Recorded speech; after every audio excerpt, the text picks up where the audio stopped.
At the beginning of the story, the main character, Remo, shares that these days, adventurers and monsters all use magical clones to fight. Injury-free dungeon raids have become very common, and videos of these battles are being live-streamed across the continent. Currently, being an adventurer, a demon, or even a hero in the Demon King's army is just considered a profession.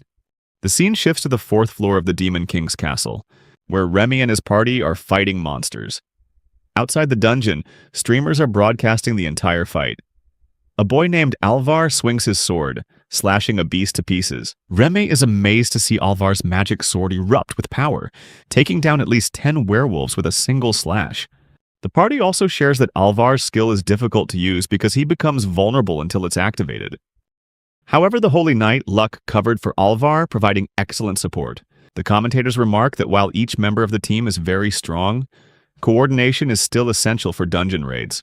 Although Luck possesses the offensive power of a warrior and calm decision-making when protecting his teammates, it makes him an incredibly effective shield. Remy's close friend, Phoenix, steps forward and asks the girl and Alvar if he can trust them to hold the front line while he attacks. Alvar agrees, and the girl, named Lily, says that Phoenix can go on ahead. Lily charges in to attack the pack of werewolves, and the commentators announce that a lightning-speed attack is coming. They mention that there are only 3 confirmed people in the world who can use this skill, and that they are witnessing supersonic archery. The speed is so fast that the naked eye can't keep up. But when they see all the enemies fall to her arrows, they clearly realize its terrifying power. In the blink of an eye, 8 werewolves were taken down simultaneously. Meanwhile, Phoenix calmly walks toward the floor boss, guarding the door to the next level, as if everything around him is just an illusion. However, dozens of other werewolves are still swarming around, and the entire team must attack fiercely to stop them from getting near Phoenix at all costs. While Remy is analyzing the situation, he is suddenly attacked by a wolf. Alvar saves him and yells, telling Rem not to just stand there like a statue. He even jokes about whether Remy's dark magic specializes in standing still. Ironically, Alvar himself is then attacked by another wolf. Luckily, his mother, Lily, saves her son in time, and reminds him to focus on the fight, as there are still many enemies around. Alvar replies, "Yeah," but seems annoyed that Remy isn't doing anything. Remy feels tense, not knowing how to react, but he quickly focuses on Phoenix, who is about to attack. The commentators continue their play-by-play as Phoenix reaches the floor boss. They note that this boss wolf is much larger than a regular werewolf, perhaps 3 times the size, and radiates a terrifying power. However, despite facing the giant boss, Phoenix doesn't flinch at all. He bows his head and apologizes to the boss wolf and shouts that they need to get through. The boss wolf angrily throws a punch at Phoenix, but he easily blocks it with his sword. Remy is astonished by the incredible power of the impact. Suddenly, flames begin to engulf the boss wolf's body, setting it ablaze. The commentators are initially confused about what's happening, but quickly realize that the flames are burning the wolf's body, causing intense pain. The boss wolf struggles with all its might but can't escape. Phoenix immediately leaps up and delivers a powerful slash. In just a few seconds, the boss was defeated. Phoenix shouts that their battles will always end in victory. The commentators announce that the fight is over, and the fire hero, Phoenix, has once again defeated the floor boss with a single blow. They also explain that a holy sword's power depends on the spirit dwelling within it. Phoenix commands a fire spirit, known as the source of all heat in the world, which indicates it's a spirit of the highest tier. The commentators also stress that the criteria for choosing a wielder for this spirit are extremely strict. That's why Phoenix is the first person to form a contract with it in 130 years. As the party proceeds to the next floor and finds a safe room, it seems the raid is nearly over.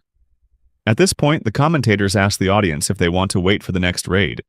They focus on Remy and comment that as a dark mage, a role suited for support, Remy isn't a member that parties would prioritize recruiting in the current meta. In fact, the team wouldn't have much trouble even without Remy.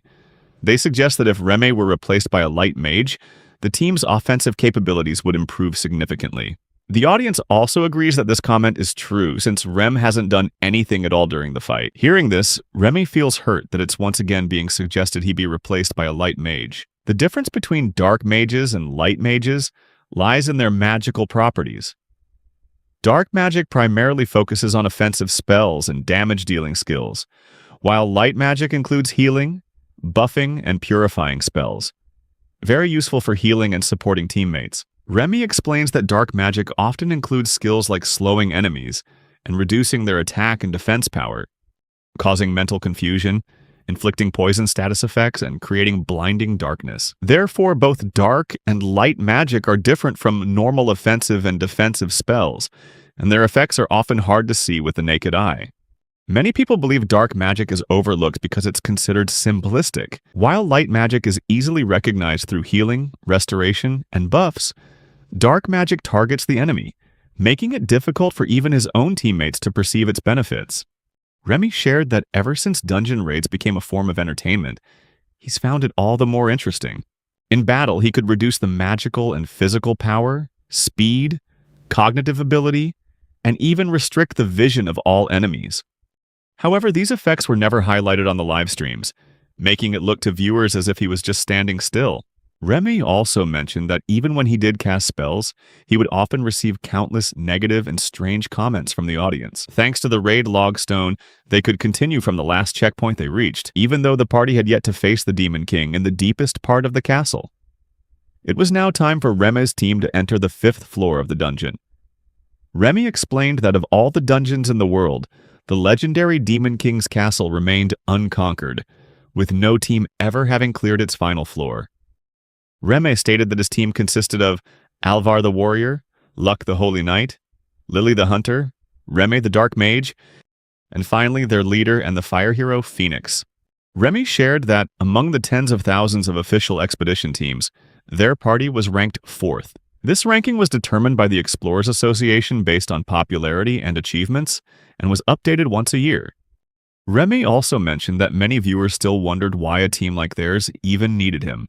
Their party had 5 members, and Phoenix, the fire hero, was the first person to form a pact with the fire spirit in 130 years. Everyone placed their hopes in Phoenix to finally end the legend of the impregnable Demon King's castle. Phoenix was also Remy's childhood friend, but the gap between a hero like Phoenix and a simple, unpopular dark mage like Remy was what cost him his job that day. Let's see what happened before Remy left the party. Alvar yelled at Remy, calling him dead weight and nothing more. He furiously asked if he was supposed to think otherwise. Phoenix tried to intervene and stop Alvar from going too far, but Alvar snapped and told Phoenix to stop defending Remy. He pointed out that he, Luck, and Lily had all proven their worth to join the party, but what about Remy? Alvar argued that Remy was just Phoenix's childhood friend, taking up a valuable spot on the team. He added that if it weren't for Phoenix, no one would let a boring dark mage join their party. Remy tried to laugh it off to ease the tension, but this only enraged Alvar more, who screamed that there was nothing funny about it. Alvar told Remy to face reality and stop leeching off of Phoenix. Hearing this, Phoenix got angry, demanding that Alvar apologize to Remy for being so disrespectful, insisting that Remy wasn't as weak as Alvar thought. Alvar retorted that he disagreed. He then turned to Luck and Lily to ask for their opinions, stressing that it wasn't their job to babysit Remy, was it? Luck replied that he didn't really care whether Remy was on the team or not, and that was just how he felt. Alvar immediately asked if that meant Luck wanted Remy to leave so they could find someone more suitable. Luck responded that if they found someone who contributed more, things would probably be easier. Alvar went on to ask Remy if he understood how annoying his way of talking was. Then he turned to Lily and asked what she thought about Remy. Lily answered that she didn't think Phoenix used his personal feelings to justify adding a physically weak member. However, she also admitted that the effects of dark magic weren't immediately obvious. Furthermore, the team's strategy was to blitz through raids with high attack power. So instead of support, Lily preferred more direct offensive power. Phoenix grew tense, but Alvar just smiled and told Phoenix to see what everyone really thought. Alvar approached Remy, claiming he wasn't saying these things because he hated him. Remy felt increasingly uncomfortable and was shocked when Alvar demanded he cast his dark magic on him right there to prove its power. Alvar declared that if Remy's dark magic was truly powerful, he would sincerely apologize. Remy hesitated, recalling a time in his childhood when his master took Phoenix as a student and warned Remy not to complain about it. The master had threatened to stop teaching him if he heard one more complaint. Remy then made Phoenix promise to keep it a secret forever. But Phoenix became furious and yelled at Alvar that if he said anything else to Remy, there would be consequences. To Phoenix's astonishment, Remy said that he understood and was willing to leave the party. Alvar laughed loudly, delighted that Remy finally agreed to leave. He turned to Phoenix and asked if he understood now that Remy was just a coward. And having someone like Remy on the 4th-ranked team in the world is just a joke. After that, Alvar publicly announced that their dark mage would be leaving the team and asked who would replace him. Meanwhile, deep down, Remy wondered how many times this had happened before, and whether it was because he was a dark mage or because Alvar had instigated it. Remy shared that adventurers exist simultaneously within a pragmatic system and the entertainment industry. If someone isn't strong, they can't raid dungeons. But if they're not appealing, the audience won't care about them either. The audience, other adventurers, and even their own teammates will isolate people like that. Remy asserted that the life he had aimed for wasn't a place where he would be humiliated just for not being able to complete a mission with everyone else. Remy realized he had no other choice but to change himself. Phoenix tried to stop him, but Remy just smiled and said it was okay because he would surpass them all with another team. Alvar burst out laughing and mocked him, saying no team would ever want someone like Remy. At that moment, with a heavy heart, Remy decided that even though he and Phoenix had been friends since childhood, from now on, they would be rivals. After leaving that place, Remy sat in front of a house, thinking that this was just the same old complaint as always. He always had to suffer in silence because if he explained it to his teammates, his master's secret would be revealed, something he absolutely did not want. Remy also shared that Phoenix had kept his promise to him from their childhood, even now. But because of that, every time Phoenix defended him, Remy felt guilty, fearing that the team's trust in Phoenix would waver. Remy wondered even though he had talked about joining another party.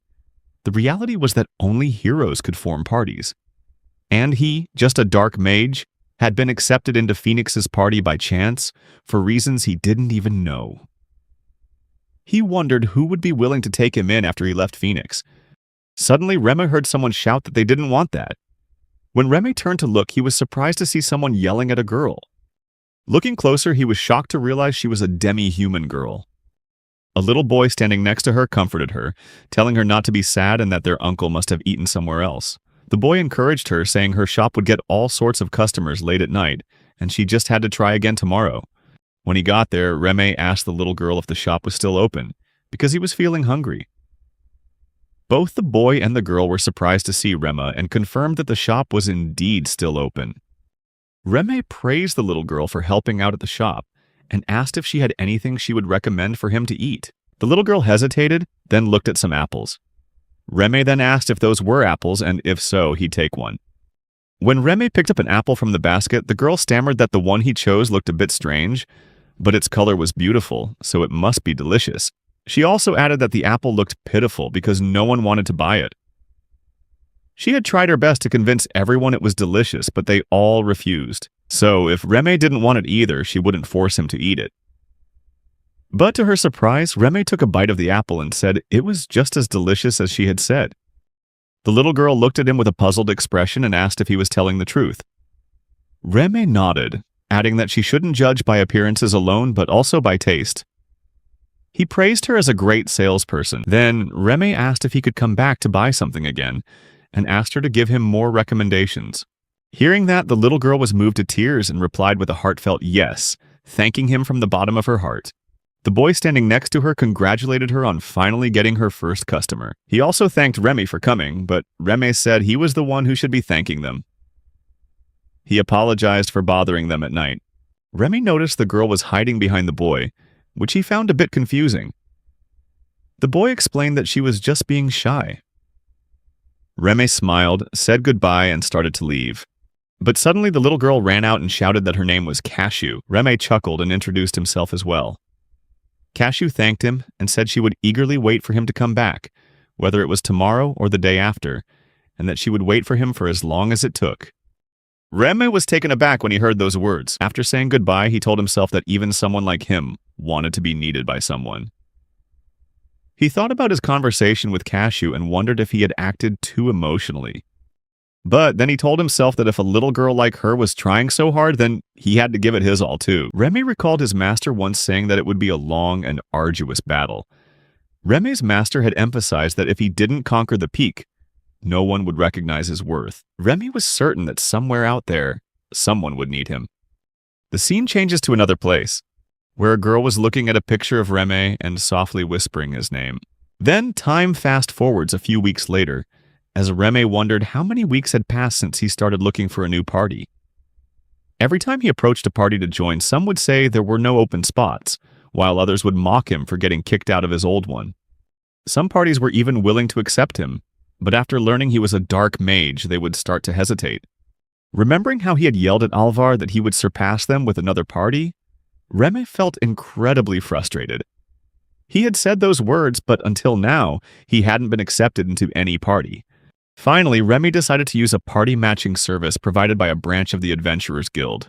He remarked that the service fee was quite expensive, but at least it helped him stay afloat. But when he searched for quests, he was shocked to find there were no missions available for a dark mage. Feeling down, Remy decided to go get something to eat first to lift his spirits.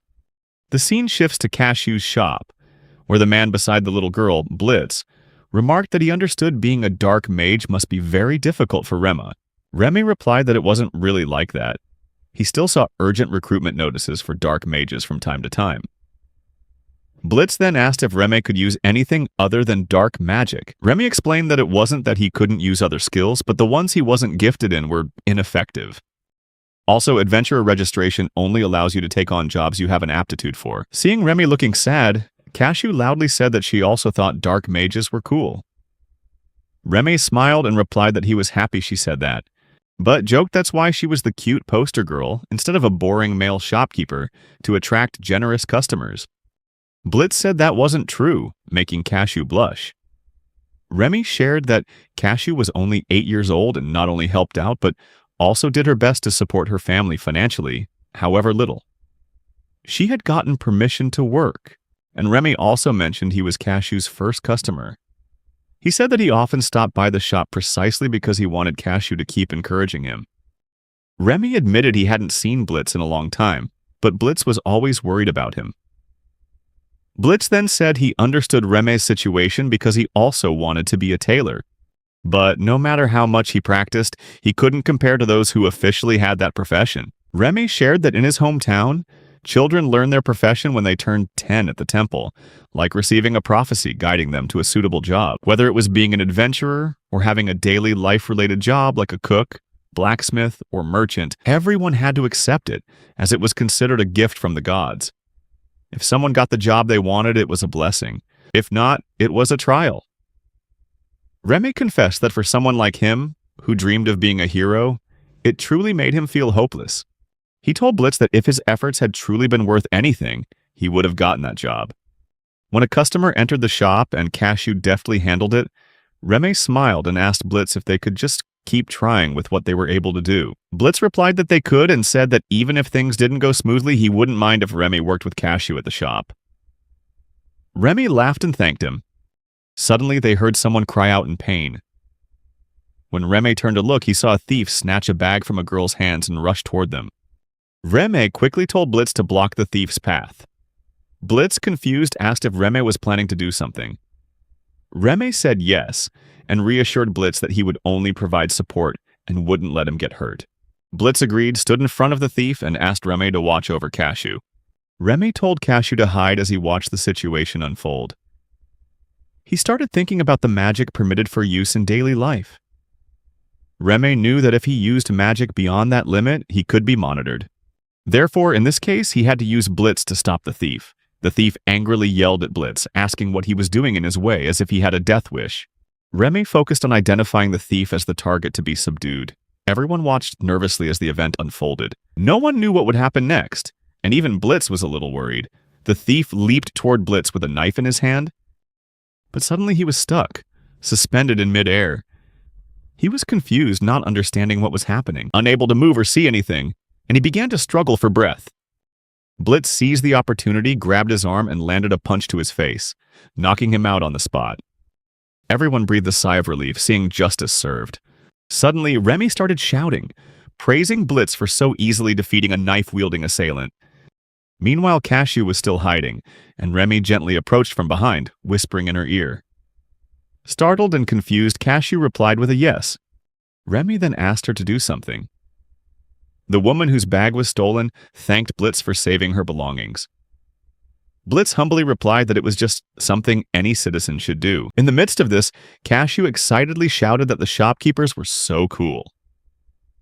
Hearing that, the woman asked if Blitz was the owner of the shop, and she showed her gratitude by buying some fruit. Blitz thanked her for her purchase. Seeing this, other people also started coming over to buy fruit to show their appreciation for Blitz's brave act. Watching the crowd rush over, Remo felt relieved. He knew that by helping Blitz do a good deed, people would want to give something back to him, especially now that Blitz was seen as a hero who had stopped a crime. Blitz happily gave Remy a thumbs up to thank him for his help. Remy watched as the thief was led away, as he no longer had the strength to walk on his own. Remy thought to himself that, although he had used dark magic, it wasn't something he could have easily used against a knife wielder. As an apology for letting Blitz take down the criminal for him, Remy thought it would be nice if he could contribute a little to Blitz's story. Afterward, Remy wondered if he was losing his skills. Even though he had left the squad, he had continued his training as he'd promised his master. Remy shared that even though he knew his assigned job, he couldn't give up on his dream of being a hero and had tried his hardest in front of his master. Looking back, he realized it had been a special training regimen, as harsh as hell. Remy recalled being left alone on mountains among beasts, forced to climb back up after being pushed off cliffs, and being beaten to a pulp by his master. Through relentless training sessions, Remy had experienced his own limits by casting dark magic on himself. He learned that his physical strength would gradually weaken with overuse of magic, and his vision would also begin to blur over time. Remy had even trained his body to memorize subtle adjustments, and as long as he wasn't interrupted, he never failed when using his magic. He also mentioned that he had taken measures so that passers-by wouldn't notice he was using dark magic, while also concealing his identity as a former member of the world's 4th-ranked squad. Although the chances of being recognized were very low, he was still careful not to leave any clues. Lost in thought, a girl approached him and said she had been watching him. Remy was confused, wondering if the girl had really been paying attention to him the whole time. The girl introduced herself as Mira and praised him, saying she thought Remy was truly extraordinary. Besides his perfect magic control, she was also fascinated by how he optimized and deployed multiple types of dark magic in just a few seconds. Hearing those words, Remy became tense, realizing that everything he had just done had been completely exposed. He wondered who this woman really was. Mira smiled and confessed that she was a huge fan of his. Remy was stunned, unable to believe his ears, thinking this had to be some kind of joke. He could understand if Phoenix had fans, but for someone like Mira to be his fan was simply unthinkable. Mira insisted that she never thought she'd be able to witness Remy's dark arts with her own eyes. She revealed that she had intentionally slowed her pace while following him, and had almost lost sight of him. Suddenly, Remy noticed something nearby that looked like a bat-shaped antenna, and he wondered if Mira might be a vampire. Mira then asked Remy if he liked demi-humans. Remy replied with a simple no, feeling confused by her question. All of a sudden, Mira grabbed his hand tightly and exclaimed that his dark arts were truly magnificent. She added that while it might sound a bit unsettling, she had been searching for him ever since he left Phoenix's party. Mira couldn't help but think that Phoenix's party kicking Remy out was a foolish mistake. She was about to say more, but Remy hesitantly reminded her that she was standing a little too close. Embarrassed, Mira let go of his hand and stepped back, apologizing that she had just gotten too close in her excitement, as she had always wanted to meet a gentleman like Remy. Suddenly, Mira turned and ran, shouting as she went for him not to hate her, just because she was being so emotional. At that moment, Remy thought about how he'd only ever faced harsh criticism, so for a beautiful girl like Mira to suddenly declare herself his fan was completely unexpected. On top of that, she had held his hand and smelled wonderful. Remy called out after Mira, saying there was no way he could ever hate her. Not at all. He confessed that everything had happened so suddenly that he hadn't even had a chance to ask for her name. Mira praised Remy for being such a kind person, and asked if he had changed at all since before. Confused, Remy asked if they had met somewhere before, since she didn't look like an adventurer. He also wondered about the fact that there were almost no demi-humans among adventurers except for elves, especially if she was a vampire. Still, Remy couldn't recall where he might have met Mira and decided to drop it. Mira then introduced herself and apologized for her forwardness. She invited Remy for some tea as a way to make up for it, though she admitted the invitation was rather sudden. Mira explained that since he was the 4th-ranked adventurer in the world, she would probably never get another chance to be with him, as long as he agreed. Remy was flustered, not knowing what to do. Seeing how tense he was, Mira asked if something was wrong. Remy hesitantly replied that everything was fine. Afterward, he thought to himself, wondering who could possibly refuse such an appealing invitation. In any case, Mira was still very close to him, which was understandable since she was so beautiful. Completely different from someone like him. Suddenly, Mira spoke up again, mentioning that their conversation had gotten sidetracked, and she hadn't gotten to say that he was the ultimate dark mage. Remy immediately protested, saying that wasn't true. Mira urged him not to be so modest, pointing out that among the top 100 parties in the world, there were only 3 dark mages, and he was one of them. She stressed that the role of a dark mage in adventuring is completely different from other jobs because it isn't flashy.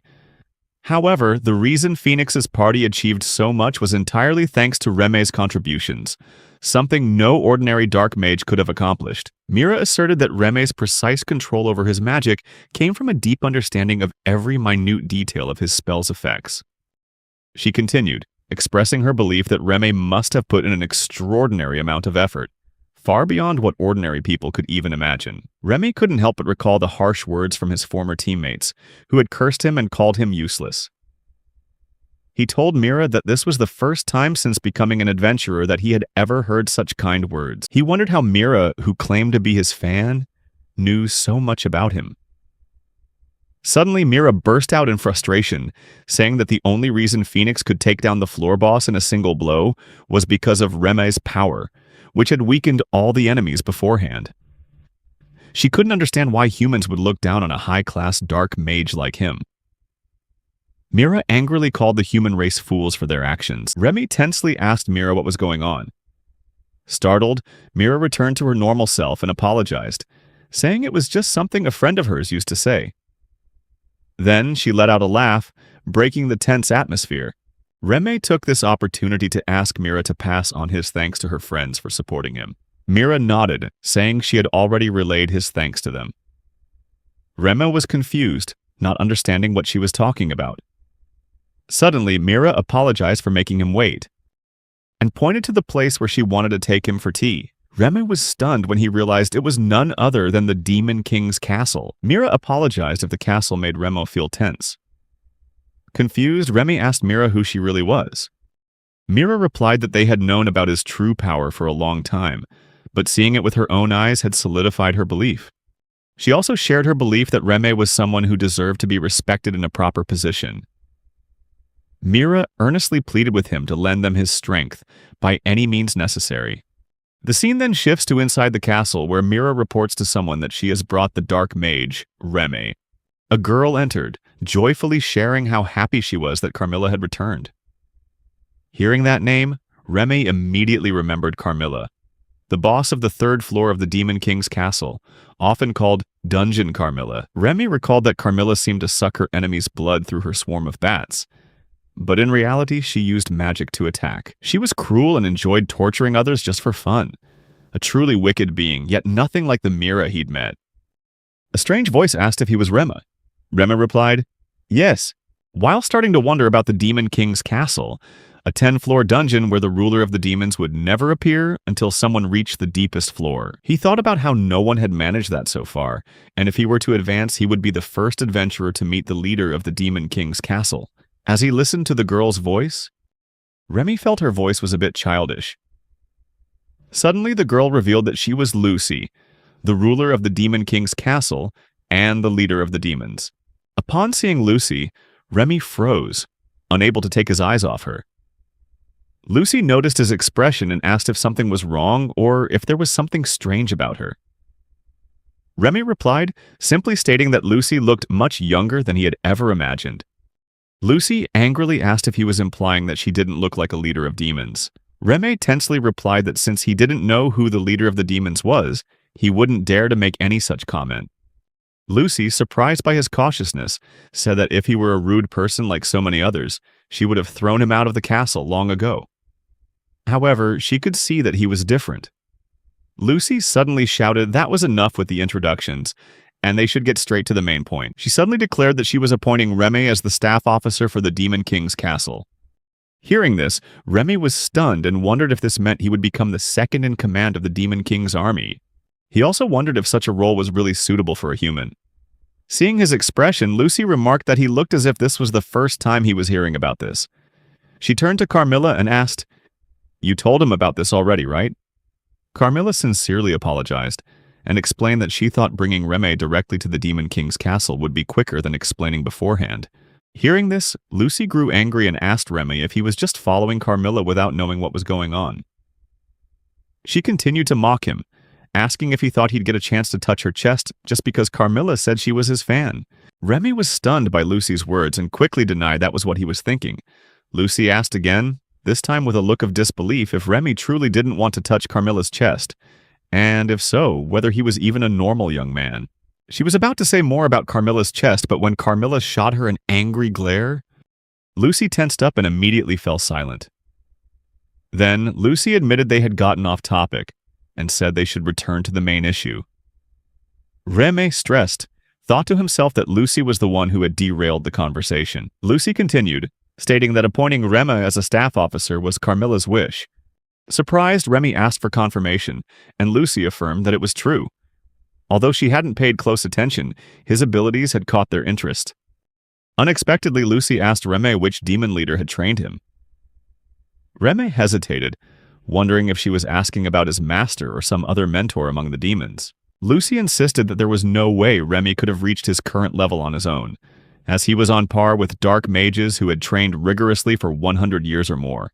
Even though he concealed it well, his abilities far surpassed those of an ordinary human. Lucy snapped, demanding that Reme answer immediately. But he remained silent, his face tense. Lucy continued, explaining that she understood why he called it dark magic.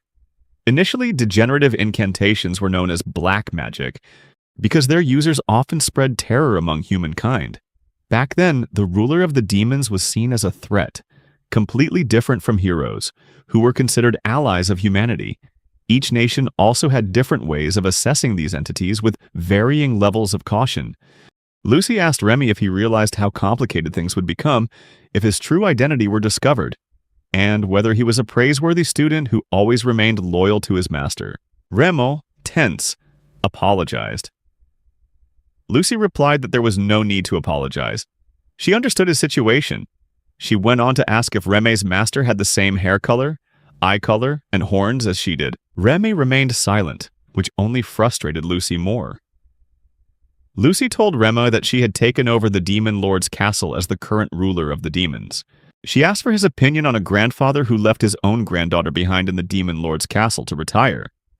Hearing the word grandfather, Reme was shocked, wondering if it was possible that Lucy was his master's granddaughter. Lucy, frustrated, demanded to know why both her grandfather and that man had abandoned the Demon Lord's throne without realizing its value. She said it was deplorable, but she felt lucky to have found a relative in this situation. Hearing this, Reme clearly realized that his master was Lucy's grandfather, the previous Demon Lord. Lucy remarked that it was surprising a human had been educated by her grandfather and that Carmilla's eyes had not been mistaken. Carmilla admitted that she also hadn't expected Reme to be so exceptional. Hearing the word educated, Rem wondered if Lucy and Carmilla were referring to his master's training. Lucy said that she had initially planned to test his abilities, but now she saw no need. She invited Reme to become her staff officer and help the Demon Lord's castle prosper. Reme quickly asked them to hold on a moment, thinking to himself that he had come this far but had never imagined he would end up on the side opposing the heroes. Suddenly, Carmilla interrupted, saying she wouldn't force him, but she would be very happy to work with him. Carmilla asked why, despite knowing he was a dark mage, Reme still chose to become an adventurer when it was clearly such a difficult path. Reme replied that he longed to be a hero. It was his childhood dream, and he apologized for saying it. Lucy replied that she didn't mind. Carmilla asked that if that was a common story for human children, why did he want to be a hero? Was it to look cool? Or to be seen as a hero by defeating monsters in front of others? Reme admitted that was it. He wanted to fight personally, strike down enemies, show off his brilliant swordsmanship, and unleash fire or ice magic. Carmilla then asked about honor and governance. Reme replied that he used to imagine being recognized and praised by people on the street. He dreamed of tense battles in dungeons, where his hands would sweat and every fight felt fulfilling and thrilling. That was his childhood dream. An ideal future full of good things, all to his benefit. Carmilla then asked Reme what he thought a true hero was.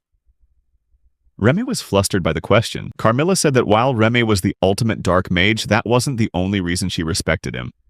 She admired how he helped others without asking for anything in return, even giving them the credit. In her opinion, a person who acts for the sake of justice rather than honor is the one truly worthy of being called a hero. She concluded that a job only reflects a person's attitude. It doesn't completely define who they are, and this was also true for heroes. Carmilla asked Reme again if he still yearned to be a hero. She wondered if that could only be achieved by being an adventurer, because adventurers raid dungeons and fight monsters. Reme mused that originally the role of monsters was filled by demi-humans like elves. However, adventurers were mostly human. Therefore, the desire to become a hero had never faded in him, and he had never thought of giving up. He asked if anything would change if he became a monster. Carmilla replied that, unlike adventurers, monsters often conceal their true forms. Therefore, he would have no honor or recognition, and might become very different from the image of the hero he had once envisioned. But Carmilla added that, although she didn't know his circumstances, she knew he didn't want to reveal his powers. However, if he became a monster, he could unleash his power as he wished, and no one in the Demon Lord's castle would be bothered or concerned about his true abilities. Reme nervously asked if a dark mage like him could become a monster in the Demon Lord's army. Carmilla confirmed that he could. This was different from easily visible powers, as the effects of dark magic were never fully understood by onlookers. She explained that every monster he had faced knew that Reme's existence had led to their defeat, and they all recognized the power and threat he posed to their forces. Therefore, if Reme became an ally, he would be the most potent ally in this world, stronger and more valuable than anyone else. Carmilla concluded that just as people were inspired and energized by the efforts of adventurers, demi-humans and monsters also needed a symbol to rally around and look up to. According to Carmilla, this aspiration might be different from becoming a hero, but she never wanted to become a monster just to be hunted like prey. Reme thought to himself that if he could defeat the heroes in the Demon Lord's castle, considered the greatest challenge, and push them back, he would find a new meaning for his power. They could become a beacon of hope for demi-humans who were hesitant to become monsters. They could become an entity strong enough to compete with adventurers, just like Reme's own aspiration to become a hero. Reme asked Carmilla if he could add a comment that monsters and adventurers were equal entities. If either side was lacking, dungeon raids couldn't exist. Moreover, audiences were only drawn to the battles because of the existence of powerful monsters. Reme added that he had never seen them as mere prey. Carmilla responded with a yes, saying that it was precisely this perspective of Reme's that made her feel the need to approach him. She emphasized that Reme was truly both a kind and strong person. Then, she cheerfully asked if he would be willing to become their hero. Reme replied with certainty that he would. Lucy smiled and remarked that it seemed they had reached an agreement. She officially appointed Reme, the Dark Mage, as the staff officer of the Demon King's castle. And so, on that day, Reme found a new job after being expelled from the world's 4th-ranked team. His new workplace was the Demon King's castle. His position was staff officer, his profession was Dark Mage, and his goal was to become a hero, leading the monsters. Reme reflected that even if this new path led him to confront his old friend Phoenix, he would not hesitate. Meanwhile, Phoenix was asking everyone if they should proceed with the next raid. As Reme was pondering this, the room suddenly lit up. He asked in astonishment, "Is someone else here?" Lucy apologized for forgetting to mention it, and said she would introduce him to the 4 heavenly kings of the Demon King's castle. She mentioned Furcus and Agurs, making Reme wonder if they were 2 of the 4 heavenly kings. If so, Carmilla was surely one of them too. He tried to remember when they had arrived, then wondered if they had been here from the start without him realizing it. Lucy explained that she thought he would get nervous if too many people were around, so she had arranged things this way. She also mentioned that one of the 4 heavenly kings hadn't appeared, but she assured Reme that this person would support him as a close comrade. Lucy asked if this task would be a simple matter for him. At that moment, Rem wondered if all of this was related to the dark arts. He shared that becoming the ruler of the demons was just another job. The ruler was usually a demon, and the elite group that once led the demons were all skilled warriors and mages with exceptional abilities. These individuals were only recognized when they had enough charisma and prestige, similar to the heroes of mankind. But back then, what mattered most was the ability to use high-level dark arts. Lucy told Remy she would discuss his duties in more detail later. For now, she assigned Carmilla as his assistant. Hearing this, Remy was stunned and quickly asked Lucy to wait a moment. He wondered if it was really okay for Carmilla, one of the 4 heavenly kings, to become his assistant. Lucy explained that the position of staff officer reports directly to the ruler of the demons, so his rank was even higher than that of the 4 heavenly kings. Therefore, Remy had no need to hesitate. Seeing his bewildered expression, Lucy reassured him not to worry, as she believed he could become the world's best leader and easily surpass the 4th-ranked team. Remy wondered if his concern was about the negative opinions directed at him. Just then, a man named Agares came forward, apologizing for his late introduction and sincerely congratulating Remy on his appointment as staff officer. Agares, one of the 4 heavenly kings of the Demon King's castle, introduced himself as the Demon of Time. Remy politely replied that it was a pleasure to meet him. Carmilla stepped forward and admitted she hadn't noticed Agares' presence. Agares angrily denied that he had used any kind of magic on her. Carmilla then asked if Agares had ever doubted Remy's strength. Agares replied that unlike Carmilla, he had never had direct contact with the staff officer. He further explained that the common effects of dark arts like debuffs could only weaken abilities by a few %, while fixed damage only caused minor physical harm. Perception-concealing magic usually had a low success rate and couldn't be maintained for long. Agares also said that even with the effects of dark magic, truly powerful individuals could still defeat Rem single-handedly. Therefore, it was natural to doubt the reports about Remy's abilities. However, the reports from others showed that Remy's abilities far exceeded those of a typical dark mage. Agares asked Carmilla if she had been infatuated with Remy ever since he raided the Demon King's castle. Carmilla blushed, shyly admitting that might be the case, but she wondered why Agares knew her personal business, finding it incredibly strange. From behind, Lucy spoke up and apologized to Carmilla, admitting that she was the one who had told Agares everything. Carmilla turned around angrily, demanding that Lucy explain why she would reveal everything like that. Lucy, panicked and stressed, yelled back that she had already apologized. Agares spoke up, saying that, regardless, the ruler of the demons had accepted Remo, and he would support that decision. He stressed that it would be very disrespectful for Remy to scowl at the ruler of the demons. Remy nervously wondered how a human like him, who had suddenly appeared at the Demon King's castle, been kicked out of his team, and was just a dark mage, had become the superior of the 4 heavenly kings. He also realized that, even so, they treated him very politely and showed respect for the ruler of the demons. Agares continued, saying that being scolded by the ruler was the ultimate reward, but the reverse must never be allowed to happen. Remy grew even more confused, wondering if Agares had just said something bizarre. Lucy shouted, demanding that Agares be quiet, while Carmilla told him to at least avoid causing trouble so he wouldn't get arrested. Agares expressed that it felt foolish to admit he was a guardian of the young, but he believed that innocent beings were precious and he would never harm them. He insisted that true guardians must show loyalty, and asserted that he didn't want to be associated with those who turn angels into tools for their own desires.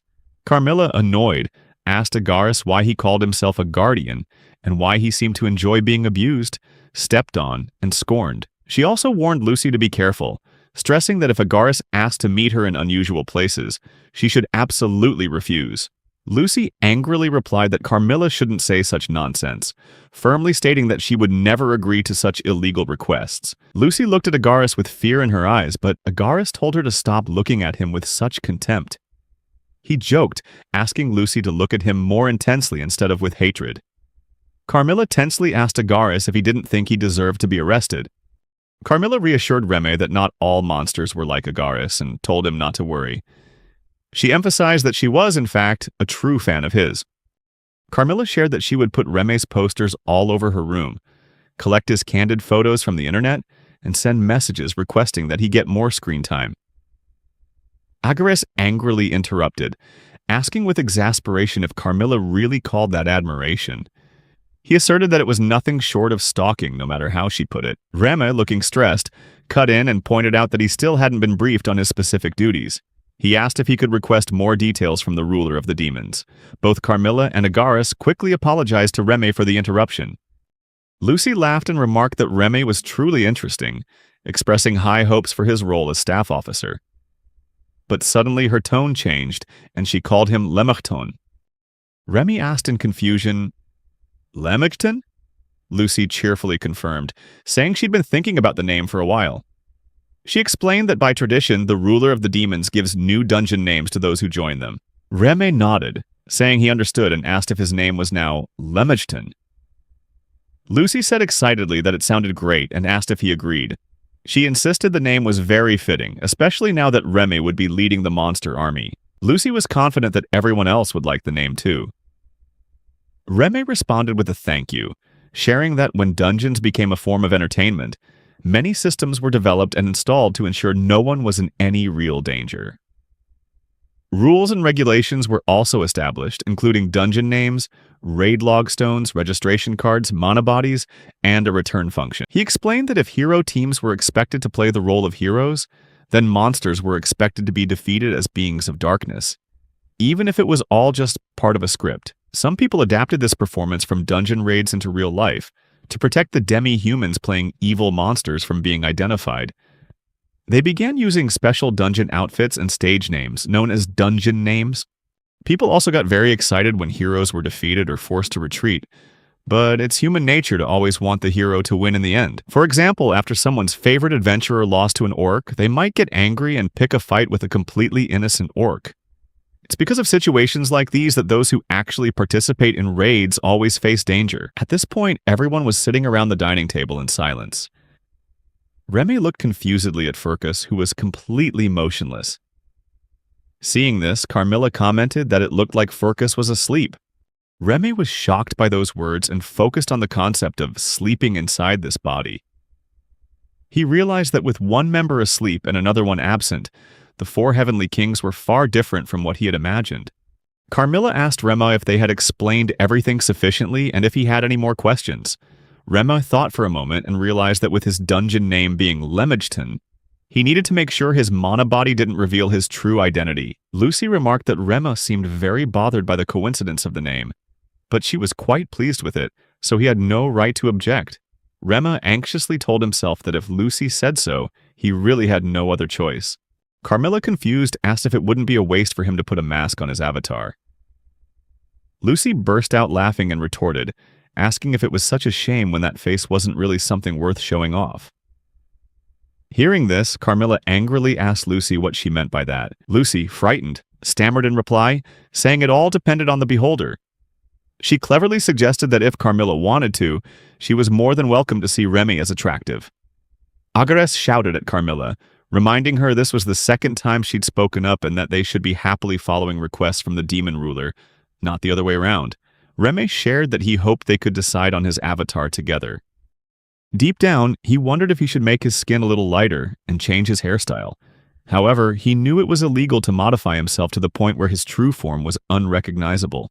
Some adventurers had succeeded in keeping signs of being demi-human by retaining their ears or tails, despite adding horns or other features. Remy recalled a time Lily had argued with Alvar about whether she should hide her ears. He also shared that elves didn't look much different from humans, and were often considered beautiful, making them a popular race. Over the past few years, the number of elven adventurers had increased significantly. However, Alvar was concerned because there were still audiences who only wanted to watch humans fight. In the end, he and Phoenix sided with Lily, despite the fact that the effects of dark magic didn't manifest immediately. Their style was to conduct quick raids with high attack power, and instead of focusing on support, they usually prioritized direct offensive capabilities. Noticing Remo was lost in thought, Carmilla asked him if something was wrong. Remy replied that it was nothing.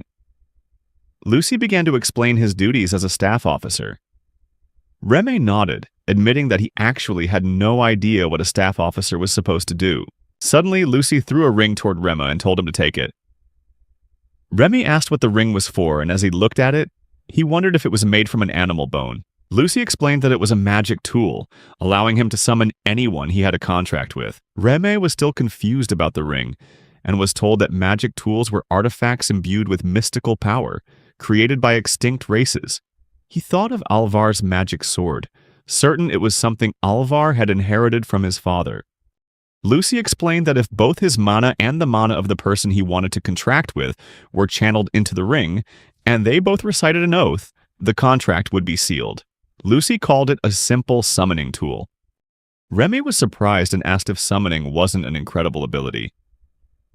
Lucy agreed, but reminded him that the ring could only register a maximum of 72 people, and he needed to keep that in mind. She added that Rema would use this ring to summon monsters to repel adventurers, and asked if he could use his dark magic in this way. Remy hesitated, unsure if he was willing to use his dark magic in that manner. He was worried because among the monsters there were also many dark mages, and he had never heard of adventurers changing their profession like that. He realized this could expand his tactics, allowing him to recruit many different individuals to work with him. Remy believed he could become a beacon of hope for many species, even if just a small one. Lucy then explained that, for the time being, she would limit his contracting targets to his subordinates. She stressed that no matter how brilliant a strategy was, if you couldn't build a bond with others, even a talented general couldn't realize their full potential. She gave Remy his first assignment to get to know everyone on a personal level. Carmilla advised Lucy not to be so hasty and told her to calm down. Meanwhile, Remy thought to himself that magic tools were incredibly valuable in this day and age. Even though he was being treated as a staff officer, the reason Lucy gave him such a precious item must have been because he was the student of the Demon King's grandfather. Lucy reiterated that she had great faith in him. Remy thanked her and promised to cherish the ring. Lucy added that she would call it a day, figuring Remy must be tired from processing so much new information. Remy replied that he wasn't tired and thanked Lucy once again. Lucy then announced she would hold a welcome party soon and called for Agares. Agares understood and asked Lucy to leave the venue preparations to him. He promised to book a shop that served all sorts of sweets the demon ruler loved. Agares also expressed his desire for the honor of sitting beside the ruler during the party. Lucy, flustered, immediately refused, saying she wasn't sure what he'd do if she let him.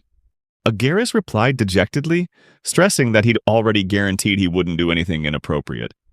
Lucy then acted strangely, commenting on the suspicious look she felt from her loyal followers. Carmilla stepped in and said she would see Remy out. On the way, she mentioned that his registration card would be given to him later, apologizing for the delay.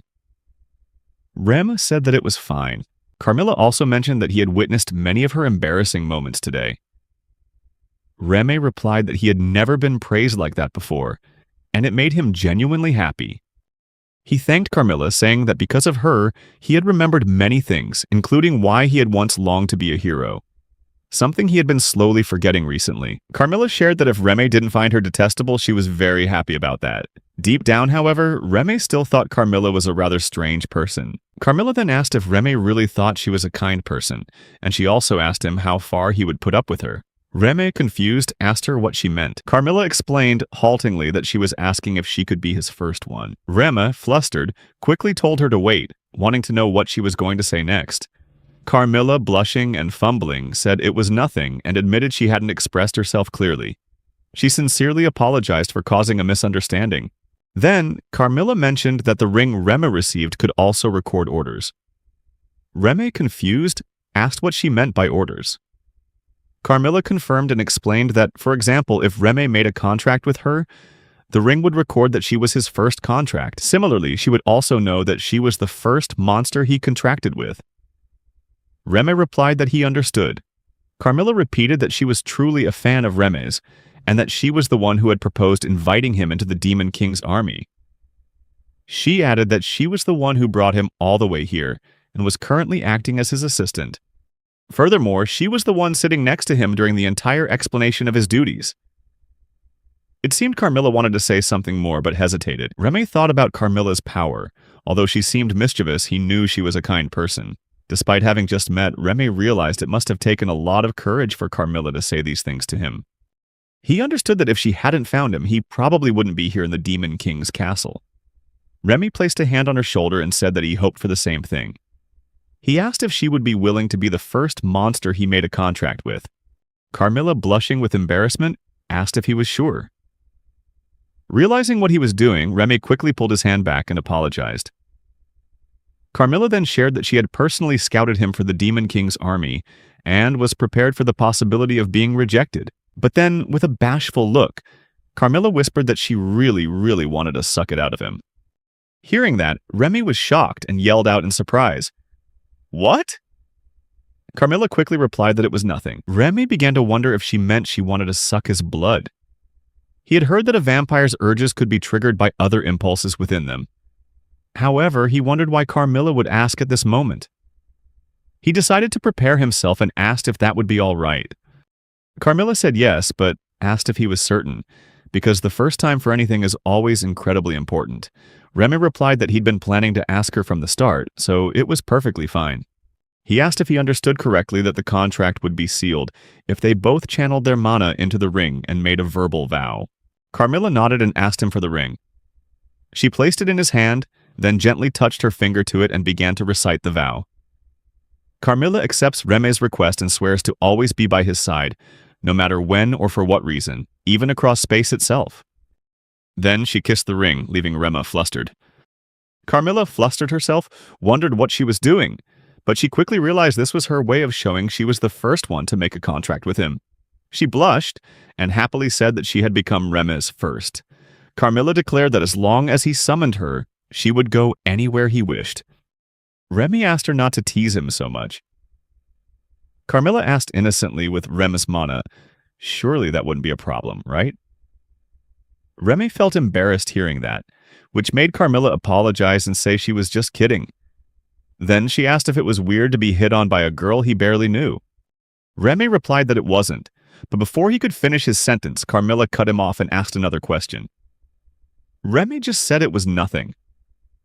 Carmilla then asked, "It would be too soon for us to meet in your room tonight, wouldn't it?" Remy could only blush at Carmilla's words. Suddenly, she moved closer, making him ask nervously, "What is it?"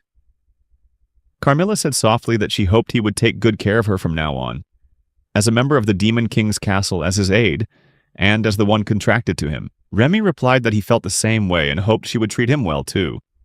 Carmilla said he could call her Mira, but in formal situations he had to call her by her dungeon name, Carmilla. Remy nodded in agreement. Carmilla then leaned close to his ear, whispering that if he summoned her, she'd be more than happy to come to his room in the middle of the night. Hearing this, Remy was stunned but decided not to misunderstand her intentions. As forward as Carmilla was being, he recognized that they had just signed a contract to become comrades.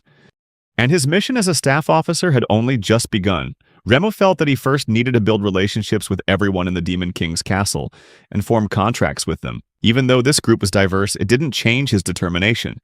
He could only do his best with the same sincerity and dedication that Carmilla had shown. He believed that there would be people watching his progress as he started his new role. The day after the appointment ceremony, it was Remy's first day of work at the Demon King's castle, and he decided to go see Cashew. On his way, he recalled Lucy's words that his job was to get to know everyone. However, he wondered if he could really become familiar with everyone so soon. He quickly pushed aside his doubts, having resolved to become a hero for the monsters, something he couldn't achieve in his previous role. But now, his new dream could become a reality at the Demon King's castle. When he arrived, Remy greeted Blitz and Cashew with a good morning. Cashew cheerfully greeted him back. Blitz thanked Remy for what he did yesterday and commented, "Dark mages are amazing, aren't they?" Remy told Blitz he was the amazing one. Blitz shyly denied it. Remy then asked Blitz not to tell others too much about him, if possible. Blitz replied that he'd figured that out already, and that's why Remy had let him take all the credit before quickly leaving. Blitz assured Remy that both he and Cashew wouldn't tell anyone about it. Cashew enthusiastically shouted that her manager was the one who did everything, and that Remy had nothing to do with it. Seeing this, Remy laughed and thanked Cashew for her cute words. Blitz replied that they were the ones who should be thanking Remy, since it was thanks to him that they sold out of everything.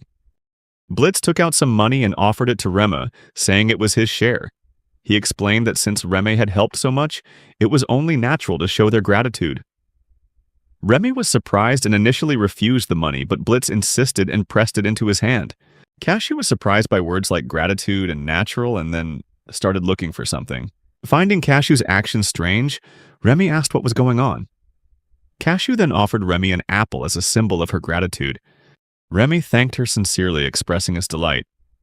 He added that he wanted to bring some fruit to his new workplace, so he asked Cashew to get him an amount corresponding to the money he had. Cashew happily began picking out fruit for him. Meanwhile, Blitz asked Remy if he had found a new place to work yet. Remy was about to reveal the truth about his job, but before he could, Blitz asked which party he used to belong to. Blitz added that he would add that party to his favorites list so he could follow them anytime. Remy felt stressed and wondered if he should say he didn't have a dungeon tracking account. But even if he did, he couldn't tell Blitz the truth, since he was still gathering comrades and transitioning from an adventurer to a monster. Still, he truly cherished the sentiment. Remy replied to Blitz that things were still temporary, and that he would share more once everything was settled. In the meantime, Cashew sadly presented Remy with a bucket full of misshapen fruits, asking worriedly if he would accept them. Remy reassured Cashew that it was fine, emphasizing that it's what's on the inside that counts and that her fruits were delicious, so there would be no problem at all. Suddenly, Carmilla's voice rang out, and Remy was surprised to see her appear. She walked up to him with a tense look and asked if he was a pervert like Agares, the type who liked to play with small demi-humans. Remy was stunned by Carmilla's question and hastily told her not to get the wrong idea. Carmilla burst out laughing and said she was just teasing him. Then she approached Cashew, knelt down, and greeted the little girl. Cashew returned the greeting, but her eyes were unconsciously glued to Carmilla's chest. Noticing this, Cashew became tense and sad, explaining that she wasn't small and would grow up eventually. Hearing this, Remy wondered if Cashew was talking about her height. Carmilla smiled and told Cashew that although it might be a bit sudden, she had something she wanted to discuss with her. Then Carmilla asked Cashew if she would like to work with them. Hearing this, Remy was completely astonished, because Carmilla was actually offering Cashew the position of his secretary. Carmilla clarified that she meant Cashew would become Remy's exclusive aide.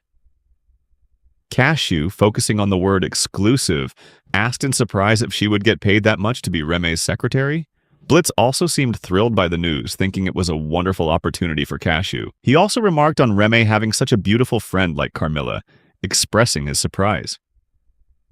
Carmilla replied by revealing that she and Remy have had a close relationship ever since he helped her. This surprised everyone around them. Remy wondered if Carmilla was referring to the time he joined the Demon King's army. Blitz then asked Carmilla if she was Remy's friend, and said that he was willing to trust her.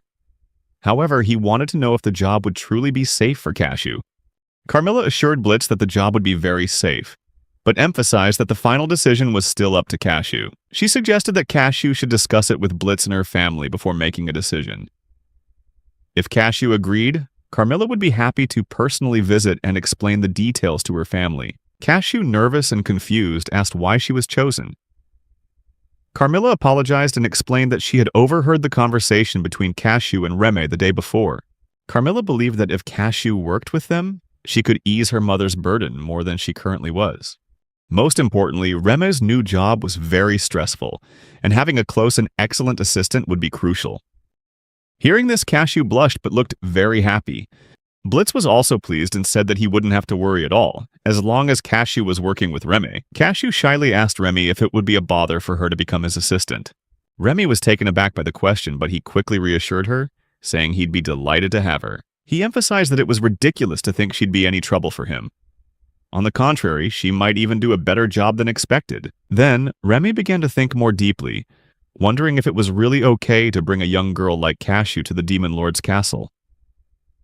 He explained to Cashew that she would just be a secretary and wouldn't have to participate in defense but would only handle simple administrative tasks. Remy noticed a strange, worried look on Cashew's face, so he quickly reassured her that she didn't have to force herself. Suddenly, Cashew excitedly said that she wanted to do the job. She insisted that she wanted to help and become Remy's secretary. Cashew then turned to ask Blitz if the manager would agree. Blitz happily replied that she could do it and that she was now past the stage of earning pocket money. He promised to fully support her decision. After everything was settled, it was time for them to leave. Blitz told them to wait a moment and started gathering some fruit, saying it was a congratulatory gift for Remy's and Cashew's new jobs. Remy thanked Blitz for the gift, and Carmilla said she would send a subordinate to pick up the gifts later. Blitz readily agreed, and also offered to look after Remy if he ever needed help. Carmilla then told Cashew it was time to leave and to send her regards to her mother. The group went to Cashew's house together, with Carmilla tagging along to greet the family. Remy shared that Cashew's mother ran a second-hand clothing store. In her family, Cashew had an older sister, a younger sister, and a younger brother, but no father. Remy realized clearly that raising 4 children was an immense burden for a single mother. That was precisely why Cashew believed that getting a job would help ease her mother's burden. However, Cashew's mother initially refused to let her work at the Demon Lord's castle, even after learning the salary she would receive. This showed just how much she cared for and worried about her daughter. In the end, the only reason Cashew's mother agreed was because Cashew had insisted on taking the job. Cashew's mother shared with Remy that Cashew had told her about him, saying that he was her very first customer.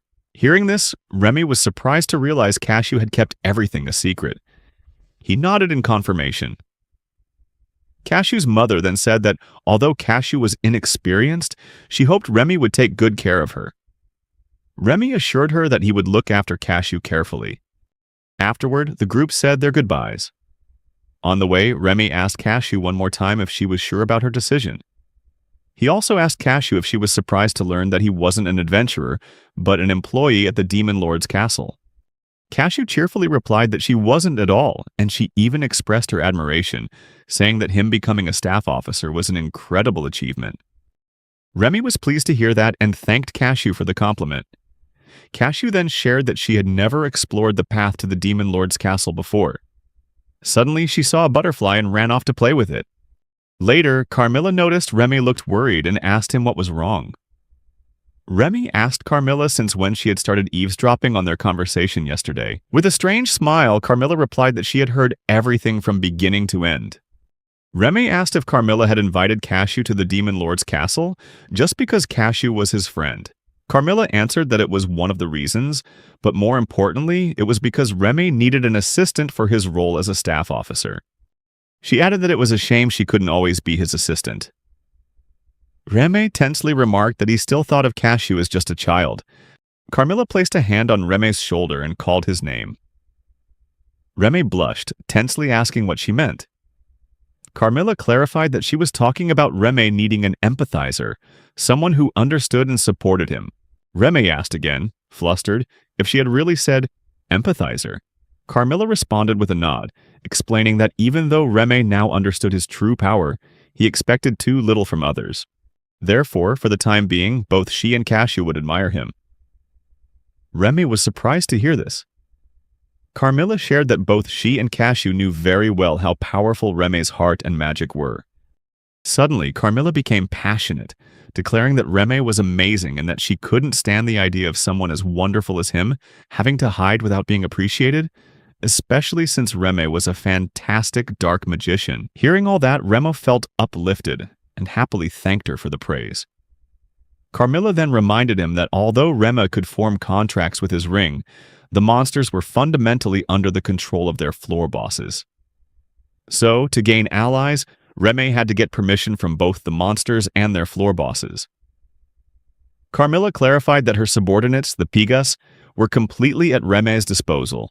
However, from now on, he needed to gather allies who truly understood him, like Carmilla and Cashew, with whom he could build a circle of trust. Hearing Carmilla's words, Remy began to think about finding allies who would be willing to share their trust and fight alongside him. Remy shared that before their jobs were determined, he was the center of attention among the village children. He had many other friends besides Phoenix, but as soon as their jobs were set, everyone started cursing and mocking him, just because he said he would become a hero but ended up a dark magician. Everyone said there was no benefit to being with a dark magician, and that he would never become a hero. As a result, everyone except for Phoenix abandoned him. However, Phoenix said that they could become the best together, and that they would become the greatest heroes.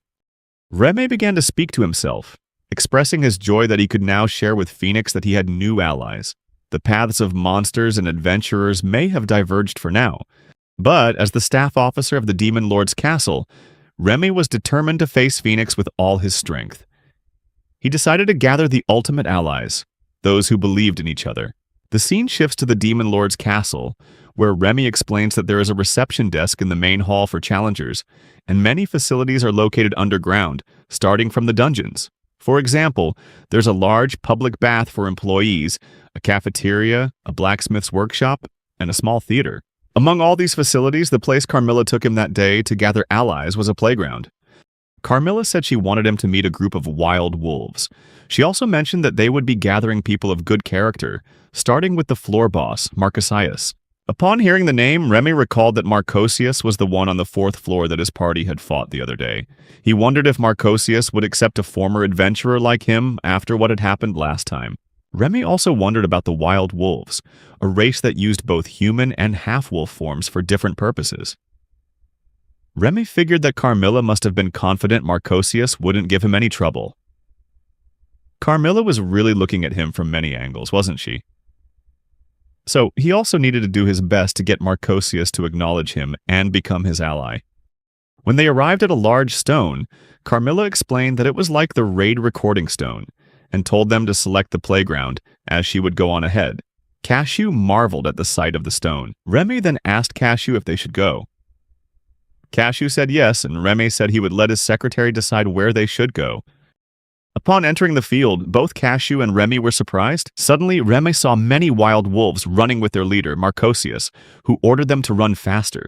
Marcosius explained that even if they were hit by a terrible dark magic spell and lost half their speed, they would still be fine if they doubled their natural speed. Carmilla called out Marcosius's name, and he heard her and approached, asking if it was time. When Marcosius arrived, Remy was stunned by his powerful presence and realized what it truly meant to be the boss of the 4th floor. Marcosius stared intently at Remy, making him feel scared. However, to his surprise, Marcosius started to smile and clapped him on the shoulder, saying that he was glad to hear Remy would actually be joining their army. Remy introduced himself as Lemageddon.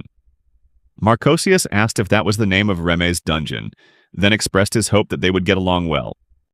At that moment, Remy wondered if he was truly welcome and realized that Carmilla must have predicted this would happen. Marcosius even playfully interacted with Cashew, which made Remy feel relieved that Marcosius seemed friendly and kind. Marcosius then shared that he thought Remy and the guy with the phoenix sword were truly amazing. Remy asked if Phoenix was really that strong. Hearing this question, Marcosius became enraged and furiously asked, "What are you talking about?" Cashew got scared and hid behind Remy, who also immediately went on the defensive. Marcosius explained that the reason the fire hero praised them was because a dark magician like Remy was on the expedition team, and he had never seen such perfect magic before. He also asked Remy how much training experience he had accumulated at his age, expressing his admiration for him as a man of honor. Remy noticed that Marcosius had not only carefully analyzed Phoenix, but him as well. He expected nothing less from a dungeon boss. Marcosius then mentioned there was one thing he was very curious about. Remy asked what it was. Marcosius asked why Remy had released the dark magic he had summoned on the fire hero when they confronted each other. Remy replied that during the battle, Phoenix desired a fair one-on-one fight. Marcosius had also agreed to wait for the leader to arrive, as he could have easily defeated everyone, except for Phoenix, if he had attacked them. Remy then asked, with that in mind, wouldn't it have been disrespectful for him to interfere in the fight? Marcosius replied that, as a man of honor, that was a very fair point. But he also asked, what if the fire hero had been defeated? Remy answered that Phoenix would never lose in a one-on-one duel. Therefore, the choice wasn't about winning or losing, but whether he would choose to respect Marcosius's will after having agreed to a one-on-one. Hearing this, Marcosius first stared at Remy, but then suddenly burst out laughing, asking if Remy not only recognized his ally's victory, but also valued the dignity of his enemy. Marcosius then told Remy that, with a few exceptions, defeated monsters cannot appear on other floors, so it would be a problem if Remy summoned them. He asked Remy if he heard correctly that Remy was gathering 72 comrades. Marcosius offered to join Remy's group. He also asked if Remy's plan was to go against the Fire Heroes team, and expressed his desire to challenge them once more. Then, Marcosius told Remy that more than anything else, Remy had made him happy, and he asked if Remy wanted to sign a contract with him. Then, Marcosius transformed into his human form. He held out his hand for a handshake with Remy. Remy replied that he hoped they would get along well. Marcosius laughed, saying that would make Remy and him brothers. He also thanked Carmilla for bringing Reme to him. Marcosius promised that he would answer Reme's every summons and would always be ready to help. He mentioned that he didn't know which floor Reme would be assigned to or how Reme would gather the other comrades, but if Reme wanted, he could use his brothers as well. All the wild wolves shouted in unison in agreement, showing their support for Reme. Seeing this, Reme happily thanked them all. He shared that he would probably be assigned to the 10th floor, which was the final fortress before the 11th floor, where the Demon Lord was located. He knew for sure that Phoenix would come for him. Until that time came, Reme would gather comrades and prepare countermeasures. Then, Marcosius mentioned that in 2 days the fire hero would launch an attack on the 5th floor.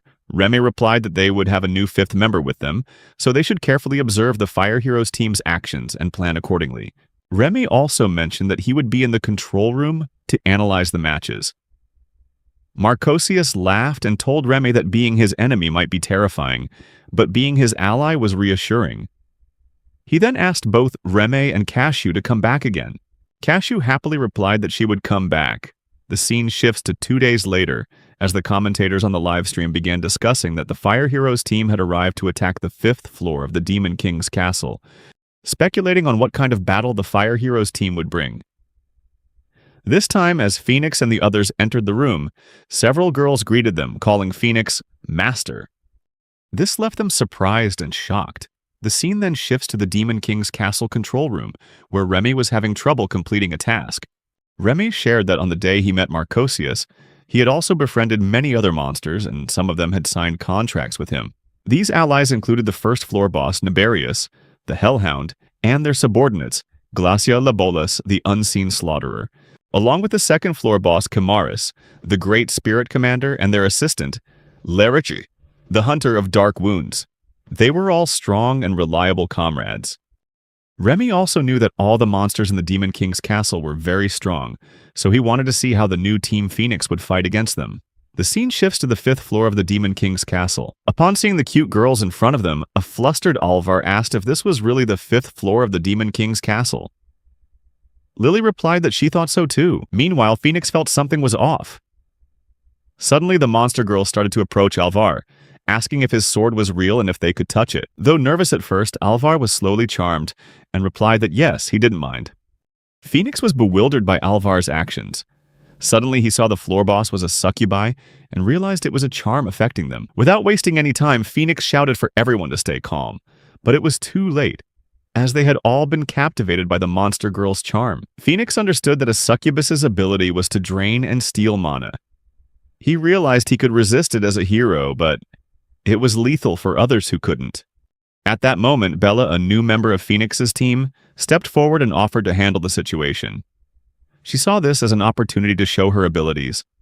Before Phoenix could react, Bella used her magic to freeze all the monster girls. The succubi were also impressed by Bella's move. Bella told Phoenix that she had reduced the magical power affecting each monster. She then proceeded to help everyone return to normal. Meanwhile, Phoenix noted that Bella was the one who had contracted with the spirit of the lily. As they regained their senses, the girls apologized for their carelessness. Alvar also shared that he felt like he had just gone through a drunken spell.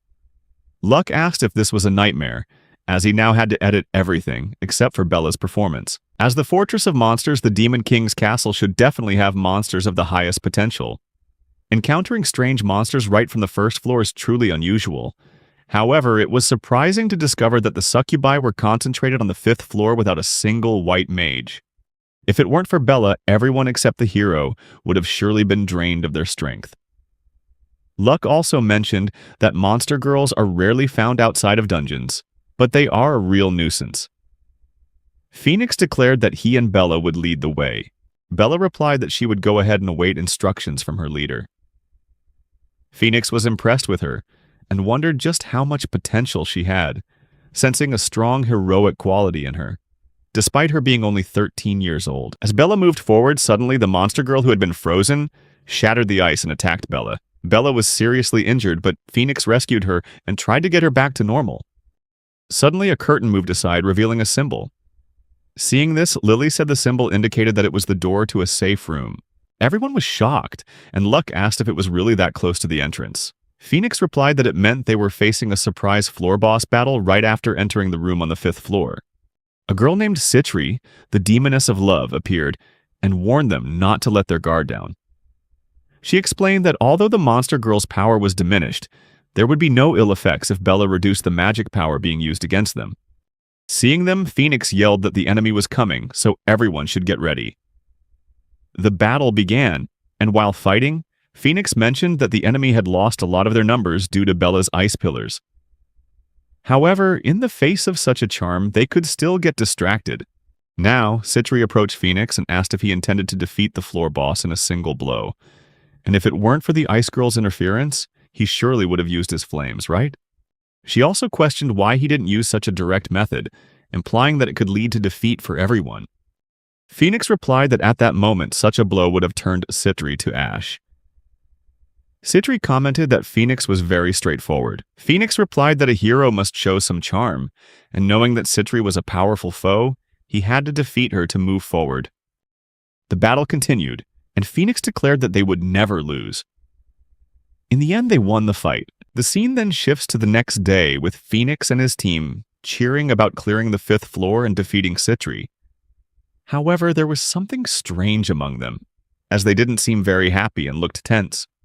Phoenix shared that after defeating Citri, they also advanced to the 6th floor. Let's see what happened on the 6th floor, where they were attacked by a shark-type monster.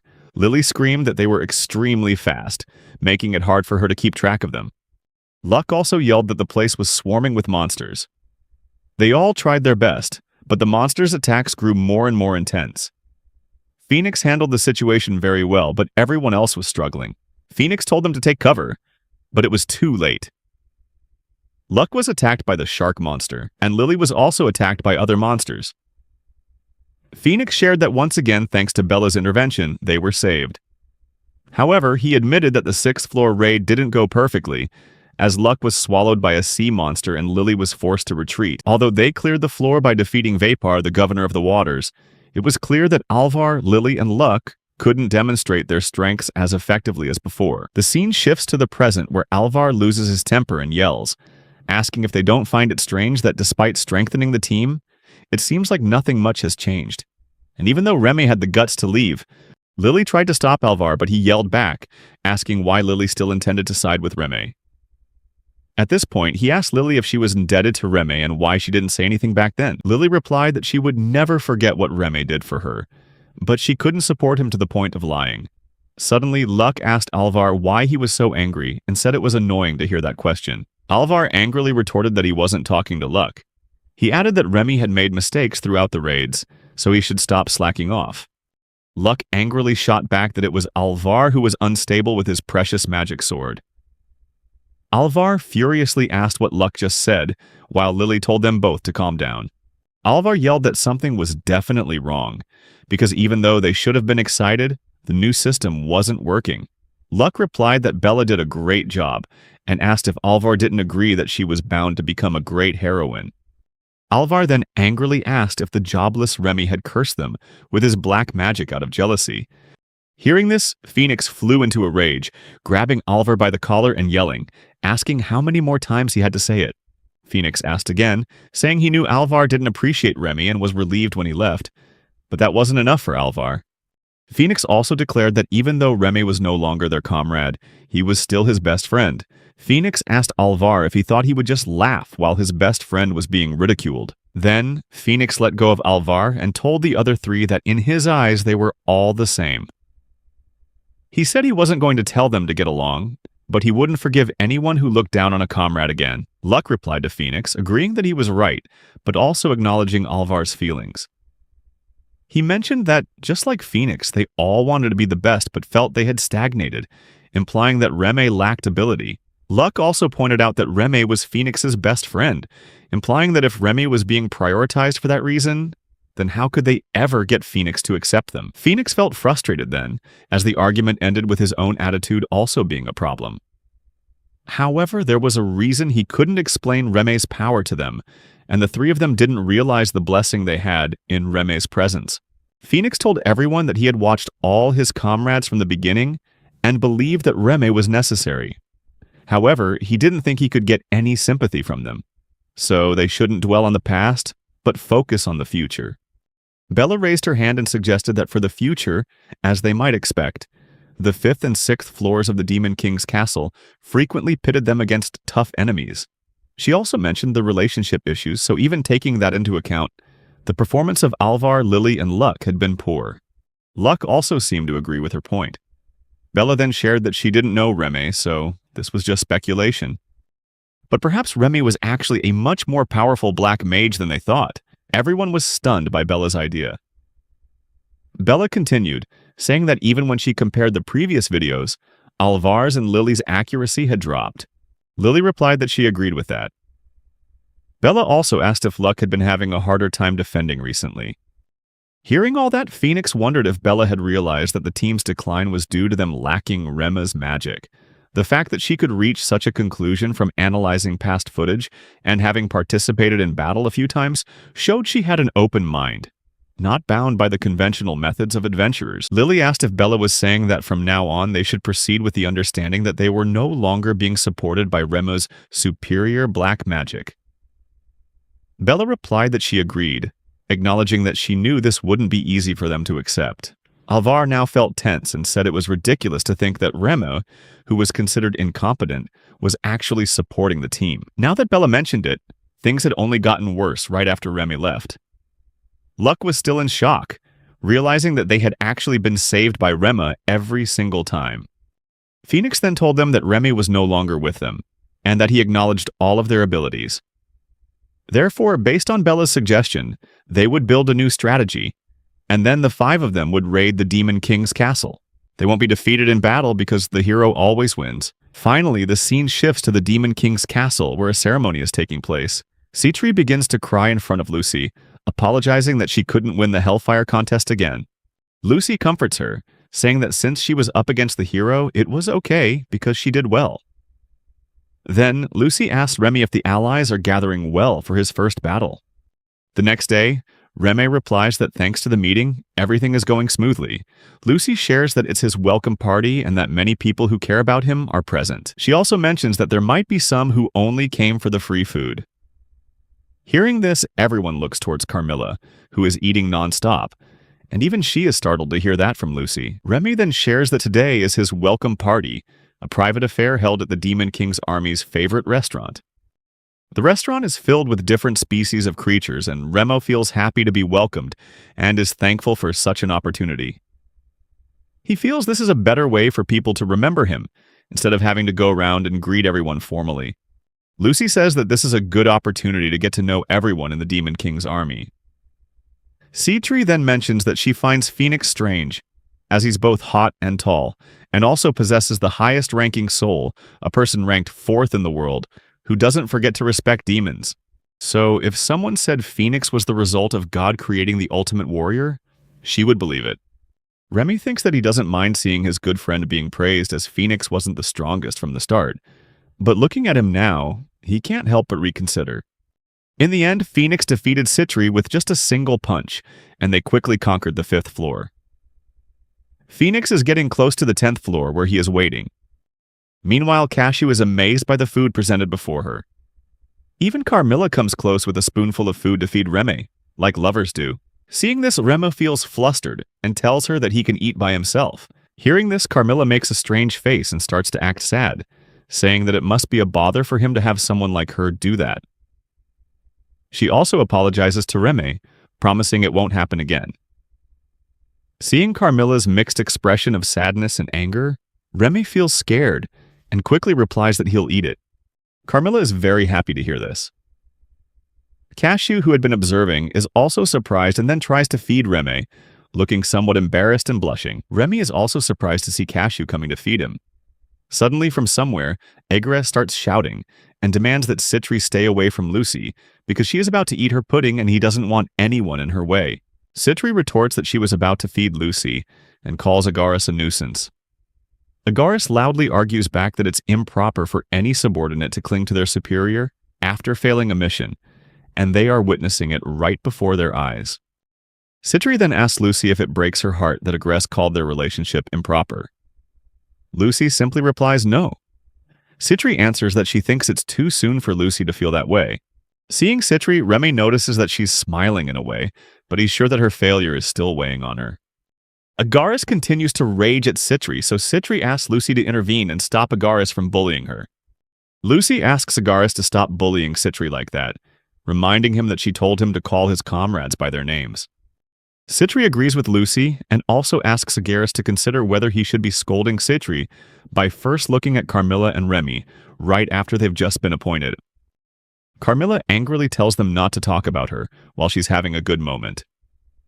Citri angrily asks if Carmilla is acting differently just because of Remy, even though they've been friends for a long time. She asks Carmilla to treat her nicely too. Carmilla replies that she is being nice, explaining that she still talks to Citri like this even with Remy around, which shows how much she treasures their friendship. Hearing this, Citri is surprised and asks Carmilla with a confused look if she's telling the truth. Carmilla affirms that she loves Citri, saying she is a remarkable girl and hopes she continues to be a good girl. Citri again asks Lucy if she is really remarkable. A flustered Lucy replies yes, acknowledging that Citri is indeed remarkable. Remy then shares that the four heavenly kings seem to have a friendly relationship with each other. Agaris, hearing about Cashew from somewhere, asks Remy if he's with his comrades. Remy replies no, causing Agaris to tell him not to lie and to reassure him that it's okay. Remy also shares that Agaris made a contract with him under a misunderstanding, but Remy corrected it in time. It was a different story when Agaris spoke with Cashew, but the demon leader had appointed him as one of the four heavenly kings. Remy is confident that Lucy is clear-headed enough to make such decisions, so he chose to let things be. Remy then says that after that he met the person in the Black Knight's armor. They first met while sleeping, and he found out that her dungeon name was Furcus. Furcus had asked him to provide her with a meal every time she helps him, which was the condition of their contract. When Remy returns from the party, Citri asks him if he can defeat Phoenix. Remy replies that he can, but only with everyone's help.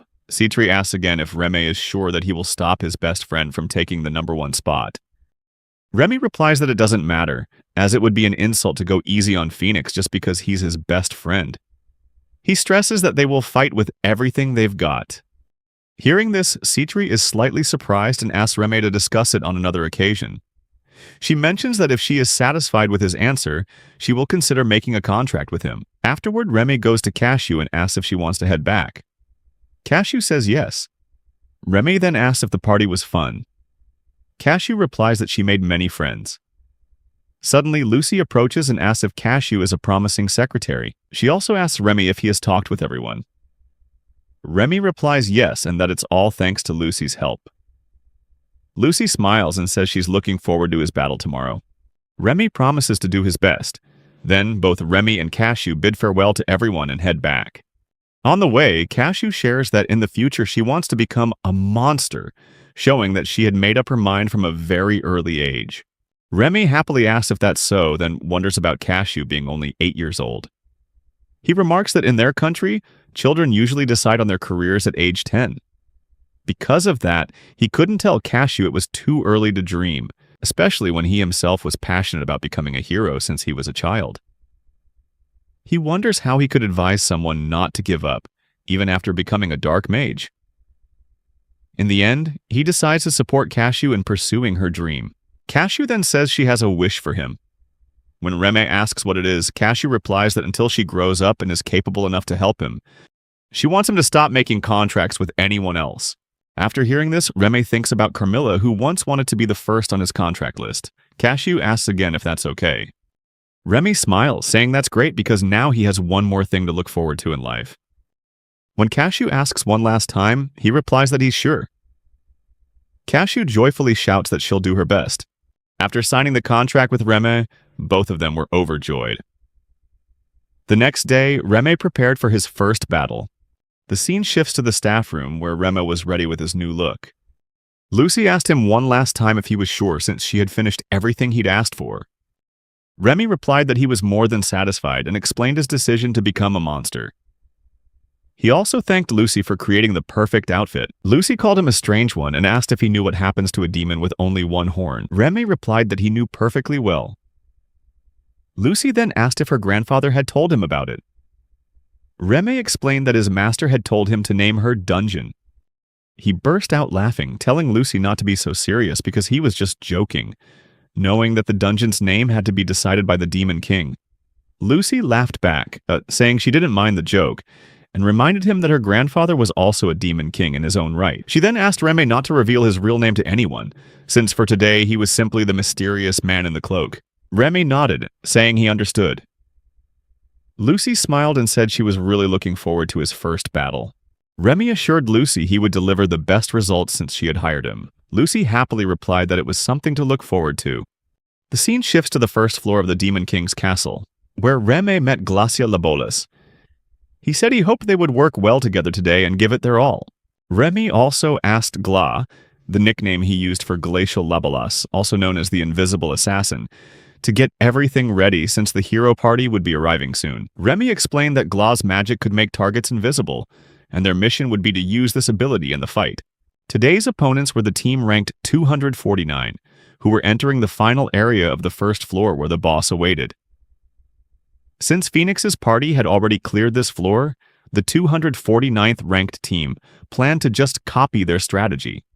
However, Reme was on the first floor this time, so they couldn't afford to let their guard down in the impregnable Demon King's castle. He also shared that the 249th ranked team consisted of a hero, 2 warriors, a holy knight, and a hunter. The team's hero possessed lightning magic and had a contract with a wind spirit. Reme guessed his nickname must be the Lightning Hero. The scene shifts to the hero's party, where they were confident they would easily clear the dungeon's first floor. The other warriors in the group chattered that the ferocious little mutt wasn't cute at all, so they had no problem attacking it. They also discussed how, since they started after Phoenix's team, they had to really pick up the pace, or else the audience would make fun of them. The hero shouted that they were being ridiculous for thinking they could make an impression, especially when they didn't have any useless baggage like a dark mage on their team. He explained that their invisibility would break if they got too close to a target, and that spells couldn't be concealed. Even if you make a mage invisible, their spells would still be completely visible. However, that was precisely why dark magic was perfect, as it was already invisible to the naked eye. Reme revealed that everything was going according to plan. He apologized to the hellhounds sent ahead, explaining he had to sacrifice them to make the enemy let their guard down. During the fight, Reme began using his power to draw all attention to himself. Reme wondered what they would think when they saw him. A humanoid monster like a dark dawn, leading a pack of hellhounds and suddenly appearing right behind them. The hero's party was stunned, wondering aloud if this floor was supposed to be hellhound territory. They couldn't understand why the 4th-ranked streamers hadn't mentioned this, leading them to guess that Phoenix's team had never even run into this demon. Slowly, the pack of watchdogs began to advance, ready to attack. However, the hero of the group signaled for caution, suspecting it might be a trap. The Holy Knight was right, Reme thought. Their original plan to copy Phoenix was useless now, and they knew it. But there was a more obvious and more dangerous element at play. If Reme were to disappear, canceling the invisibility, things would get very complicated. Just then, the hero of the 249th ranked team shouted for his comrades to catch the man in the black cloak before he vanished. Reme mused that heroes are chosen beings, possessing superhuman strength and would never imagine losing to a monster that isn't even a demon king. This meant the hero of the 249th ranked team wasn't content with his current position and wanted to rise higher. Immediately, the entire 249th ranked team charged towards Reme to capture him. However, just at that moment, Reme used his magic, trapping 2 of the team members right where they stood. "What's going on? We can't move!" they screamed in a panic. Witnessing this, a girl on the team anxiously asked the hero if they should go back and help them. But the hero ordered them to leave them behind, explaining that those 2 were holy knights, and yet they couldn't even deal with the 6 puppy-sized hellhounds for 5 minutes. This situation put them in an extremely difficult position. At that moment, Reme wondered how he could possibly reveal his true identity as Lamogtin on the very first day. For that reason, he couldn't reveal that a powerful mage was hiding on the first floor, so he had engineered a clever solution to this problem. The Holy Knight believed one of the hellhounds must be using dark magic, and he realized the black-cloaked demon's ability to command them was on another level. He considered prioritizing the dark magic user but couldn't locate them. Reme felt a sense of satisfaction, knowing the kid had fallen right into his trap, a plan that was incredibly difficult to pull off. What made it tricky was that several of the hellhounds could also use dark magic, forcing the hero to focus on dealing with the invisible threat first. Meanwhile, a boy with glasses was attacked by the pack of hellhounds. Just before being defeated, he shouted that it was a trap. Suddenly, just a few seconds later, the boy vanished without a trace. The whole team was shocked to see him disappear, realizing they had fallen into a trap with no way out. Remy noted that even when the hero was on the verge of losing, he still didn't help his teammate. Remy noted that Phoenix and his party always used group tactics, advancing as a single unit. But this time, the team ranked 249 had been split apart, exactly according to his plan. Remy continued to unleash the black jester hounds on the hero. The hero roared in anger, shouting that if they dared to mess with him, they'd better be ready for what was coming. He unleashed his power, casting a spell to wipe out everything around him. But just as the spell was cast, Glaciolabolas launched a surprise attack from behind. The hero quickly spotted it and tried to dodge. Remy shared that he had analyzed the party's raid strategy beforehand, and the hero was reacting exactly as predicted.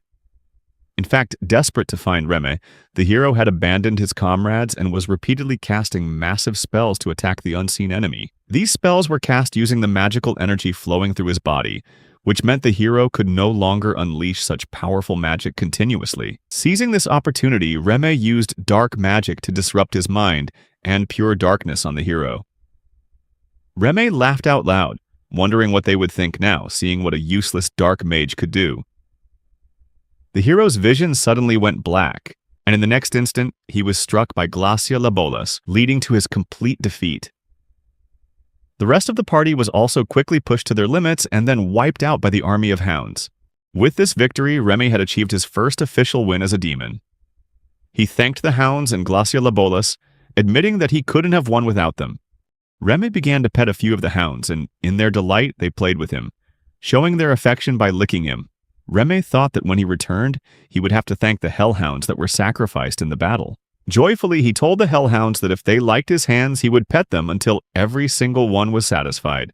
Remy reflected that after overcoming many challenges, he had successfully completed his first job. He was also glad that his life as an officer in the Demon King's army was going smoothly since his first battle. Remy recounted that he was often summoned to repel the raid parties that appeared daily. He also shared that whenever he had free time, he would adjust the 10th floor, where he worked, to better suit the floor's boss, which was himself under the name Lemagton. Afterward, Remy and Cashew worked together to improve the coordination among the personnel he had recruited from every floor of the castle. He also mentioned that Phoenix's party was still proceeding with their raid and had already cleared the 7th floor, the Sky and Trial Zone, and the 8th floor, the War Zone. Remy predicted that his confrontation with Phoenix's party would probably happen soon, but he decided not to think about work today, as it was his day off. He had promised to meet someone, a woman who had helped him a great deal recently. Arriving at the park, Remy thought he was 30 minutes early and figured that was fine.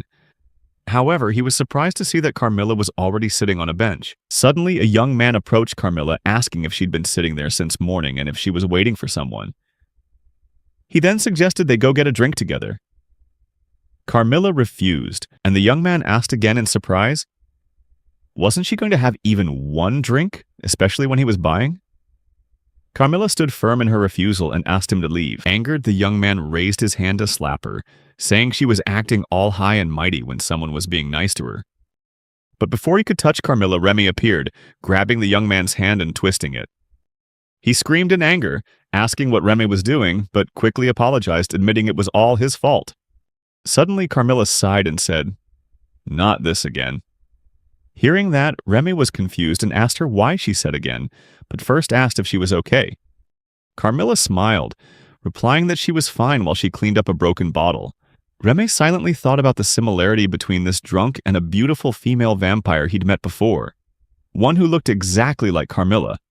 She then asked if they should get going and said it felt like a dream to be able to meet him on his day off. Remy agreed, expressing his desire to thank her for so many things.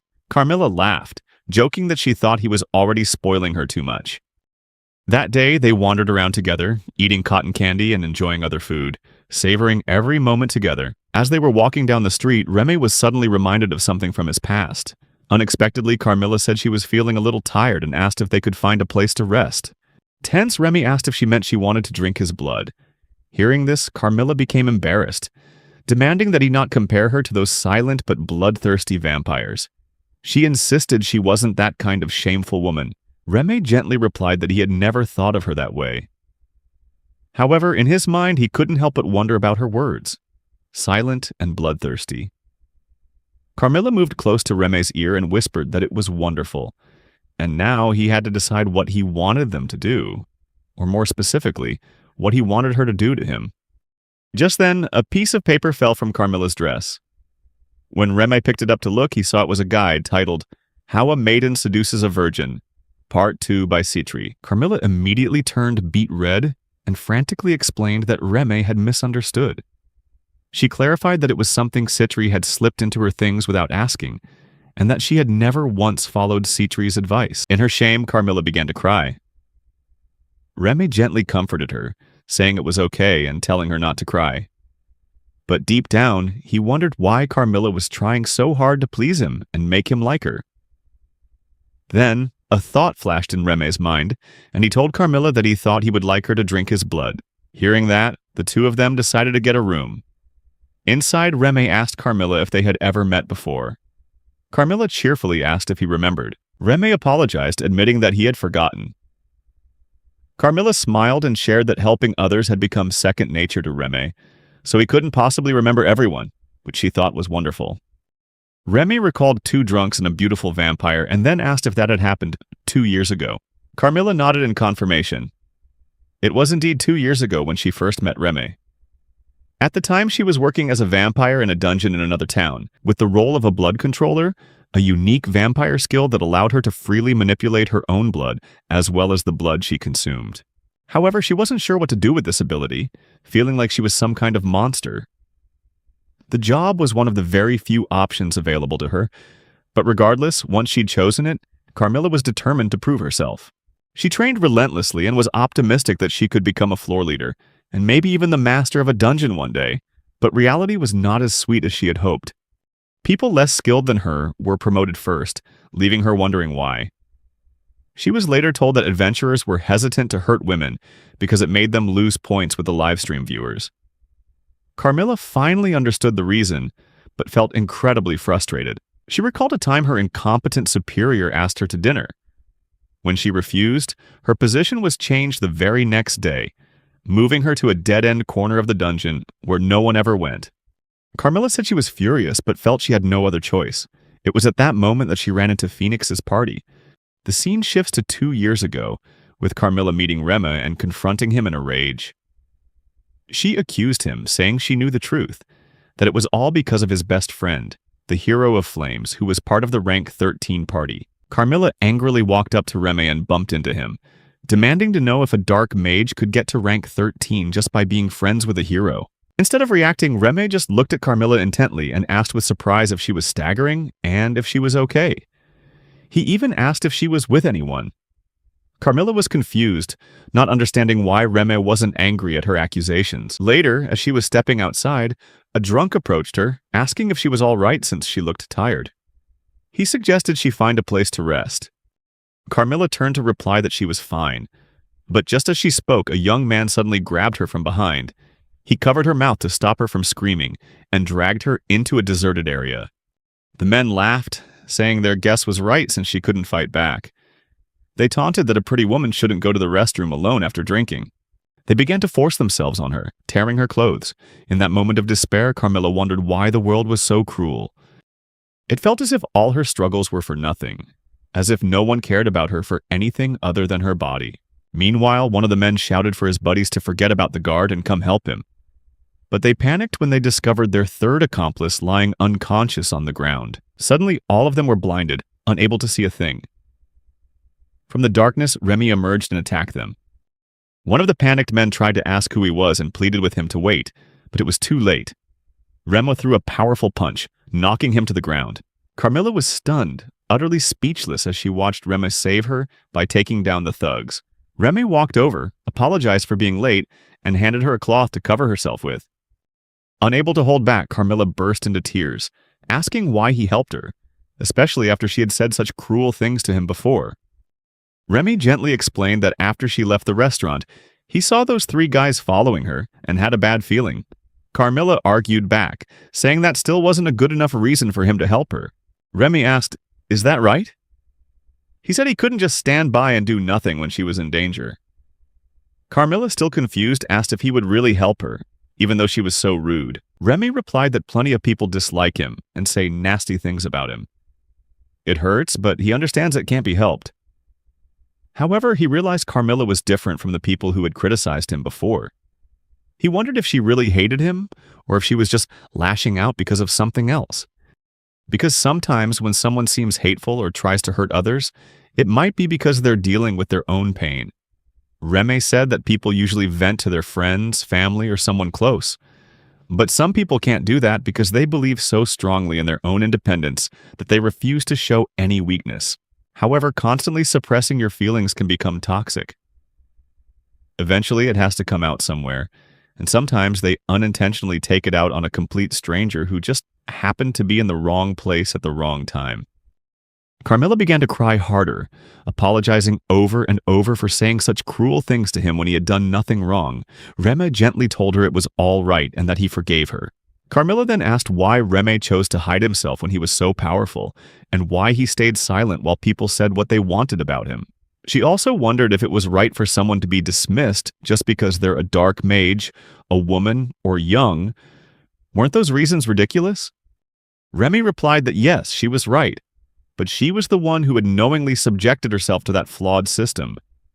He asked her if it would be easy to give up, but he knew she must have suffered because she hadn't given up, right? Carmilla was quiet for a moment, then asked why he didn't give up. Remy answered that in his case it was because he had a dream. He could push himself to the limit because he had set a goal for himself. He also shared that he really admired people who don't give up when faced with a challenge. However, he told Carmilla that if she felt like she had hit her limit, maybe she should consider changing her approach. Quitting isn't the same as failing. Sometimes it's a strategic retreat to find a new way forward. Remy added that from what he knew of her, he was confident she could find the right place to challenge herself again, even if he couldn't tell her exactly where that was.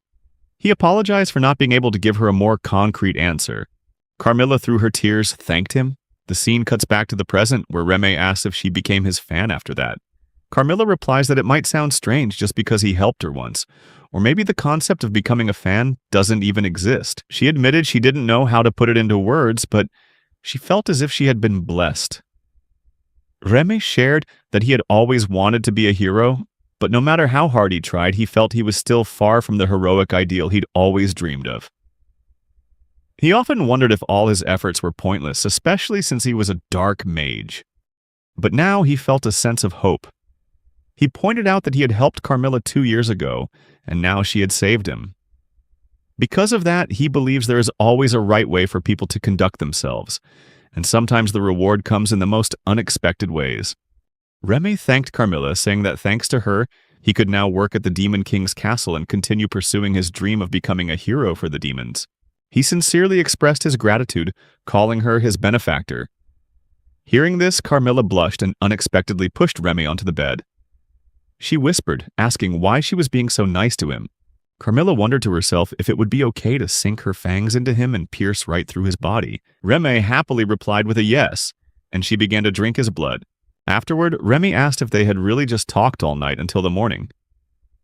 Carmilla smiled and asked if he knew the concept of a sleepover friend, referring to someone who stays the night with another person without being intimate. She playfully suggested changing friend to girlfriend, and sweetly told Remy to decide what they should call their relationship from now on.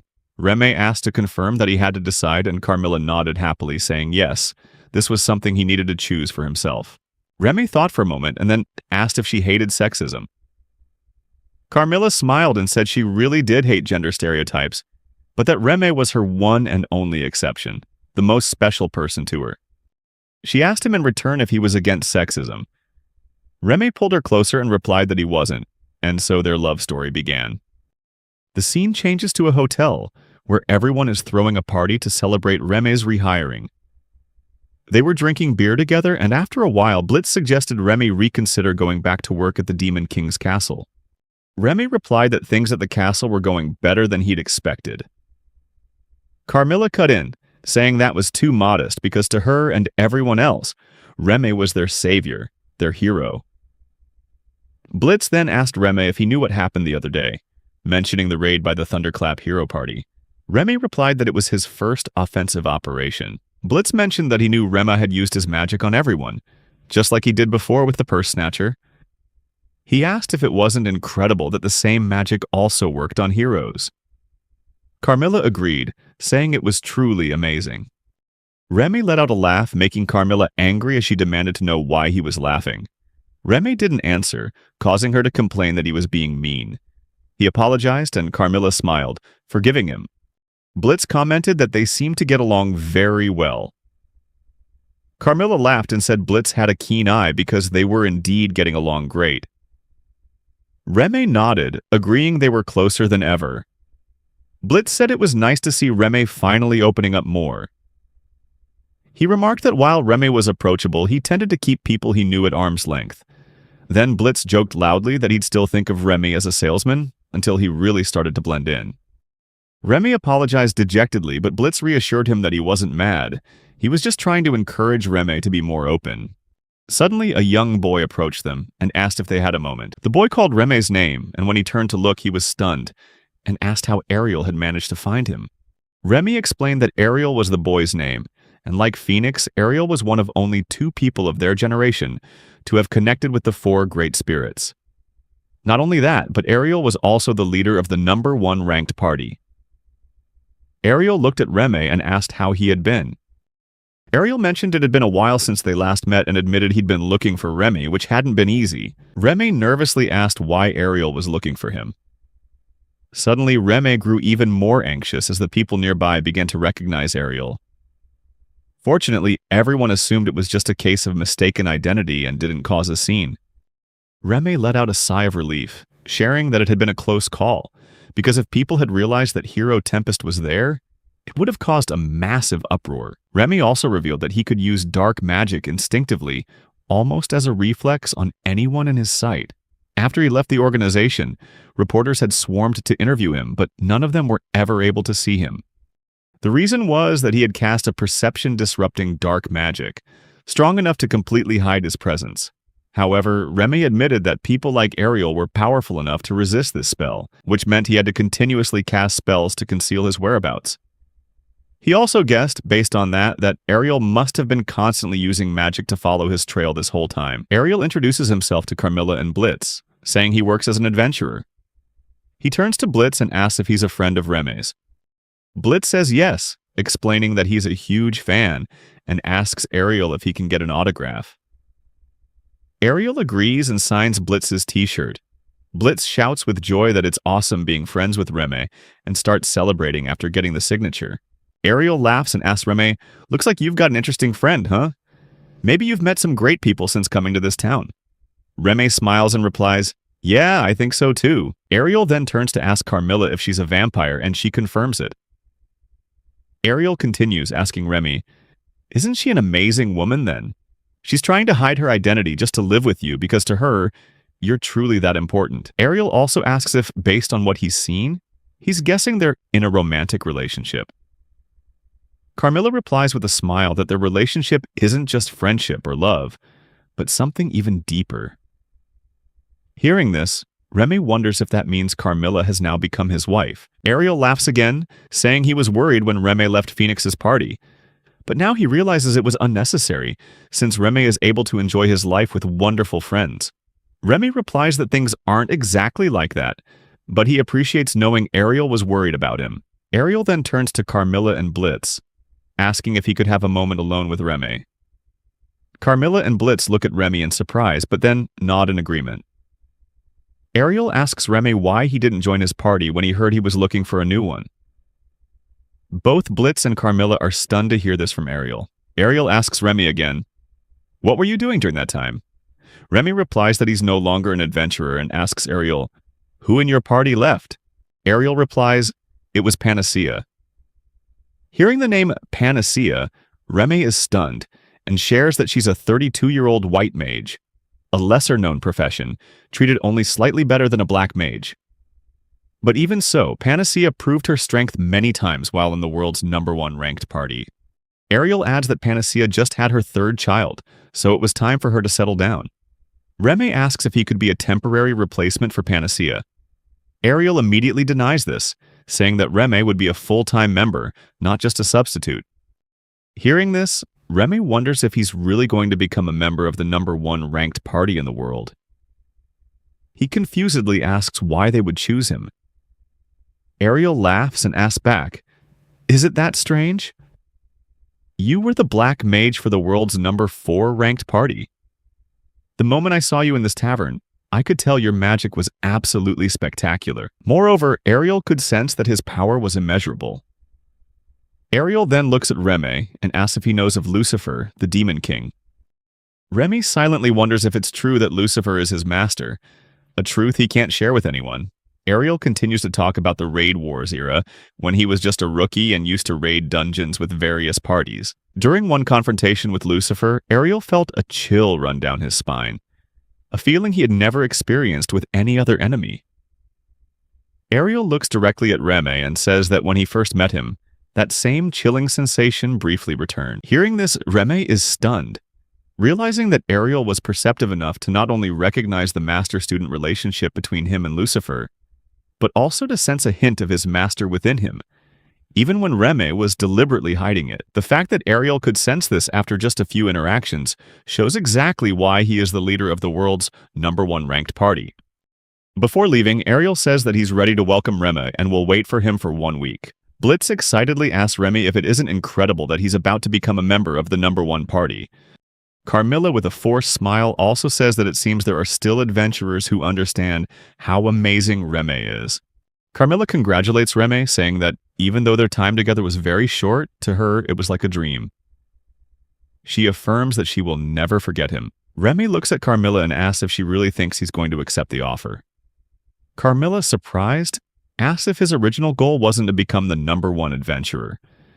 She also brings up Lemington, the one who always hides his face, and asks if that isn't the heroic figure Reme has longed to be since he was a child.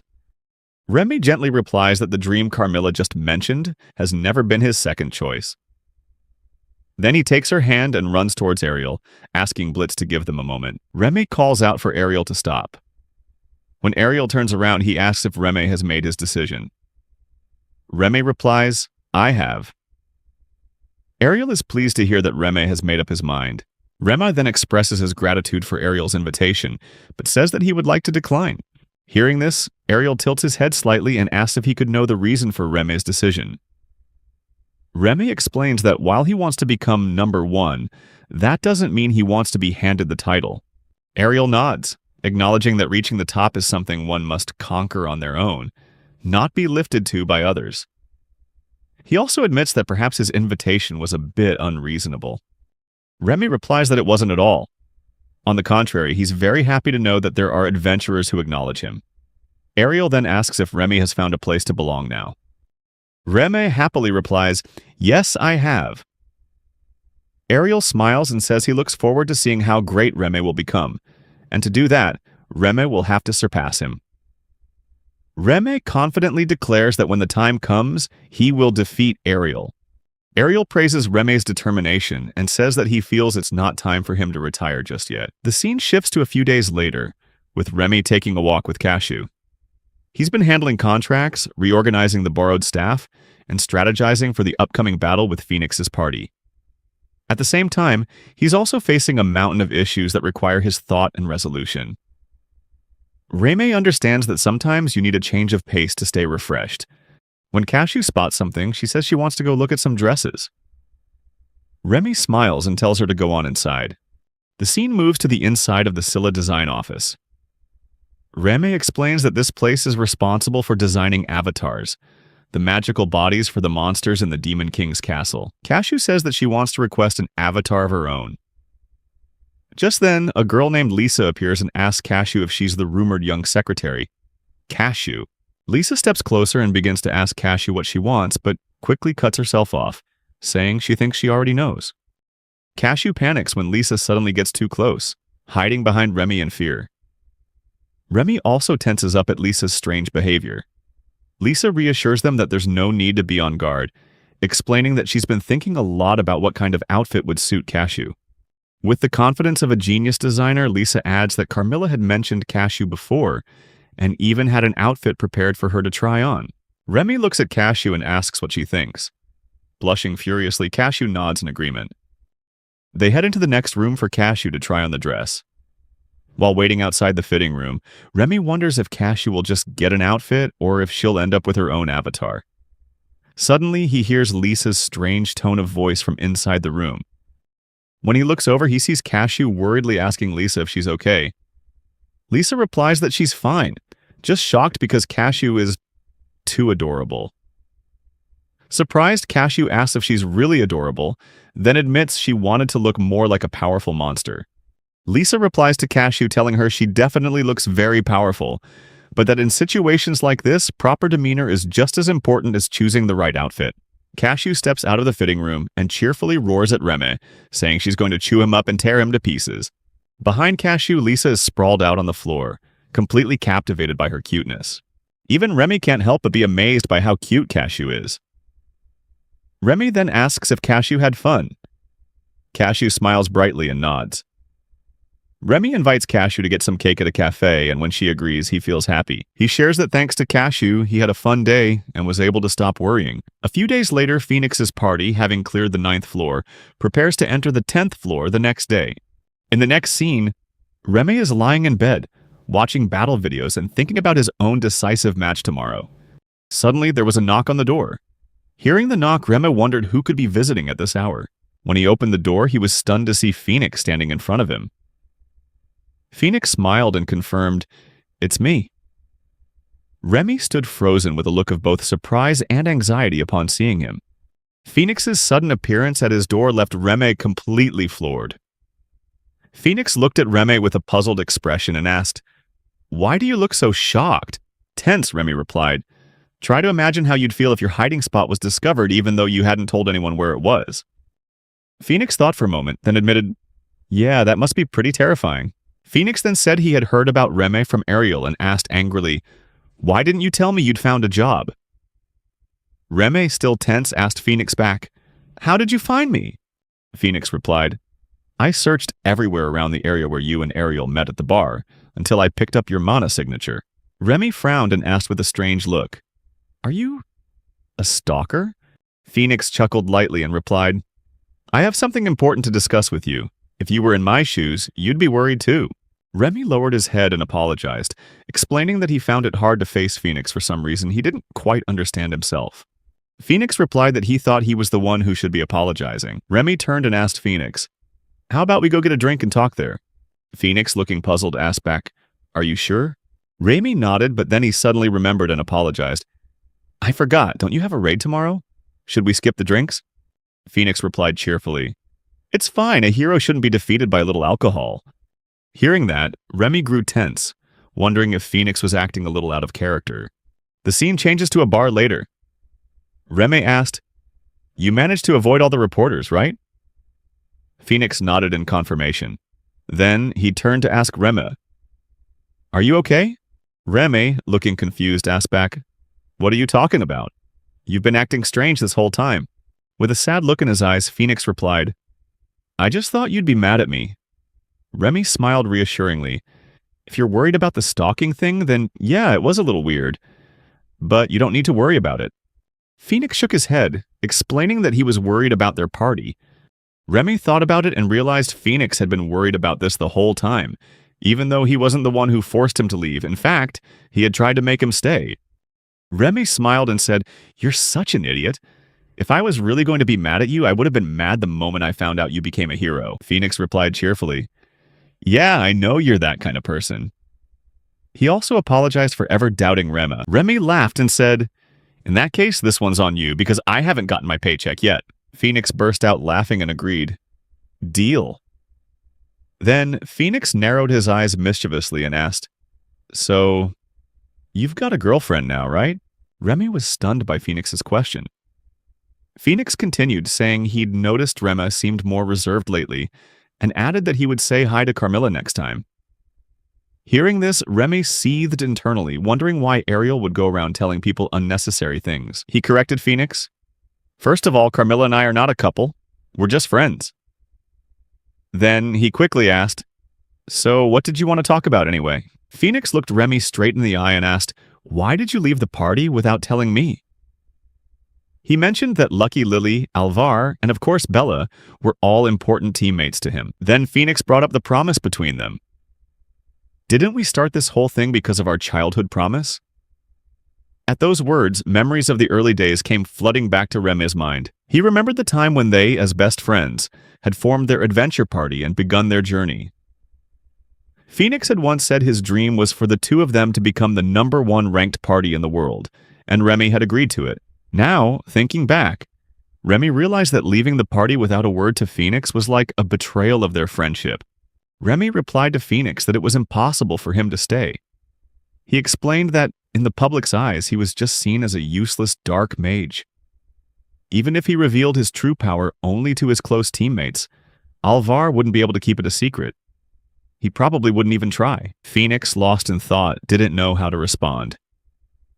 Remy said that besides Phoenix's achievements and fame as a hero, something else was holding him back from reaching World Rank 3. He told Phoenix to think about what that could be, saying that he was sure his own existence had to be on Phoenix's mind. Phoenix exclaimed loudly that if Remy had still been in the party, they could have easily climbed to World Rank 4. Remy replied that he wasn't the only reason for that success. He also brought up Bella, saying that she was an incredibly talented person. Phoenix then asked if Remy had been following their raids. Remy replied that yes, he had been glued to the screen watching their raids. Phoenix asked Remy if he knew that recruiting Bella might have helped boost their appeal to the audience. However, Phoenix still wondered if that decision was his fault. Remy thought and realized that even though Alvar and the others were top-tier adventurers, they couldn't develop as quickly as a hero who wasn't trained by the Demon King, like Phoenix. Despite being from the same generation and having great potential, they were still limited by their lack of experience. Remy shared that he always wanted to quickly reach World Rank 1 with Phoenix. Naturally, he tried not to reveal his true power, and instead used his magic in a way that made his teammates appear stronger. As a result, thanks to his magic, his teammates displayed strength far beyond their actual abilities. However, he also admitted that his magic had inadvertently hindered their natural growth, preventing them from improving gradually over time. Phoenix admitted that he felt guilty about it too. Remy asked if Phoenix's actions had changed a bit after they cleared the 7th floor. Phoenix nodded and said that the change was largely thanks to Bella. Phoenix recounted everything they had discussed as a party. After hearing it all, Remy was surprised to learn that Bella had suspected him that much. Tensely, Remy asked if Alvar had noticed it too. Phoenix replied that it seemed Lucky and Lily had changed their perception of Remy, and Alvar had become aware of it too, which was typical of him. Remy couldn't help but be surprised by Bella's shrewdness. Phoenix added that he had temporarily recruited Bella to the team. In his thoughts, Remy realized that overly powerful dark magic could be mistaken for shadow magic, which had caused humanity much suffering in the past and was still considered dangerous to this day. If he were suspected of being a shadow mage, it would cause a serious problem. The kingdom might start monitoring him, and rumors would spread quickly, affecting the team's reputation. This was why he had to keep his power a secret. Phoenix, now angry, slammed his glass on the table, about to say something. But before he could speak, Remy understood and gently told Phoenix not to say anything more. Remy explained that Phoenix understood why he had never talked about this with him. He didn't want to face that situation and told Phoenix to just admit it. The situation was, if Remy had spoken up, Phoenix would have surely told their teammates that if they wanted to kick Remy out, they should be the ones to leave the party, not Remy. That's why Remy chose to say nothing. If Phoenix had said that to Alvar and the others, it would have been meaningless, as no one would support a hero who would expel his teammates just to keep a childhood friend. Phoenix suddenly turned serious again and asked, "So are you saying our dream was never possible from the start?" Remy was stunned by Phoenix's line of thinking, but now he had an answer. He told Phoenix that, no matter what, he was still determined to become a hero. Phoenix was surprised and asked Remy if he remembered that he had already rejected Ariel's invitation. Remy nodded and replied, "That's right, because becoming #1 in the world isn't something that can be just handed to you." Phoenix asked if Remy had found a new team. Remy gave a rather vague answer which confused Phoenix and made him ask for a simpler explanation. Phoenix wanted to know if Remy was saying he would become a hero all by himself. Remy replied that he had already found teammates, so for now it would be a competition. Phoenix continued to look at Remy in confusion, and Remy smiled, asking if Phoenix remembered when he invited him to be a teammate. Back then, Remy had said the same thing, right? The scene flashes back to the past when Remy and Phoenix were children. A young Remy once asked Phoenix if he understood that the hero is always the one who wins in the end. But, in another way, whoever wins in the end becomes the hero, right? Remy had warned Phoenix that if he wasn't careful, Remy might surpass him in the future. Phoenix nodded, showing he remembered those words clearly. Remy concluded by saying, "Well then, let the better man become the hero." He emphasized that even though they were friends, he wouldn't hold back. Phoenix smiled and replied that he was also planning on waiting for Remy on the throne of the world's #1 rank. Remy laughed and asked if Phoenix hadn't been whining a bit too much. Phoenix replied that he had, because he was lamenting the heartlessness of his best friend, who not only left without a word but also cut off all contact with him. Remy understood that Phoenix was angry with him, so he sincerely apologized. But Phoenix, still annoyed, added, "What's more, you went and found new friends and a lover, and you're having fun with them." Hearing this, Remy tried to calm Phoenix down, telling him to cool it and stop frowning. He suggested, "How about we go for a drink?" Phoenix finally agreed, nodding. "Yeah, sure, what's the occasion?" Remy replied that he just felt like drinking.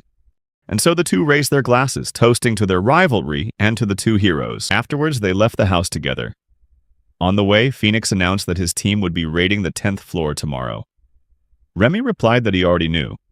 Phoenix confidently declared that they would win and wanted Remy to watch the match. Remy smiled and agreed. Phoenix continued, sharing that he would be one step ahead of Remy on the journey to becoming #1 in the world.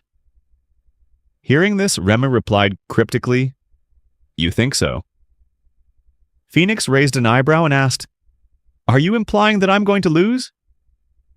Remy just smiled and replied, "You'll find out for yourself tomorrow." Phoenix said confidently, "I'll definitely win, because that's what I was taught, that the hero always wins."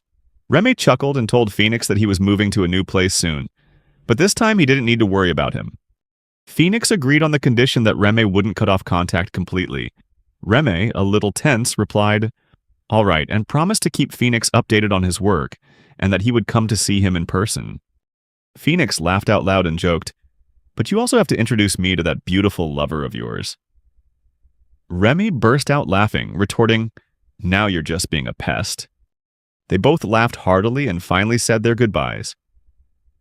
As he walked away, Rem thought about their meeting tomorrow. They would face each other again, but this time not just as best friends, but as rivals. A battle was coming, where the hero of humanity would clash with the hero of the monsters.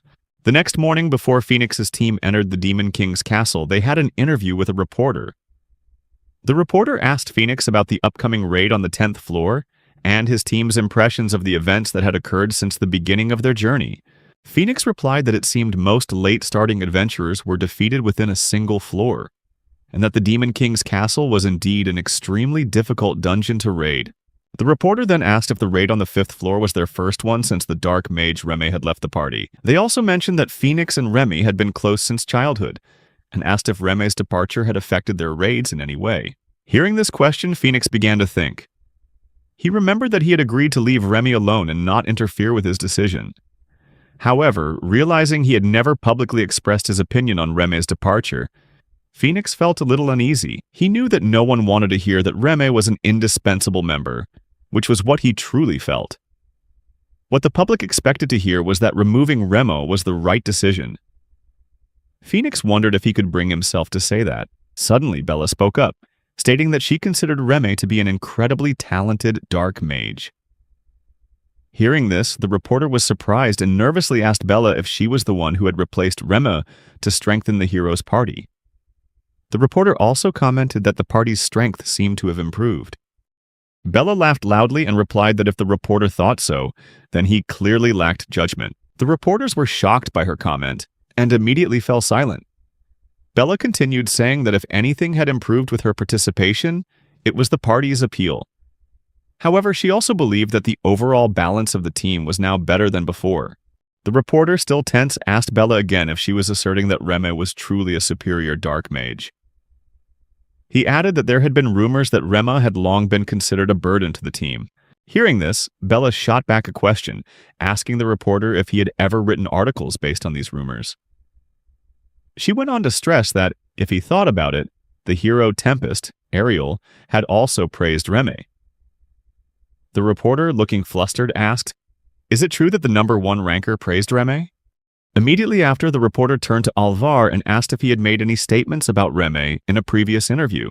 He also mentioned that Alvar had publicly supported Reme's removal from the party, stating that it was the right decision. Alvar tensed up and asked if that was the interview before the 10th floor raid. Immediately after, he became angry and confronted the reporter, asking how long he planned to keep talking about people behind their backs. The reporter was flustered, causing other reporters to jump in, quickly shifting to ask Alvar about the team's future. Meanwhile, Phoenix approached the main reporter.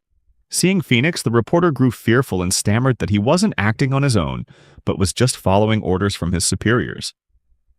Phoenix, furious, said that he didn't care who gave the orders, and demanded that the reporter think before he said anything. The reporter cowered in fear on the ground. Bella calmly said that she believed Phoenix's feelings for his childhood friend had been made clear, but advised him not to use magic to threaten civilians. Phoenix growled back that he wasn't threatening, just warning. Bella reminded Phoenix that it wasn't just what he said, but how he said it that mattered, and advised him to calm down a bit. Phoenix sighed, admitting that it seemed Bella had gotten used to the hero's party and expressed that he was happy to be her captain. Bella smiled, replying that it was an honor, then asked if Phoenix still missed Reme. Hearing this, Phoenix frowned and told Bella to stop teasing him. Bella replied that she was simply worried. Then they both shared a soft laugh. Lily commented that perhaps they had pushed Bella too hard and asked if she needed a break. Lucky also shared that, although the difficulty was very high, having come this far, he didn't want to start over from the beginning. Lily cheerfully declared that with their current lineup, they could definitely win. However, he also added that no matter what stood in their way, he would take it down himself without calling for help again. Phoenix told everyone that they had said enough and that it was time to proceed with the raid on the 10th floor. The scene shifts to the 10th floor of the Demon King's castle, where Remy is sitting on a sofa, awaiting the arrival of Phoenix's party. He tells those around him that Phoenix's group will soon attack this floor. He also asks if there's anyone in the opposing party the monsters haven't met before, as these were the ones who defeated the minions on the previous floors. Remy reminded himself that, as an officer in the Demon King's army, he had to maintain his composure and calm demeanor, an attitude he had cultivated while working under the Demon King. He also thought about his comrades, the monsters in the dungeon, the ones who had been defeated by Phoenix's party before they could even reach this floor. Remy wondered if he had ever truly understood the monster's strength. He silently wondered why, even after being defeated, they would get back up, ready to fight again. Remy also told himself that Phoenix, the hero of humanity, had the potential to become the strongest of their kind. Therefore, even if the monsters tried to challenge Phoenix's party again, their defeat was inevitable. Remy loudly asks the monsters if they are just standing there to be defeated once more. Marcosius responds with a resounding, "No way," declaring that they have risen again to seize victory with the officer's support. Officer Naberius eloquently agrees with Marcosius, proclaiming that with his 3 heads, he will tear out the enemy's throat next time. Kamaris then steps forward, saying he wants to add the ice hero to his collection and believes that with the officer's support, it will surely become a reality. Larage, the gangrene huntress, shares that this time she will definitely not let the elf who dodged her arrow last time get away again. Remy cheerfully praises their spirit, affirming that as long as they hold on to their indomitable will, true failure will never come. No matter how many times they are defeated, the final victory will still be theirs. He declares that from this day forward, they will go on the offensive. He asks only one thing, that they follow his orders, and if they do, victory will be theirs. All the monsters roar in agreement. Carmilla steps forward, kneels, and vows that they will follow Reme's command and ensure Lemegeton's victory. Meanwhile, Phoenix and his party have reached the 10th floor of the Demon King's castle. Remy welcomes them, expressing relief that they have finally made it. To hide his identity, he uses the voice-changing feature built into his mask. When Phoenix's party enters the 10th floor, just like on the 5th floor, they are immediately drawn into a battle with the floor boss. Remy explains that on this floor's extremely long corridor, there are 2 doors. The first door is the entrance, where the adventurers come in. The second door is the exit, which they will have to defend. He also shares that he could have used his dark magic to gradually weaken the hero's party, and then let the monsters finish them off, as he did on previous floors. However, this time he chose a different approach. Alongside his comrades who are determined to fight Phoenix's group, Remy decides to take down the hero's party in one decisive blow. This is not only what he desires, but also his responsibility to lead everyone to victory, now that they have all chosen to trust and follow his command. Remy introduces himself to Phoenix's party as an officer of the Demon King's army and the Dark Mage of the Tusks, Lemagaton. Phoenix responds in kind, declaring himself the one who will raise his sword against the Demon King after defeating Lemagaton. Remy calmly replies that this will never happen, as they will all be annihilated on this 10th floor. Immediately after, Remy uses dark magic to suppress all members of Phoenix's party. Seeing this, Phoenix laughs, which makes Remy smile as well. Bella, confused, asks Phoenix what just happened. Phoenix, with a confident smile, explains that he understands the situation now and realizes that what's before them is truly amazing. Phoenix draws his sword, his expression turning serious, and declares that they will fight with all their might, as prolonging the fight would put them at a disadvantage. In his heart, Remy wonders if Phoenix has realized that Lemagaton is his best friend. Remy replies that if Phoenix has made it this far, he will accept his challenge. Just then, Furcus and Carmilla also appear, stunning all the members of the hero's party. Although kings had been defeated before, the appearance of all 4 heavenly kings at once could pose a major problem for them. Remy explains that it depends on the dungeon, but one can summon a heavenly king to any floor they wish, just once. This can happen on floors they don't manage. On the other hand, apart from the high-ranking leaders, rare monsters equivalent to floor bosses cannot appear on other floors. After finishing his speech, Remy leads them back to the link room. However, there is one exception. If the heavenly kings do not appear naturally, then they are summoned by someone. Remy wonders if Phoenix and the others know about his ring, and for that reason, he must create the impression that this is just a normal raid. Lily tells her teammates that the Black Knight Furcus will be a huge problem, as she can't pierce his armor with her arrows. Bella suggests that if their goal is a quick, decisive battle, they should aim for the floor boss. Noticing that Alvar and Lucky look tense, Bella asks if they want to leave. Lily replies that it's not a good plan, and reminds her that another group was wiped out trying that approach.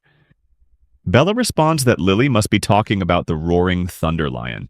She also mentions that based on the rate of decline and the type of dark magic involved, she can't imagine it was done by just one person.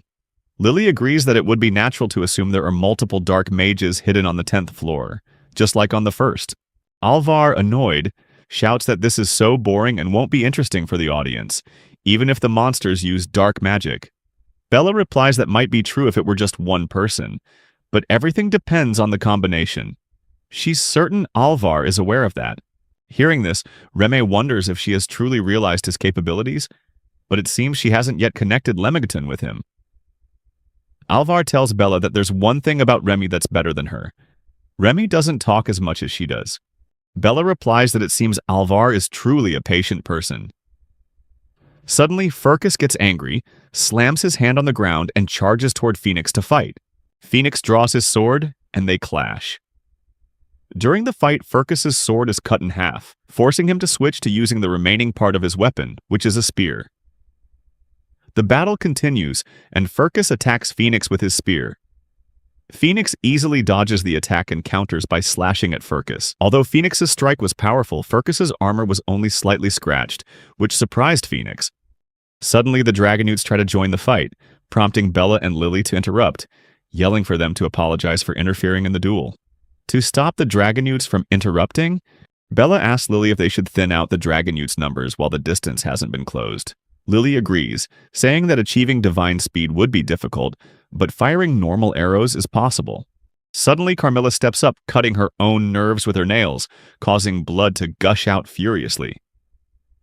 She declares she will punish the foolish adventurers who dare to oppose Lemegeton with blood.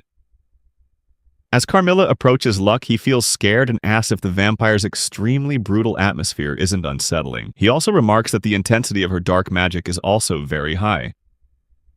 Alvar steps forward, asking everyone to give him a few seconds to deal with Carmilla.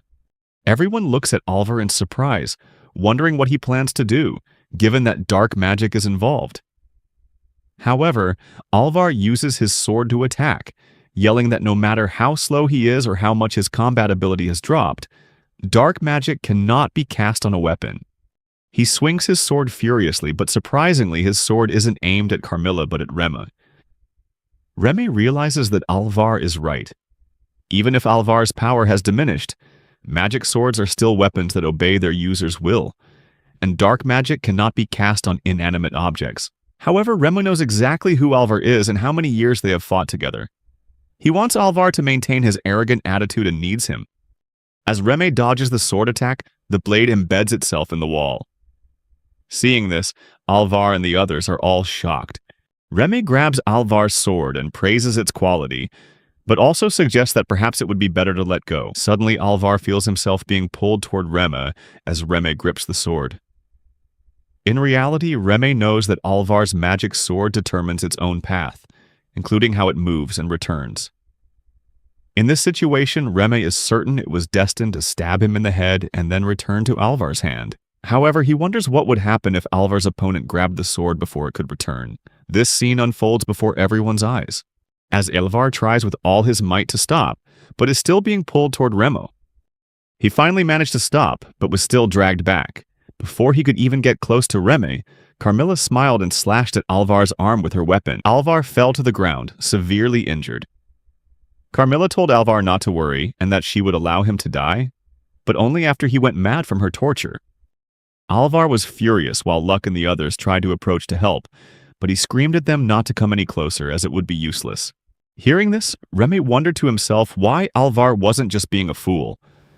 Alvar saw himself as a sacrificial pawn.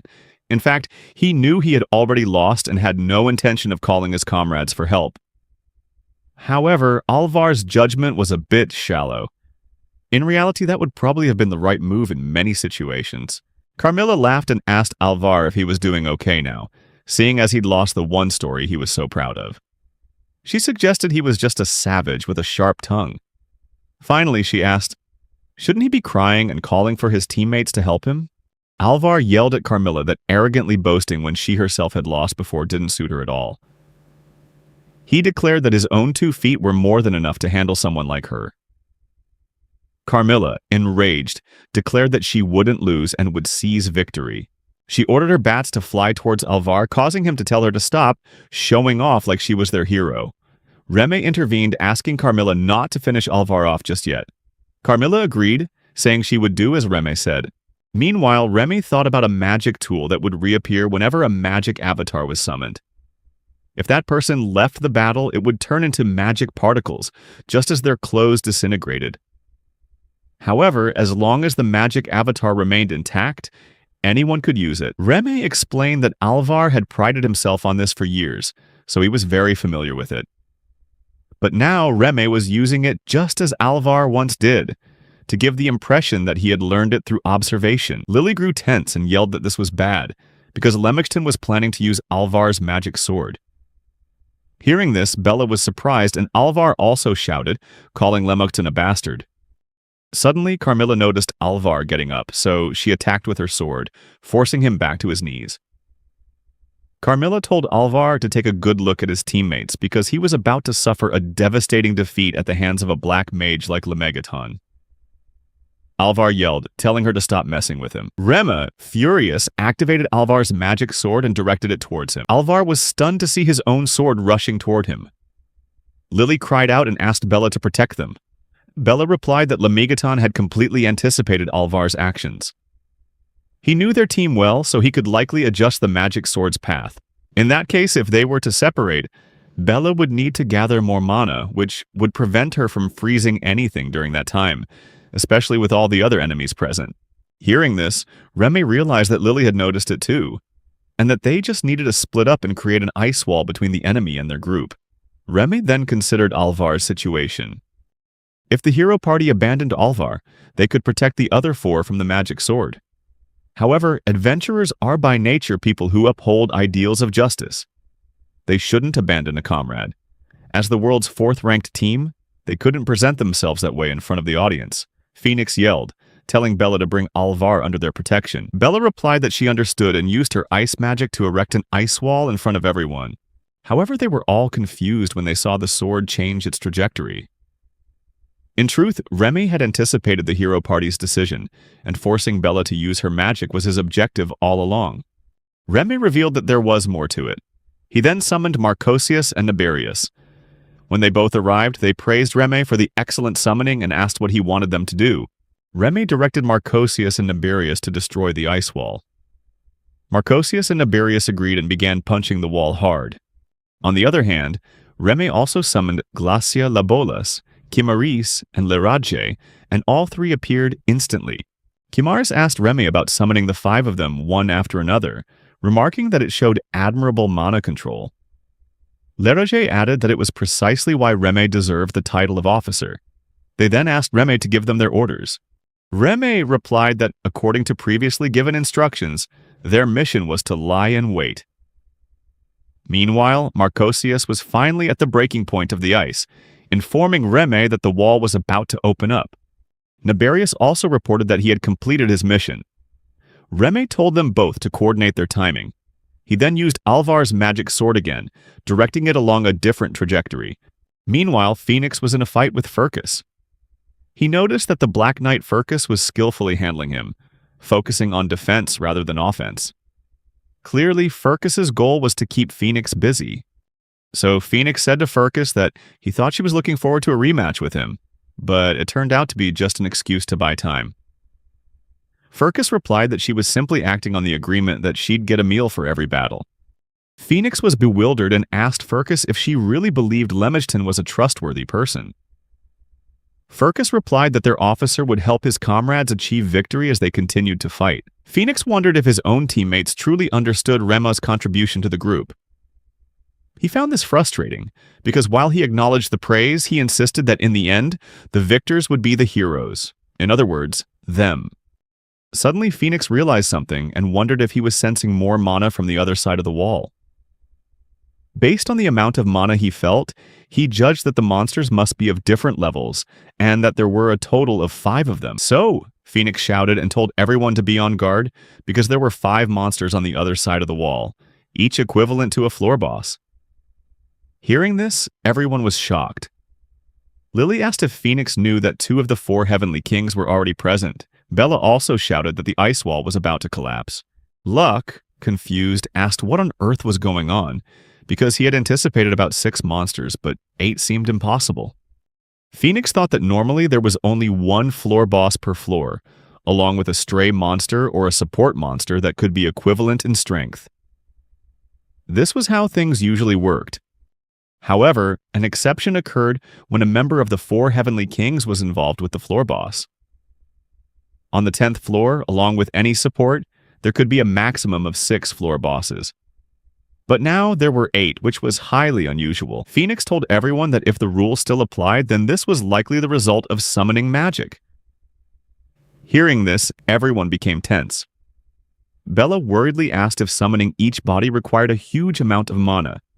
Luck suggested that if someone had really summoned all 5 monsters at once, it meant their group was facing a demon as powerful as the Demon King, right? Phoenix wondered if it could be Rem, since he seemed capable of it.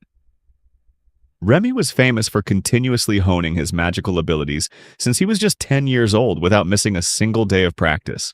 Alvar shouted and told Phoenix not to worry about them, but to focus on using his own magic. Phoenix felt stressed because he couldn't use his magic freely. His powerful spells could engulf everything around them. Bella cried out that the ice wall was breaking. As the walls came crashing down, Phoenix was surprised to see Marcosius and Naberius. Marcosius challenged Phoenix to a fight, while Naberius urged everyone to fight together, promising that this time the outcome would be different. Luck, seeing only the two of them, suddenly asked everyone if there weren't supposed to be three more. Suddenly, Alvar's magic approached them. Seeing this, Phoenix cried out Luck's name. Luck reassured everyone not to worry, because he would definitely protect them. However, everyone was shocked when the sword pierced Luck instead of Alvar or Phoenix. After being struck, Luck began to fade from the scene. In his final moments, Luck felt something strange. He apologized to everyone for not being able to help. As Luck vanished, Reme told Carmilla that was enough. There was no need to torture Alvar any longer. Carmilla agreed and thanked Alvar, admitting that thanks to his magic sword, they had been able to defeat Luck. Carmilla ordered her bats to fly towards Alvar to make him disappear as well. Alvar angrily told her to remember him, promising that he would be back. Carmilla laughed scornfully and coldly replied that she had already forgotten him. After Alvar also disappeared, Bella approached Phoenix and announced that she had confirmed, after witnessing the recent scene, that the floor boss was Remy, the Black Mage himself. Phoenix was impressed that Bella had realized Remy's true identity. Bella asked if she should go out there, seeking his permission to do so. At that moment, a tense silence fell over the floor as everyone looked at each other. Phoenix wondered if Remy's actions indicated that someone was very familiar with the hero party, implying that Bella was the one Remy knew least. It seemed that sending Bella would be the right move. Suddenly, Bella said she couldn't imagine Phoenix telling her not to go just because he wanted to face Remy alone. Hearing this, Phoenix wondered if he really did harbor those feelings, but he didn't want to make the wrong decision because of them. He reflected that Remy might have anticipated the hero party would send Bella out. Bella asserted that she would quickly force Lemington to retreat, while remaining wary of the other three enemies. She asked Phoenix to protect Lily and eliminate the remaining enemies. She asked Phoenix for a nod of agreement, and Phoenix responded affirmatively. Bella then advanced towards Remy, and surprisingly, Carmilla and Furcus made no attempt to stop her. Seeing this, Phoenix grew tense, realizing that none of them were stopping her, which suggested Remy had anticipated Bella's move. He shouted Bella's name to warn her and offered his support. However, before he could intervene, another monster blocked his path. In this difficult situation, Phoenix struggled with what to do, as he couldn't leave Lily by herself. Marcosius shouted that their officer had given them a chance for a rematch with Phoenix, and they were first in line. Phoenix, confused, asked if they weren't planning to attack him together. Marcosius replied that if they had wanted to do that, they would have had many ways to defeat the hero party sooner. He explained that their officer was merely considering their wishes. Phoenix wondered if Marcosius thought Remy was a good boss, feeling a sense of pride for Remy as if for a best friend. Phoenix also realized that Remy might have been a bit underestimated. He considered how Remy could have almost taken down the Heroes of Flames much faster. Remy had certainly shown his dominance so far, but the outcome was still undecided. Phoenix replied that he understood and was ready to take them all on. The scene then shifted to Bella, who, upon reaching the floor boss's seat, was surprised to find that Remy was nowhere to be seen. She quickly realized it must be the work of Glacia Labolis. She shouted for everyone to be careful, as there might be hidden enemies. Hearing this, Lily and Phoenix became a little more alert. Bella also mentioned that the situation seemed more complicated than she had thought. Seeing this, Remy wondered how Bella managed to calmly assess the situation and still remember to warn her comrades. When Bella had fought Glacia Labolis before, she wasn't a member of the Heroes of Flames, but she had trained hard since then.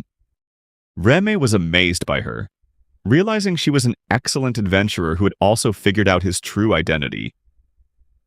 Bella raised her sword and declared that Remy might be planning to ambush her, but she wouldn't let it happen. She then used her ice magic to create a shower of ice from above. Seeing this, Remy was amazed by the ice particles and realized that being invisible didn't mean he couldn't be touched. He wasn't physical, and understood that Bella, with her abilities, would likely be able to sense any enemy approaching that way. Suddenly, Bella sensed a presence and attacked in that direction, shouting that she had found Remy. However, she was shocked when she realized it wasn't him. At that moment, Remy realized with disappointment that it wasn't him she had found, but a ghost controlled by Kamaris, the avatar of an adventurer which Kamaris had defeated before. With the help of Ice Rain, Bella saw that there were numerous enemies ahead. In response, she decided to erect ice walls everywhere from the ground. When nothing happened, Bella became frustrated and asked why Remy wasn't attacking her, questioning if she wasn't worthy of his time. Remy wondered if he had ever thought Bella wasn't worth his time. However, he had no plans to attack her as he had Alvar or luck. One reason was that he wanted to fight Phoenix in perfect condition. Remy also realized he had used a fair amount of mana, but the same was true for Phoenix.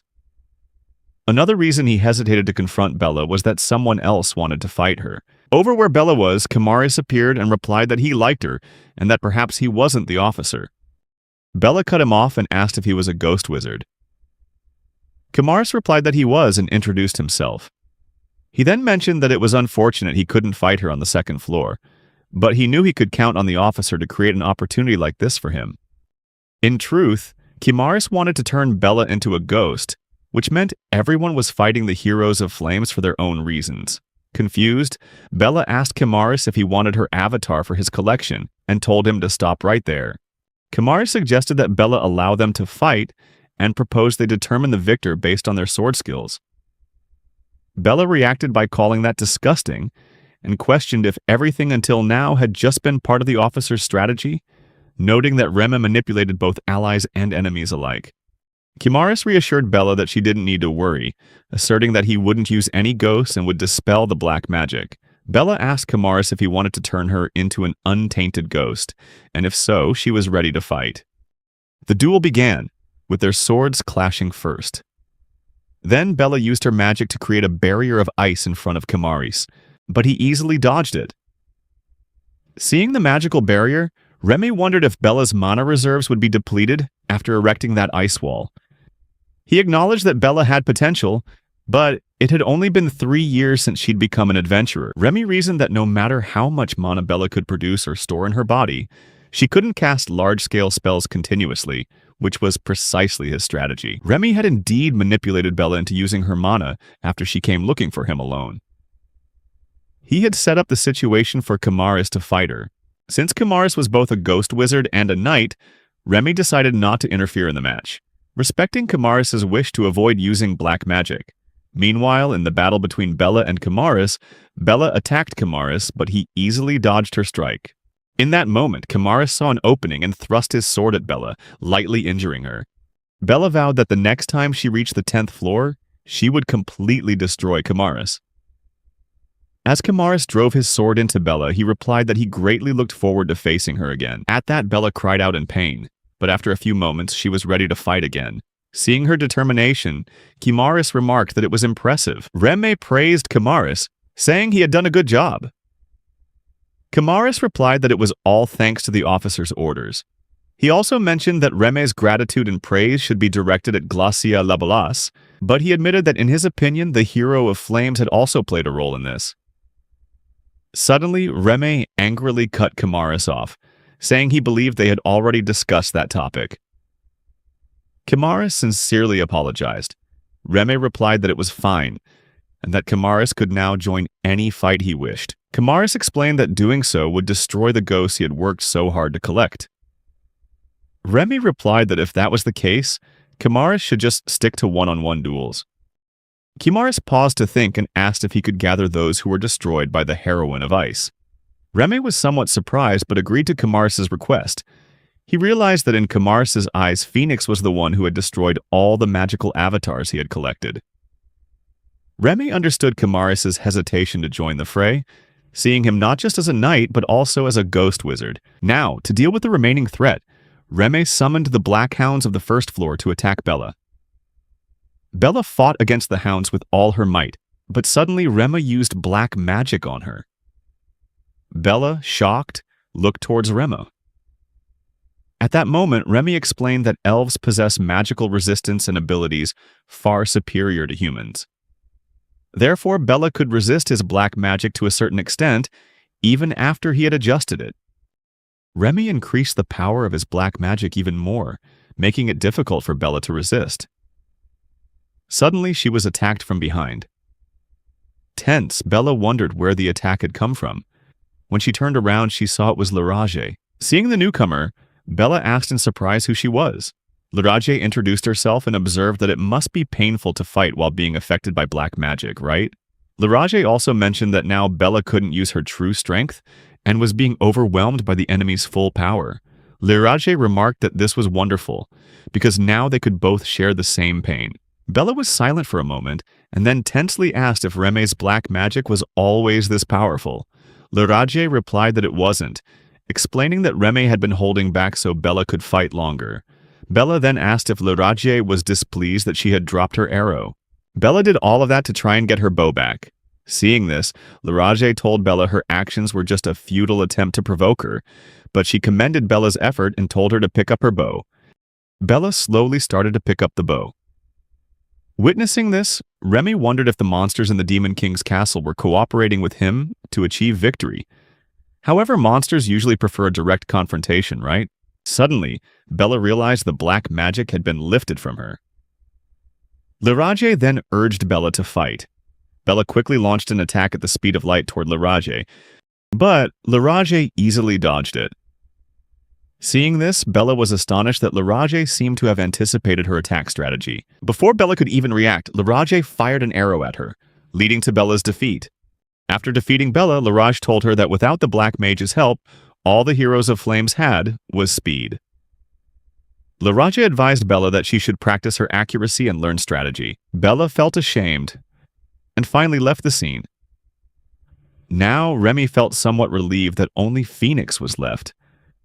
Phoenix noticed Lily and recalled that she had asked him not to protect her. He wondered if the monsters blocking his path intended to challenge him fairly. However, the other monsters were targeting Lily. If he fought while also having to protect her, they would likely suffer unimaginable damage. Helping each other is what comrades should do, but Phoenix concluded that their chances of victory would be greater if he and Lily fought separately. Phoenix also realized it was difficult to unleash the full power of his flames with his comrades nearby. Naberius shouted at Phoenix that he was the only one left now, and that Phoenix would be burned to ashes by his flames. Now, Phoenix found himself alone against 8 enemies. Naberius attacked Phoenix with his flames, but surprisingly the flames were deflected without touching Phoenix. Everyone was shocked by Phoenix's immense display of power and the incredible aura radiating from him.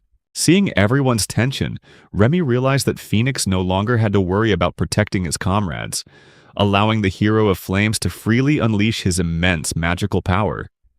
However, Reme remained confident that the monsters would be the ones to win the battle in the end. Phoenix told Naberius that it seemed his inferno wasn't strong enough to burn him. This enraged Naberius, and he lunged at Phoenix with his fangs, saying, "Let's see you handle these fangs of mine." Phoenix replied that he didn't have any divine protection against fangs. But he had his sword. He plunged the sword into Naberius's forehead, saying that it wouldn't matter as long as he took him down before he could bite. Naberius was defeated and began to slowly fade away. He furiously yelled for it to stop, shouting that he wasn't done yet. After Naberius vanished, Phoenix stepped forward and asked if he could face Marcosius next. Suddenly, Glaciolabolus attacked Phoenix from behind, but surprisingly, Phoenix turned and slashed Glaciolabolus, knocking him down. He then said he knew Glaciolabolus was there, but was ready for the fight anyway. He also apologized to Glaciolabolus for the attack. Phoenix then asked what Chimaris and Lirage would do now that they had lost their comrades, mentioning that if it were him, he would be eager to continue the fight. Chimaris stepped forward and asked Phoenix if they should begin. The duel started and they clashed swords. During the clash, Chimaris' sword began to melt from the flames on Phoenix's sword. Chimaris was astonished to realize Phoenix's flames were so powerful they could melt his blade. As he was still processing this, Phoenix wasted no time and slashed at Chimaris again, and this time, Chimaris was defeated. Chimaris fell to his knees, and Phoenix said he now understood why Bella had been defeated by him, acknowledging Chimaris' excellent swordsmanship. Just as Phoenix finished his duel with Chimaris, arrows suddenly flew in from behind and struck the wall.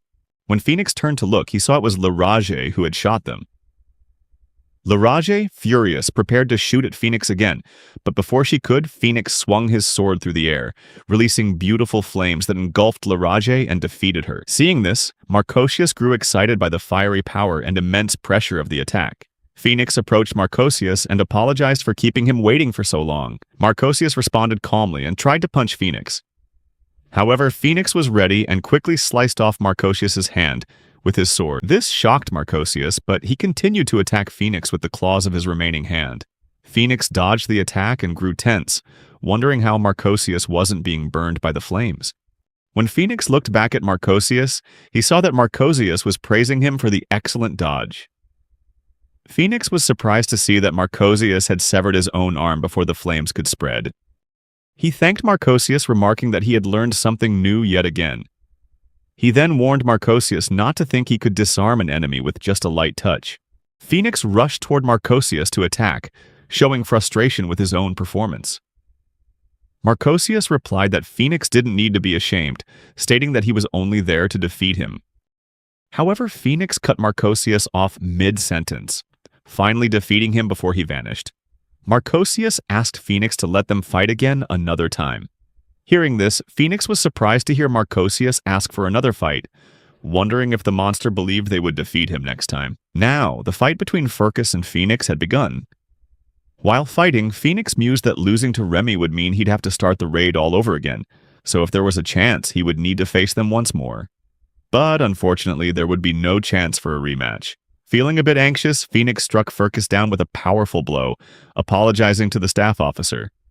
He then told Carmilla he wanted to fight Lemegton and asked what she wanted.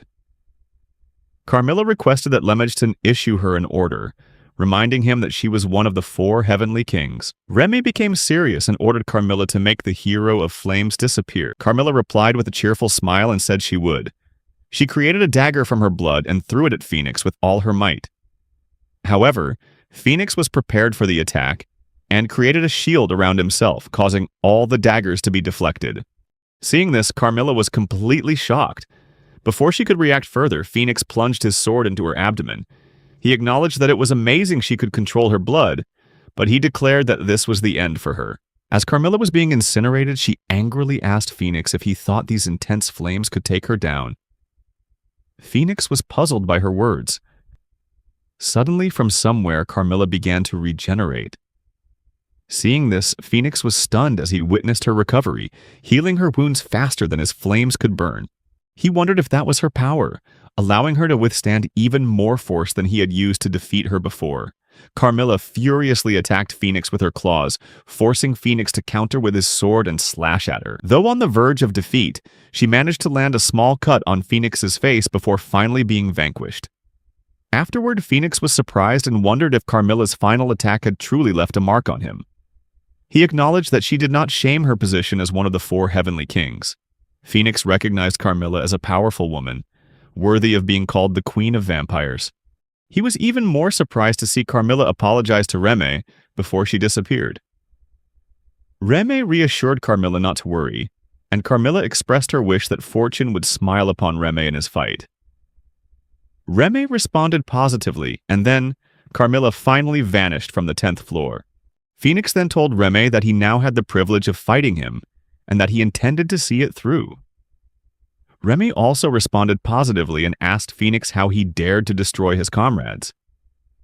Phoenix replied that he believed Remy had been watching everything carefully. Remy explained that it was the monster's wish, so he had silently observed Phoenix.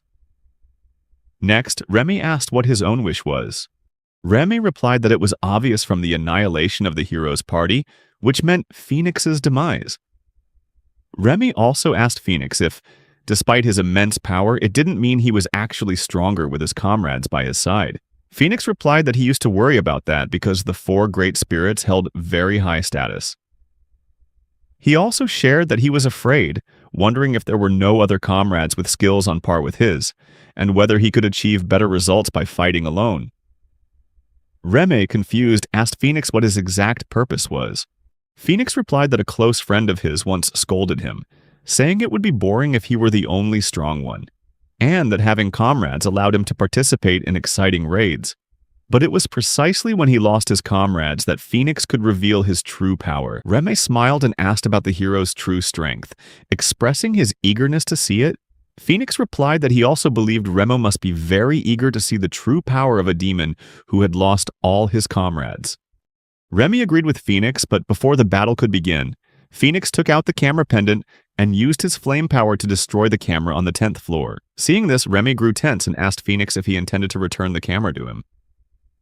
Phoenix then asked with a confused look if he really just destroyed the camera, because he wanted to fight Rema with all his might, and now he couldn't show it on camera. Phoenix continued, asking Remy how long he intended to stall. Remy asked if someone would be coming to the room with a new camera, to which Phoenix confirmed it would take less than a minute. Phoenix then asked Remy if he wanted to find out which of them was stronger, and if so, they would find out right now. Remy responded with a nod. Then, both prepared their weapons and techniques, introducing themselves and declaring their intention to win by defeating the other. Phoenix reiterated that he already knew the final winner would be the hero. Remy agreed, saying Phoenix was right, and for that very reason, he would be the one to win. The scene then shifts to Remy's childhood, where his master, Lucifer, praised him for doing very well despite Lucifer's sudden appearance. Remy wondered why Lucifer had come to see him. Lucifer stated that Remy had shown great perseverance during his 5 months of training. Lucifer then asked why Remy wanted to become a hero. Remy replied that it was because heroes are cool. They defeat enemies, bring victory to their comrades, and excite the viewers. He wanted to become a cool hero like that. Lucifer told Remy that even if he mastered black magic, he would never defeat any enemies single-handedly. Remy replied that his presence allowed a team to fight in the 2 biggest battles, and that was the kind of black mage he aimed to become.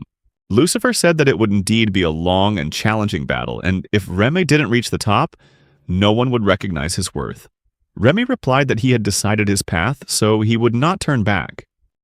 Lucifer told Remy that he understood, then patted Remy on the head, saying that Remy wasn't blessed with any special talent, but he possessed an unparalleled weapon. Lucifer confirmed if Remy understood everything he had said. Remy replied that he did not. Lucifer then told Remy that what mattered was that he had an incredibly big heart from a young age. He also shared that Remy's hopes would be shattered, and he would be mocked by his former comrades.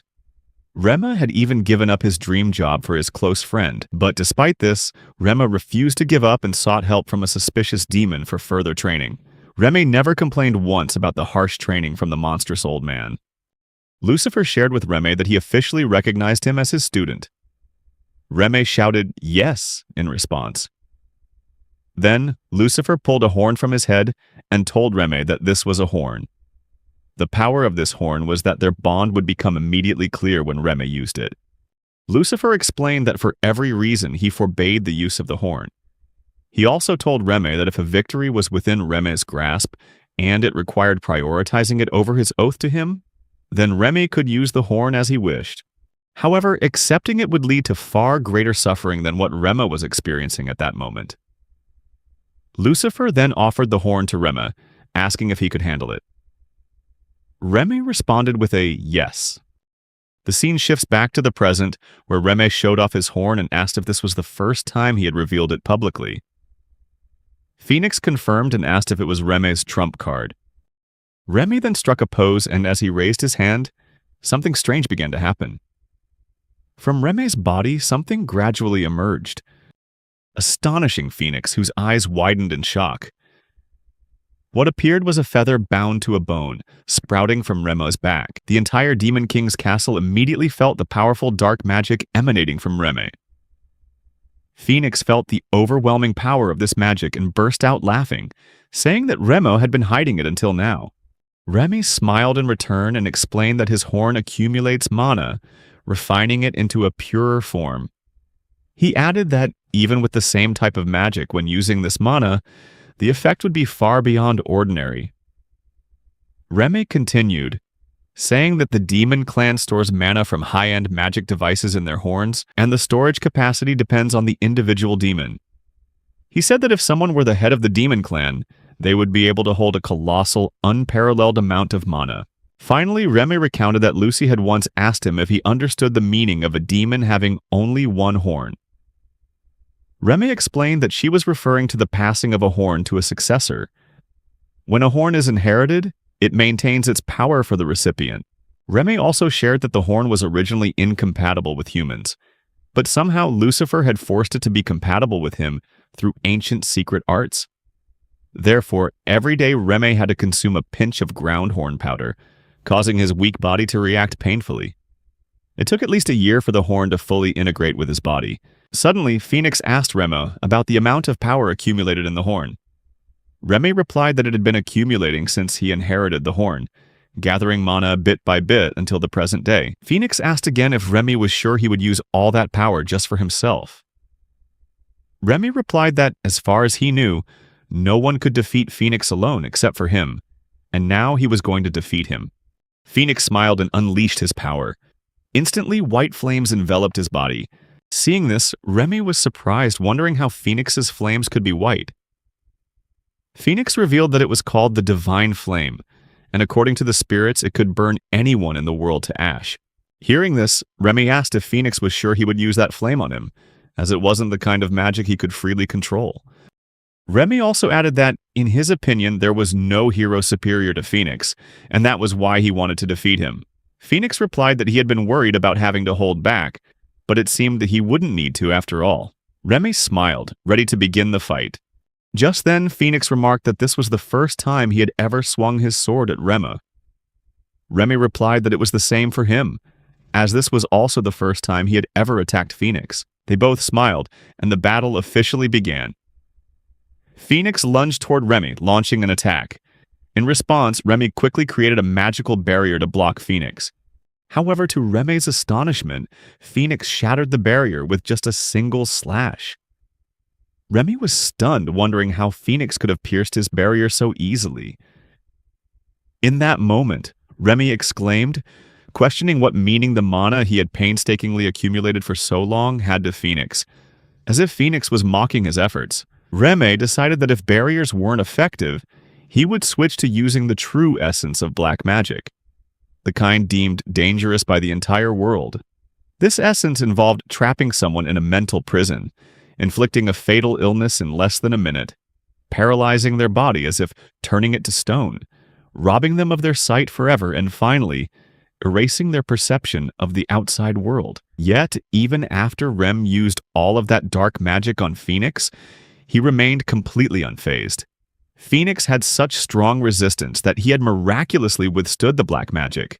Remy was astonished, wondering if Phoenix's resistance truly nullified all his efforts.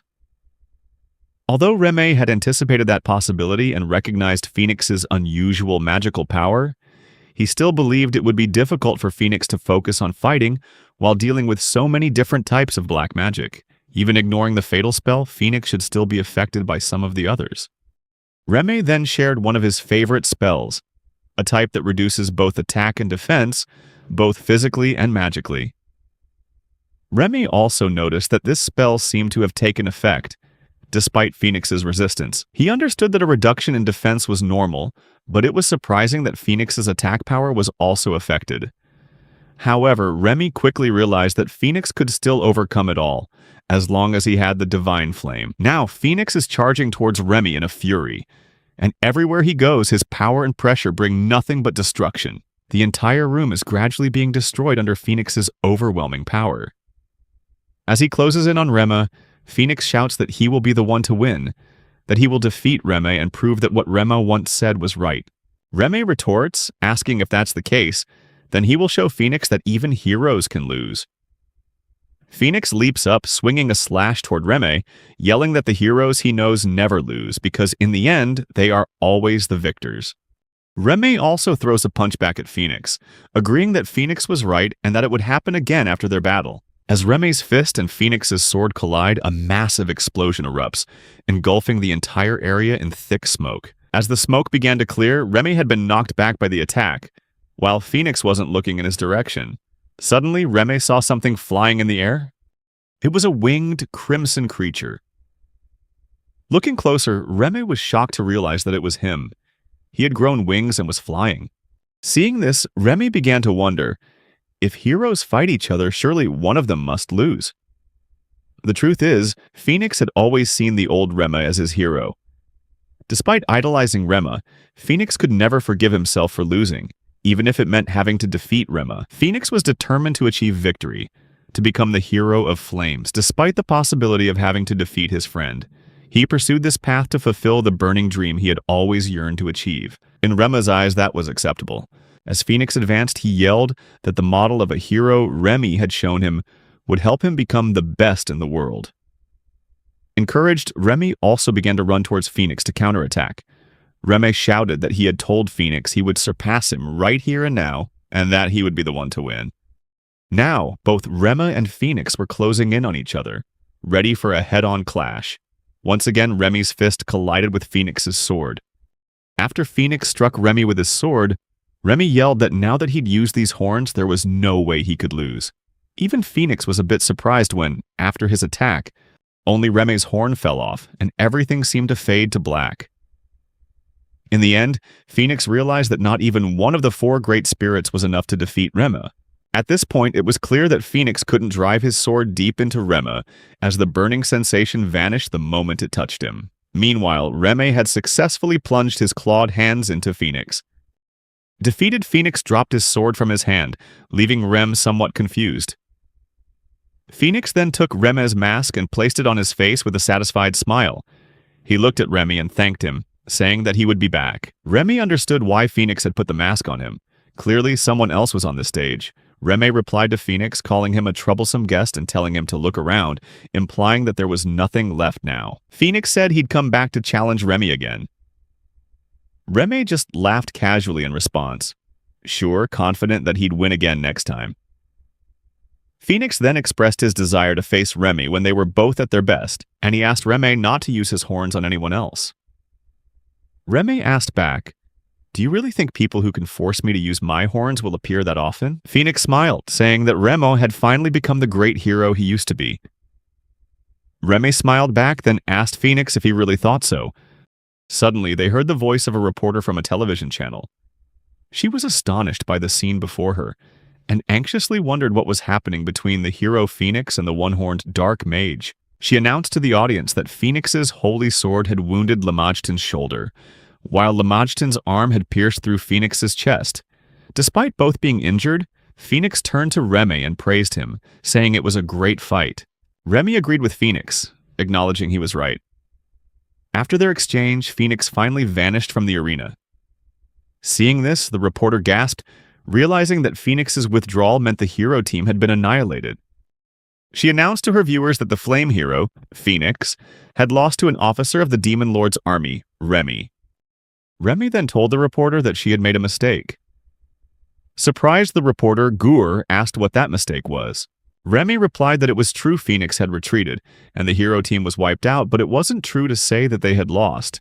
It seemed like Remy was about to say something more. But before he could, he too vanished from the arena. When he came to his senses, Remy found himself back in the Demon Lord's castle, wondering if he should call the fight with Phoenix a draw, or perhaps more accurately, a narrow victory for himself. The moment they saw Remy return, everyone slowly ran to his side. Lucy and Cashew also appeared, heading toward Remy as he looked their way. Cashew ran up and threw her arms around Remy, tears streaming down her face as she hugged him tightly. The others were also moved by the reunion. Remy happily hugged Cashew back and gently told her to calm down. Afterward, Lucy congratulated Remy on his victory. One by one, everyone came forward to welcome him and show their affection by patting him. Remy then shared that, as promised, he had met with Phoenix himself to settle things. Although the battle on the 10th floor hadn't been broadcast, Remy was sure it would cause a huge stir, and Alvar would probably demand another raid immediately. However, after this raid, the 3 of them must have realized their abilities were still limited, and Bella would surely bring this topic up. Remy also noted that audiences love stories about growth. They get more excited seeing someone come back stronger after a major defeat and take on the challenge once more. Remy then spoke about Bella, noting that she seemed to have realized his true identity, and that her perspective was different from the other adventurers. Still, Bella would surely continue to think highly of him. Furthermore, Phoenix couldn't replenish his divine flame with just mana, as it takes time for the flame spirit to accumulate enough mana to supply its contractor. Remy also shared that, similarly, the mana he had accumulated over the past 9 years was now depleted. However, those years started when he was only 11 years old, and now it wouldn't take nearly as long to build up the same amount of mana again. Remy had heard that the hero team was preparing to conduct a dungeon raid in another town. The scene shifts to the hero team on their way to that town. Suddenly, Remy appears before them and greets them. Alvar, looking confused, asks Remy what he wants. Reme replies that there's something he needs to tell all of them. Alvar then asks why Reme hid his true strength. Reme replies that he was afraid Alvar would abandon him if he knew about his real power. Alvar firmly denies this, asserting that Reme is still a dark mage, regardless of how strong he is. Reme smiles at that admission. Luck interrupts and asks why Reme kept his power a secret all this time. He argues that if Reme had revealed his strength sooner, the whole team's capabilities would have been completely different. Reme asks in return if it wasn't because of him that everyone was able to perform at their best. And if so, what would have been the point of revealing his power sooner? Bella speaks up, admitting she had turned a blind eye to her own foolishness in not realizing Reme's strength. Bella also says that while she understands Reme's perspective, she doesn't agree with how he handled things. Reme replies that he understands and that's why he came to apologize. Phoenix says that they can't claim Reme was the only one at fault. He admits that the whole team had unconsciously looked down on dark mages and had never asked Reme about it. Bella also adds that if the team had continued to train hard and regularly, Reme must have felt left out. Phoenix then asks Reme if he was waiting for them to apologize. Reme says yes, and that there's one more thing. Hearing this, everyone looks a little confused. Reme then asks Alvar if he often extends his magic sword to its maximum length. Alvar looks at Reme, surprised. Reme explains that while making the sword stand out is good, extending it all the way increases its recovery time. Because of that, he thinks it would be better if Alvar deployed it more compactly. Hearing this, Alvar didn't know what to say, just scratching his head and thinking over Reme's advice. Phoenix, meanwhile, smiled, appreciative of Reme's concern. Reme then asked Luck if he tries to perform the most optimal actions with the fewest movements. However, he points out that being too precise makes his actions predictable. So, Reme advises that Luck should make a moderate amount of mistakes. He also tells Luck that he can show his true abilities when focusing on his target without being limited by speed. Reme acknowledges Luck's lightning speed as a phenomenal skill, and suggests he should choose the right moments to use it. After that, Reme turned to Bella and praised her, calling her a true heroine. He commented on Bella's sensitivity to her surroundings, her quick judgment, and the beauty in her magic, which had many practical applications. Bella, hearing these compliments, thanked Reme. However, Reme wasn't done and mentioned he believed Bella had difficulty in close combat. Bella acknowledged that Reme was right and was determined to improve her skills in that area. Phoenix was the last one left and Reme still hadn't said anything to him. Reme said he thought he was fine for the time being. However, Phoenix asked that if he had something to say, he should just say it. Reme replied that he didn't have anything specific to say, but he believed that if Phoenix could become stronger in battle without relying on his spirit, he would be even more formidable. Phoenix agreed, remarking that it probably wasn't good to rely on his spirit forever anyway. Reme added that he also believed it was Phoenix's own strength, as he was the one chosen by the spirit. Phoenix smiled and asked if Reme realized that, then held out his hand to shake. Reme was a bit tense, wondering if this handshake was a way of saying goodbye. As they shook hands, Phoenix touched Reme's ring and said that he would always be there to help a friend, anytime and under any circumstances. He also repeated his oath. Reme was surprised to realize Phoenix had guessed that his ring was a magical item used for summoning. Phoenix's magical energy unintentionally flowed through the ring, causing it to react and form a contract with him.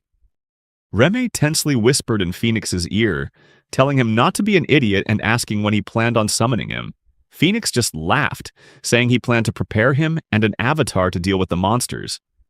As Reme prepared to leave, Phoenix said he hoped they would work well together, calling him staff officer, which made Reme tell him to stop teasing because it was giving him goosebumps. Before leaving, Reme wished everyone good luck. Just then, Alvar shouted, asking if he was planning to leave without revealing anything about his powers. Reme calmly replied that he was, asking why not. Alvar continued to ask Reme about his job. He asked back if he was really curious, and Alvar replied, "Not really, he just thought he should ask." Reme chuckled, saying that if Alvar promised not to tell anyone, he would reveal it. Alvar swore he wouldn't tell a soul. Reme then reached into his shirt, took out his mask, and put it on. Reme then summoned every monster he had a contract with. Seeing this, all three of them, Alvar, Lucy, and Lily, were stunned, completely speechless. Meanwhile, Phoenix and Bella just smiled since they already knew. Alvar, hesitant and shocked, tried to ask Reme what this was all about. Reme replied that they'd had a good time the other day, so they should feel free to drop by any time. He guaranteed he would politely annihilate them all over again. Before departing, Remo said goodbye to everyone and wished them luck. Then, Carmilla came to Reme's side, and the two began to head back to where the other monsters were waiting. Phoenix smiled as he watched them leave. Remy announced to everyone that they were returning to base. The scene shifts to 2 weeks later, where commentators and streamers are discussing the battle on the 10th floor. They debated whether Leamington was truly as strong as he had appeared. One of the nearby adventurers commented that he thought Leamington was just like any other dark magician. However, if that were the case, he'd want to try fighting Leamington himself. The scene changes to Rema, where Carmilla asks him if the reaction after the match was broadcast wasn't incredible. She also remarked how amazing it was that Herver, the world's third-ranked hero and wielder of the magic sword, also wanted to fight Rema. Remy agreed, admitting it was truly an honor. Just then, Carmilla remembered something and told Rema that the ruler of the demons had summoned him. Hearing this, Remy grew tense and asked what was going on. He quickly went to find Lucy to ask if the ruler of the demons needed something from him. Lucy confirmed it and said that they wanted Remy to receive his new mission. Hearing this, Remy was a bit surprised, wondering what this new mission could be. He asked again in confusion about his next mission. Lucy confirmed and asked if Remy knew the two rulers of the demons, right? Lucy added that those two were Lucifer and herself. Remy nodded, acknowledging that Lucy was correct. Lucy then asked Remy if he was curious about what the previous ruler of the demons, the son of Remy's master and also her father, was doing. Remy replied for sure that he had always been curious about it. Lucy shared that her father not only gave up his position as the ruler of the demons, but also did something unforgivable. Remy became tense, wondering what Lucy would say next. Lucy continued, explaining that her father had declared that dungeon raids and similar activities were obsolete. Before leaving, he asserted that he would create a new type of business and put a complete end to dungeon raids. Remy was about to say something but hesitated. Lucy reassured him, saying that of course her father had his own beliefs and reasons. She added that currently, the audience's interest was gradually shifting towards the adventurers. He is extremely ambitious and wants to change the current system, which is disadvantageous to monsters, and if his plan succeeds, it would be a wonderful thing. However, Lucy expressed that it was sad to see dungeon raids disappear just for that reason. Hearing this, Remy wondered if he himself had a dream, because these raids had become an important part of his life, and he couldn't support them being eliminated. Lucy went on to share that her father would soon take decisive action, with a plan to acquire a specific dungeon. Remy was stunned to hear this and asked how her father planned to buy a dungeon. Lucy confirmed, saying that if the deficit continued, they might be forced to sell their assets. She added that she didn't know what her father would do with the dungeons after acquiring them, but he clearly wouldn't allow anyone to raid or defend themselves anymore, which she found unacceptable. Lucy then told Remy to use his abilities to make that dungeon profitable. She suggested he should actively attract adventurers and turn it into a dungeon where they could mercilessly destroy any who dared to trespass. When Remy asked if this was a business trip, Lucy replied that it was, and explained that it would be his mission until the destroyed 10th floor was repaired. Finally, Lucy asked Remy if he agreed to this plan. Remy smiled and said that if it was an order from the ruler of the demons, he would obey. Lucy replied that this was her order, and she would allow him to use the ring, but not his horns. Remy agreed, saying he understood.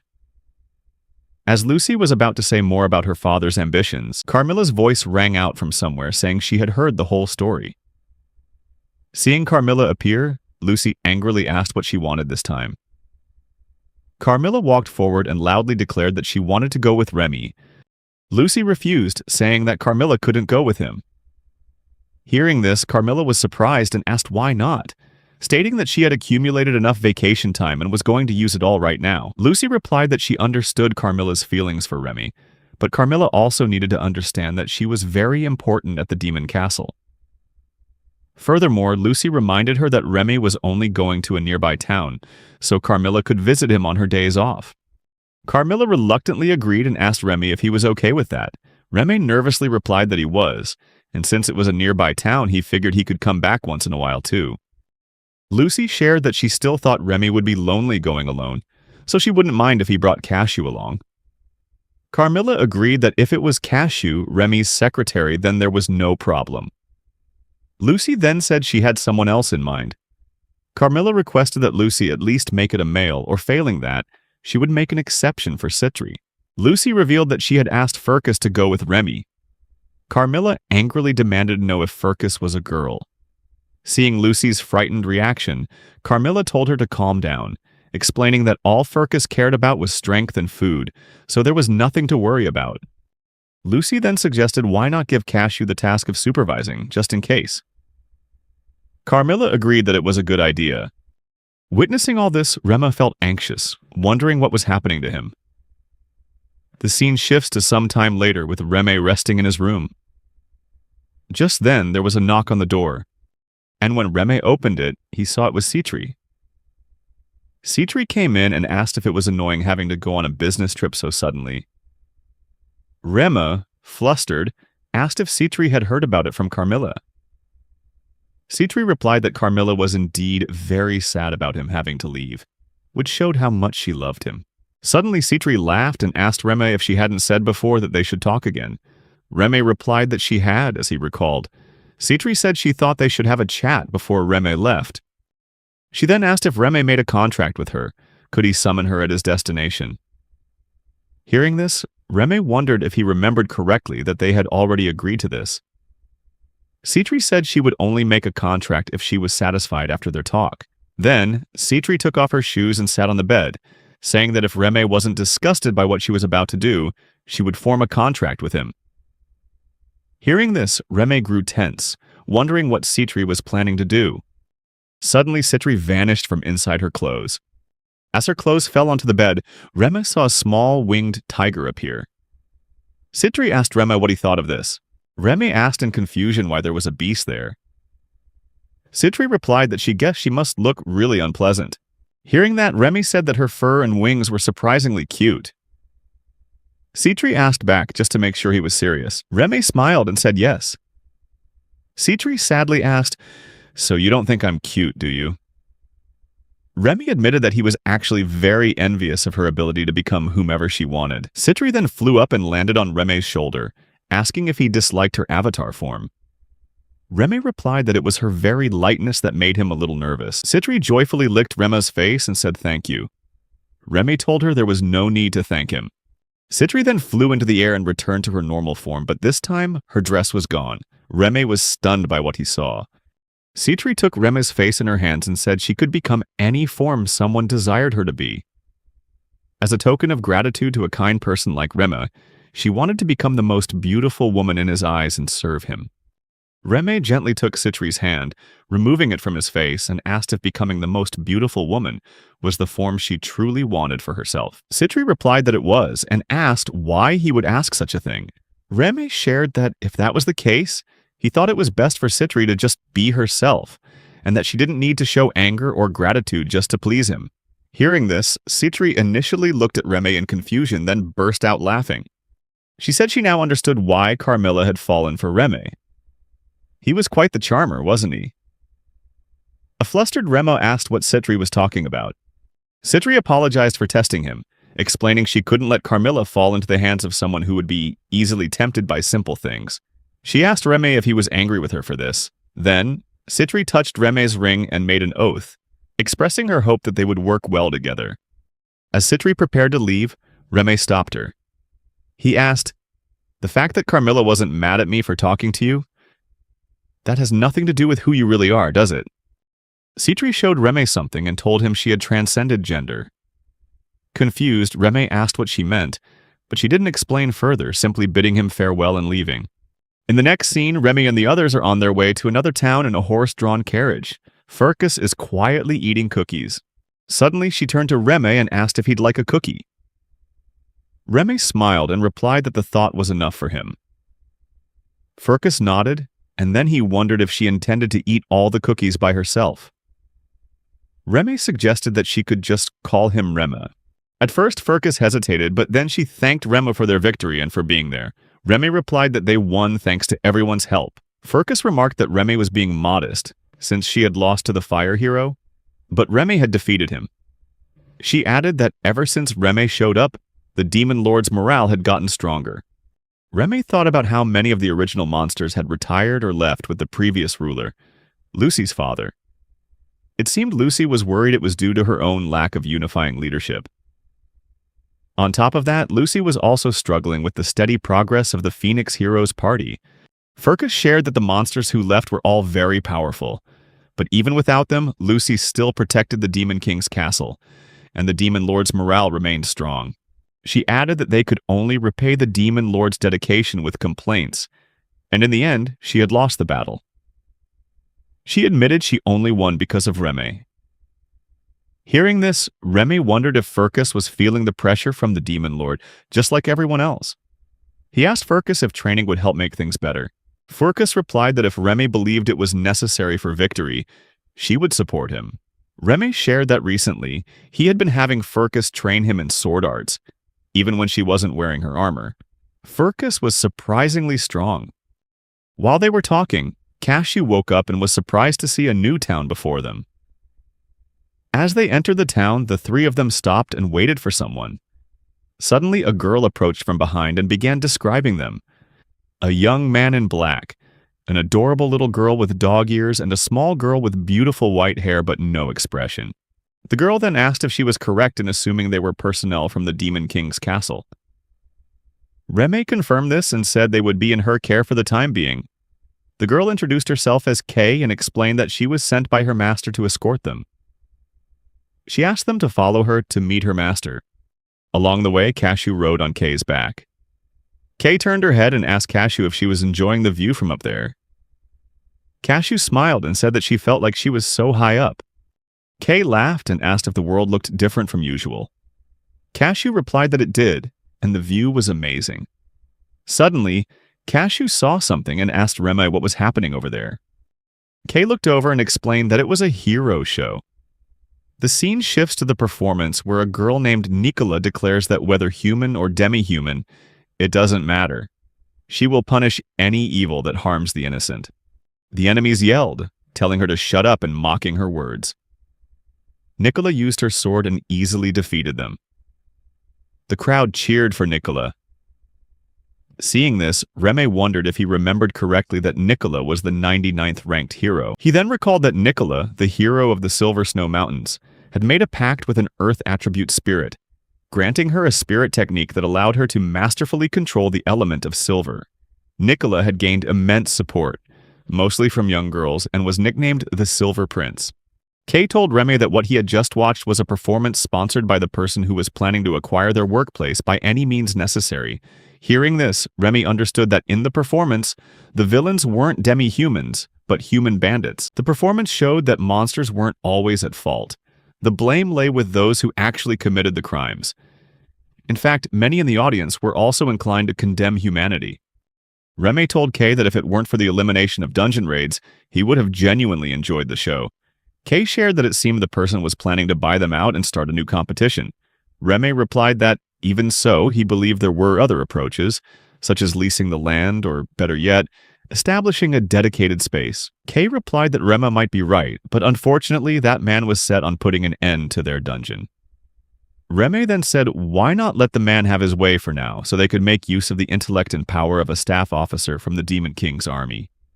He added that he would support them with everything he had. After walking for a few minutes, they approached a mountain. Kay shared that this was the path to their workplace. Cashew was amazed at the sight of the mountain. Remy asked Kay if this was a beginner-level dungeon. Kay replied that while this dungeon might seem insignificant to those from the Demon King's castle, she hoped Remy would be kind to them. She also stressed that high difficulty doesn't necessarily make a dungeon better. Remy then thought about how dungeons are usually set up with a recommended level, and this one was specifically for beginners. He further mused that in recent years these types of dungeons had been decreasing due to the emergence of adventurer training facilities where people learn the basics before starting mid-level raids. He also wondered if dungeons were adapting to the times by raising their difficulty, considering revenue and finding ways to survive. However, this particular dungeon seemed to have stubbornly stuck to its beginner-friendly design for a very long time. Kay then told Remy that she would take them to her master, but he was currently in a very demoralized state. Furcus, confused, asked why Kay's master didn't just change his approach to the situation. Kay replied that this dungeon was something her master had inherited from his grandmother, and he didn't want to change his beloved dungeon. Furcus added that it was now up for sale, wasn't it? Kay confirmed, stating that their goal was to try and avoid the dungeon being bought out at all costs. Furcus continued eating and asked if Kay thought that just by staying demoralized, her master could stop the sale. She stressed that against any pressure, mere perseverance is meaningless. He had to think and act strategically to overcome it, or everything would be lost. Kay replied that it was precisely because her master didn't think things through enough that he was tricked by that man. Even so, Kay still wondered if refusing to yield was truly meaningless. Furcus replied that it was, if all he did was cling on without taking action. Kay agreed and said that she was sure that somewhere deep down, her master realized that too. Kay then led them towards the dungeon, and upon touching a statue, they were teleported inside the dungeon castle. They arrived at Kay's master's room. She knocked on the door and announced that she had brought the people from the Demon King's castle. When there was no answer, Kay got angry and yelled for Master Thor to open the door, reminding him that guests from the Demon King's castle had come to help him. She also demanded that Thor receive them properly as the master of the dungeon. Thor yelled back, telling Kay to be quiet for a moment. Kay angrily asked Thor how long he planned to wallow in this shame, reminding him that while he was delaying, their debt deadline was approaching. She asked if he even realized that. Thor replied that he knew and asked Kay not to be so harsh, as it only made him feel worse. Kay responded with a simple right. Thor then asked Kay to let him greet the people from the Demon King's castle the next day, promising to welcome them properly. Suddenly, Thor was stunned as Kay furiously kicked the door, trying to break it down. Furcus praised Kay's kick. Kay moved closer to Thor and told him that if he didn't get out to greet their guests soon, she would kick him next. Was that okay with him? A panicked Thor told Kay to stop, fearing that he'd be in real danger if she kept going. Finally, Thor stood up and apologized to Remo and the others for the shameful scene they had just witnessed. Thor introduced himself as Dungeon Master Thor and thanked Remy for coming. Remy shook hands with Thor, then shared that Thor's dungeon had been in financial trouble from the very beginning. The one who had offered financial support was the demon ruler's father. Thor had trusted the man, who claimed to be an acquaintance of his grandmother. The main problem was that Thor had signed the contract with Lucy's father without carefully reviewing it first. Thor told Remy to feel free to insult him, admitting that he was a foolish orc who hadn't even bothered to read the contract. Without a moment's hesitation, Kay immediately called Thor a stupid piece of trash. A stunned Thor explained that he only said that for Remy to insult him, not for her to do it. Kay apologized, thinking Thor would be fine with being insulted by his own servant. Thor then explained that he wasn't just sulking in his room. He had been thinking a lot about the situation. However, he couldn't break the rules. A few tears started to fall from Thor's eyes. Suddenly he heard Remy comfort him, saying that everything would be all right. Remy also suggested that they should think of a solution together, as they had come here to help him. Afterward, they all went to face the goblins in the dungeon. Thor asked Remy if he could say a few words to the goblins, thinking it might help. Remy introduced himself as Lemerton and said he was here to bring salvation to their dungeon. Hearing this, the goblins whispered among themselves, and one of them asked what someone of high rank from the Demon King's castle could possibly do for them. Remo replied that it was nothing special, just an offering. The confused goblins asked what an offering was. Remy answered that it was a way to survive. One goblin said they believed they had survived to this day only because they had done everything they could. Remy replied that this wasn't true. The goblins, bewildered, asked him what he meant by that. Remy continued to explain that the creator of this dungeon was truly skilled.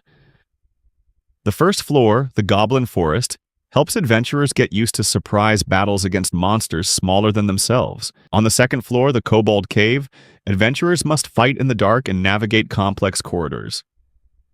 The third floor, the Orcish village, challenges them with head-on battles against monsters who use pure strength as their weapon. Remy said that this dungeon was designed to teach adventurers the basics through combat. However, he admitted that some might mock this, calling it old-fashioned. Even so, Thor and his goblin subordinates, as well as the demon ruler, didn't think that way. They shared the same viewpoint as Remy. Remy asked the goblins and other monsters if they were content to let things end like this. He also asked if they had nothing better to do than wait for their beloved dungeon to decay, completely ignored by everyone. The monsters didn't answer. Remy repeated that those who wanted to save the dungeon should join him, because together they would prove this place's worth. He invited them to reflect, reminding them that this was the very reason they were all in this dungeon. At this point, Thor asked Remy if he was correct in understanding that Remy's branch focused more on defense than management. He also noted that Remy defending the 10th floor was truly extraordinary, but this dungeon was just a basic one. Thor shared that he didn't want to attract adventurers by advertising that they had a staff officer from the Demon King's army as a special guest, as he didn't believe in deceiving them. Remy asked Thor if there was much point in maintaining an elementary level, now that it had become standard for people to graduate from adventurer training facilities. Thor replied that it was true. The elementary level had indeed become a waste of time, and he feared it would be forgotten over the years. That's why, when he received the offer of help from an ally of Lucy's father, Thor foolishly accepted it immediately. Hearing the word ally, Remy wondered if that was how they referred to the demon ruler's father. Regardless, Remy explained that they were just discussing a loan agreement. He suggested that the dungeon's monsters try to earn enough money to repay the loan within the specified time frame. Thor, still doubtful, asked if Remy truly believed that was possible. Remy replied with a simple yes, emphasizing that they were here to help Thor, but on one condition. Thor must not give up, no matter what happened. Hearing this, Thor regained his courage and expressed his desire to receive help from Leamington. He then announced to the monsters that while this was all his fault in the beginning, he was not ready to give up on this dungeon. Kay smiled, agreeing and praising his worthy words, saying they reflected the spirit of them all and that she would cooperate as well. Cashew also showed his determination to join everyone. After hearing from the goblins and other monsters, they asked Remy if the staff officer truly had a plan. Remy replied that if there was a way for the dungeon to survive, they should start there. All the monsters grew excited and shouted in unison, "Yeah!" The scene shifts to Nicola as she's on her way home. After arriving and changing her clothes, she suddenly heard a voice from behind, praising her for a wonderful job and calling her their prince. A girl named Layla entered, hugging Nicola from behind. Nicola replied that she wasn't Layla's prince. Layla asked if Nicola was going to abandon her just because she was famous now. Suddenly, a male voice spoke up, saying that might be acceptable, but Nicola's acting skills were still stiff. Seeing him, Nicola called him brother and began to wonder why her brother's words were always so cold. It was her brother, Philip, who was also a hero like her, who had created her current persona as the Silver Prince.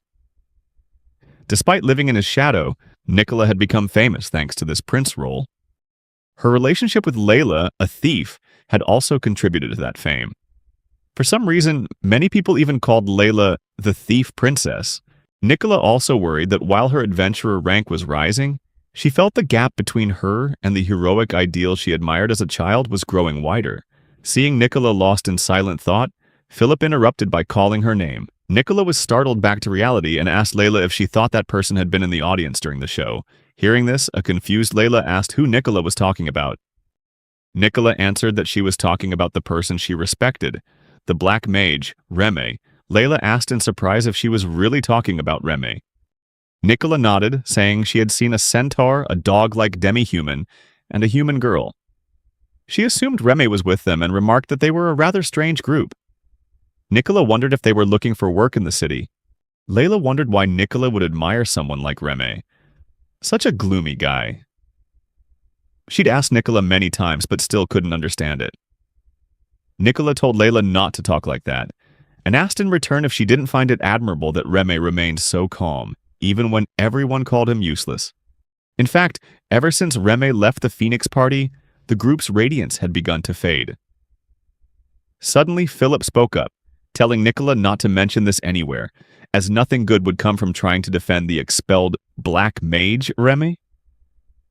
Nicola replied with a simple okay, agreeing not to say anything more. Philip continued to explain to Nicola that while it might seem like Remy achieved results while staying true to himself, he was actually an incompetent who depended on his close friends. Philip also explained that the Phoenix team wasn't struggling, but rather that the Demon King's castle dungeon was just really challenging. He pointed out that except for their hero, the rest of the Phoenix team members weren't high level enough to handle those difficulties. Nicola replied that she believed those people were far superior to them. Philip corrected her, stating that she was mistaken, as the Phoenix team was simply more famous than they were. Suddenly, another man appeared and commented that Philip had good spirit, but he wouldn't accept him looking down on people who were trying their best on the same stage. Philip addressed the man as Fellow, implying it was Lucy's father. Philip apologized to Fellow, explaining that he had anticipated he might lack some restraint when speaking with his own family members. He also added that he always tried to keep his position in mind when making public statements. Fellow replied that their relationship wasn't so close that they could understand what the other was thinking. However, he still hoped Philip wouldn't forget to respect others when working with them. Fellow then asked if Philip had decided to participate in the all-out tag team tournament. Philip replied that it seemed his younger sister Nicola was still concerned about it. He also asked if the fact that everything was so new would make it harder to attract an audience. Initially, Philip had planned to group the adventurers together and have the demi-humans compete against other demi-humans to draw in more spectators. Philip also expressed that he desperately wanted to participate in the tournament himself, by any means necessary. Fellow remarked that having a pair of blood-related siblings who were both heroes was very rare and believed that it would also attract considerable attention. Philip smiled, agreeing that he thought so too. Nicola, troubled, wondered if her brother was becoming obsessed with achieving fame, going against the image of the charming hero she once admired. Now she felt uncertain about what she should do next. Nicola pondered, wondering what Remy would do in this situation, as he always remained steadfast on his path regardless of others' opinions. The scene shifts to the city, where people are reading the newspaper, astonished to learn that there's a reward for clearing the beginner-level dungeon. They were shocked by the total prize money and began making plans to go to the dungeon, fight monsters, and claim the reward by defeating them. The scene then shifts to Thor's office in the dungeon. Thor asked Remo if he was sure about giving rewards to those who cleared the dungeon. Remy confidently replied that it would be fine. Thor added that he believed new adventurers always needed money, so offering a reward would attract them to the beginner level. However, Thor admitted that this meant he would also owe Remy money. Remy thanked Thor for his concern but reminded him that he had already decided to help. Remy then asked Thor if they were getting more applications besides his own. Thor replied that they were and asked why, noting that just as Remy had suggested, they had received many applications from mid-level adventurers who were also seeking the reward. Hearing this, Remy wondered if the original purpose of the dungeon was changing. As a beginner-level dungeon, their goal was to teach newcomers how to fight monsters and experience the feeling of victory. Remy then asked Thor if he would mind if adventurers who only cared about money deliberately ruined the beginner's class and ended up getting wiped out. Thor replied that it was fine, adding that he honestly wanted Kay and the others to win as well. Remy was glad at the thought that it would indeed be wonderful to teach adventurers the joy of victory. However, he also wondered if it was fair to make the monsters live in a state of constant defeat. Remy shared that everyone understood the concept behind the dungeon, but Thor felt that he also wanted his beloved subordinates to experience the feeling of victory. When Thor's subordinates had spoken to him earlier, they had shared the same sentiment. Therefore, Remy suggested that in that case, they should just let them win. Thor replied tensely that he was right, and then he was amazed as he realized just how clever Remy was. The scene changes to a few days later when the project had progressed well. However, it seemed that everyone was feeling tense. On this day, the world's 99th ranked adventurer team, Nicola's group, had arrived to raid the dungeon. Their group consisted of Nicola, the heroine of the Silver Snow Mountains, who possessed a spirit technique allowing her to control silver after making a pact with an earth attribute spirit. Mark, a talented knight with a gift for using white magic. Philip, the hero Adamantine, who also made a pact with an earth attribute spirit and was in charge of the vanguard. Layla, a stealth expert whose strength was her agility. Ruri, a sprite mage who used magic by gathering mana from her surroundings, ensuring she would never run out of mana in places like dungeons. Upon entering the dungeon, Philip called out to Mark. Mark replied that he understood and used his white magic to erect a defensive shield. Layla confidently said that no matter how many goblins attacked, they'd be a piece of cake thanks to Mark's defensive magic. Ruri strangely agreed with Layla, saying the goblins were nothing compared to her. Layla, confused, asked why that sounded so weird. Ruri replied that she meant exactly what she said, but added a jab at Layla. Layla shouted, asking what Ruri was talking about, then started chasing her, saying she would tie Ruri up with her bare hands so the cameras couldn't film her. Ruri flew up, challenging Layla to try and catch her if she thought she could. Philip was annoyed by their childishness, telling them not to let their guard down. As he had predicted, the dungeon would have monsters of all levels. Suddenly, a volley of arrows flew toward Philip, injuring him. However, as soon as he recognized the threat, Philip used his power to create a shield, causing all the arrows to shatter and fall to the ground. The goblins were stunned by the display. Philip asked the goblins if they knew who he was, emphasizing that he was the hero Adamantine. Seeing this, Remy explained that the technique Philip used was a type of reinforcement spirit technique, which looked simple but was incredibly effective. Philip, with the title Adamantine, was the protector of the Silver Snow Mountains. Philip also cultivated an image as a brother protecting his younger sister, and his superior defensive abilities were very popular with the audience. After the goblins attacked Nicola's group with their claws, Nicola and the others counterattacked, confident they could easily defeat the goblins. However, the goblins fought with surprising skill and refined movements. Seeing this, Nicola praised them, impressed by their fighting ability. Ruri noted that some of the goblins were using wands, indicating they might be using white or black magic. She reminded everyone to be careful and noted that if this was the beginner level, they could still handle it. Ruri noticed everyone was struggling in the fight, so she hesitated on whether to use fire or water magic, but ultimately decided to use wind. She unleashed a powerful gust of wind, injuring all the goblins and knocking them to the ground. However, to their surprise, the goblins quickly got back up, despite Ruri's powerful attack. Ruri grew tense, wondering how the goblins could withstand her magic. Remy reflected and realized that compared to Furcus's harsh training sessions, Ruri's attack was nothing. Furcus's training was far more severe. The goblins screamed, taunting that these enemies were even slower than the Furcus blade. They even sneered about the results of the large sum of money invested in their training. Philip angrily asked Ruri why she was so flustered and urged her to cast her magic quickly. But before Ruri could cast any spells, a large blade suddenly pierced through her body, leaving everyone stunned. Philip was shocked, wondering where that blade came from. Slowly, Kay emerged from the thick undergrowth and warned Nicola's group not to judge someone by their appearance. Remy explained that the centaur Kay was once the undefeated knight archer, a master of archery. He noted that Kay's bow always hit its target, even from incredibly long distances. Nicola's group also began to realize that the dungeon's difficulty was no longer at a beginner level. At that moment, Nicola stepped forward and told Philip to move aside. She unleashed her silver snow technique, freezing some of the goblins, but many others were still standing. Seeing this, Nicola grew tense, realizing the challenges ahead were greater than she had imagined. Philip reminded her that there were still wand users hidden among the arcane archers. Suddenly, something struck Philip, causing him to buckle from the blow. At that exact moment, an arrow from Kay flew through the air. The attack knocked Philip's glasses to the ground. Before Philip could react, the arrow was already hurtling toward him. When Nicola turned to look, she was horrified to see Philip had fallen, with an arrow pierced straight through his eye. Nicola was stunned, not knowing what had happened or what to do next. Kay asked coldly if it seemed like Philip's eye was beyond saving.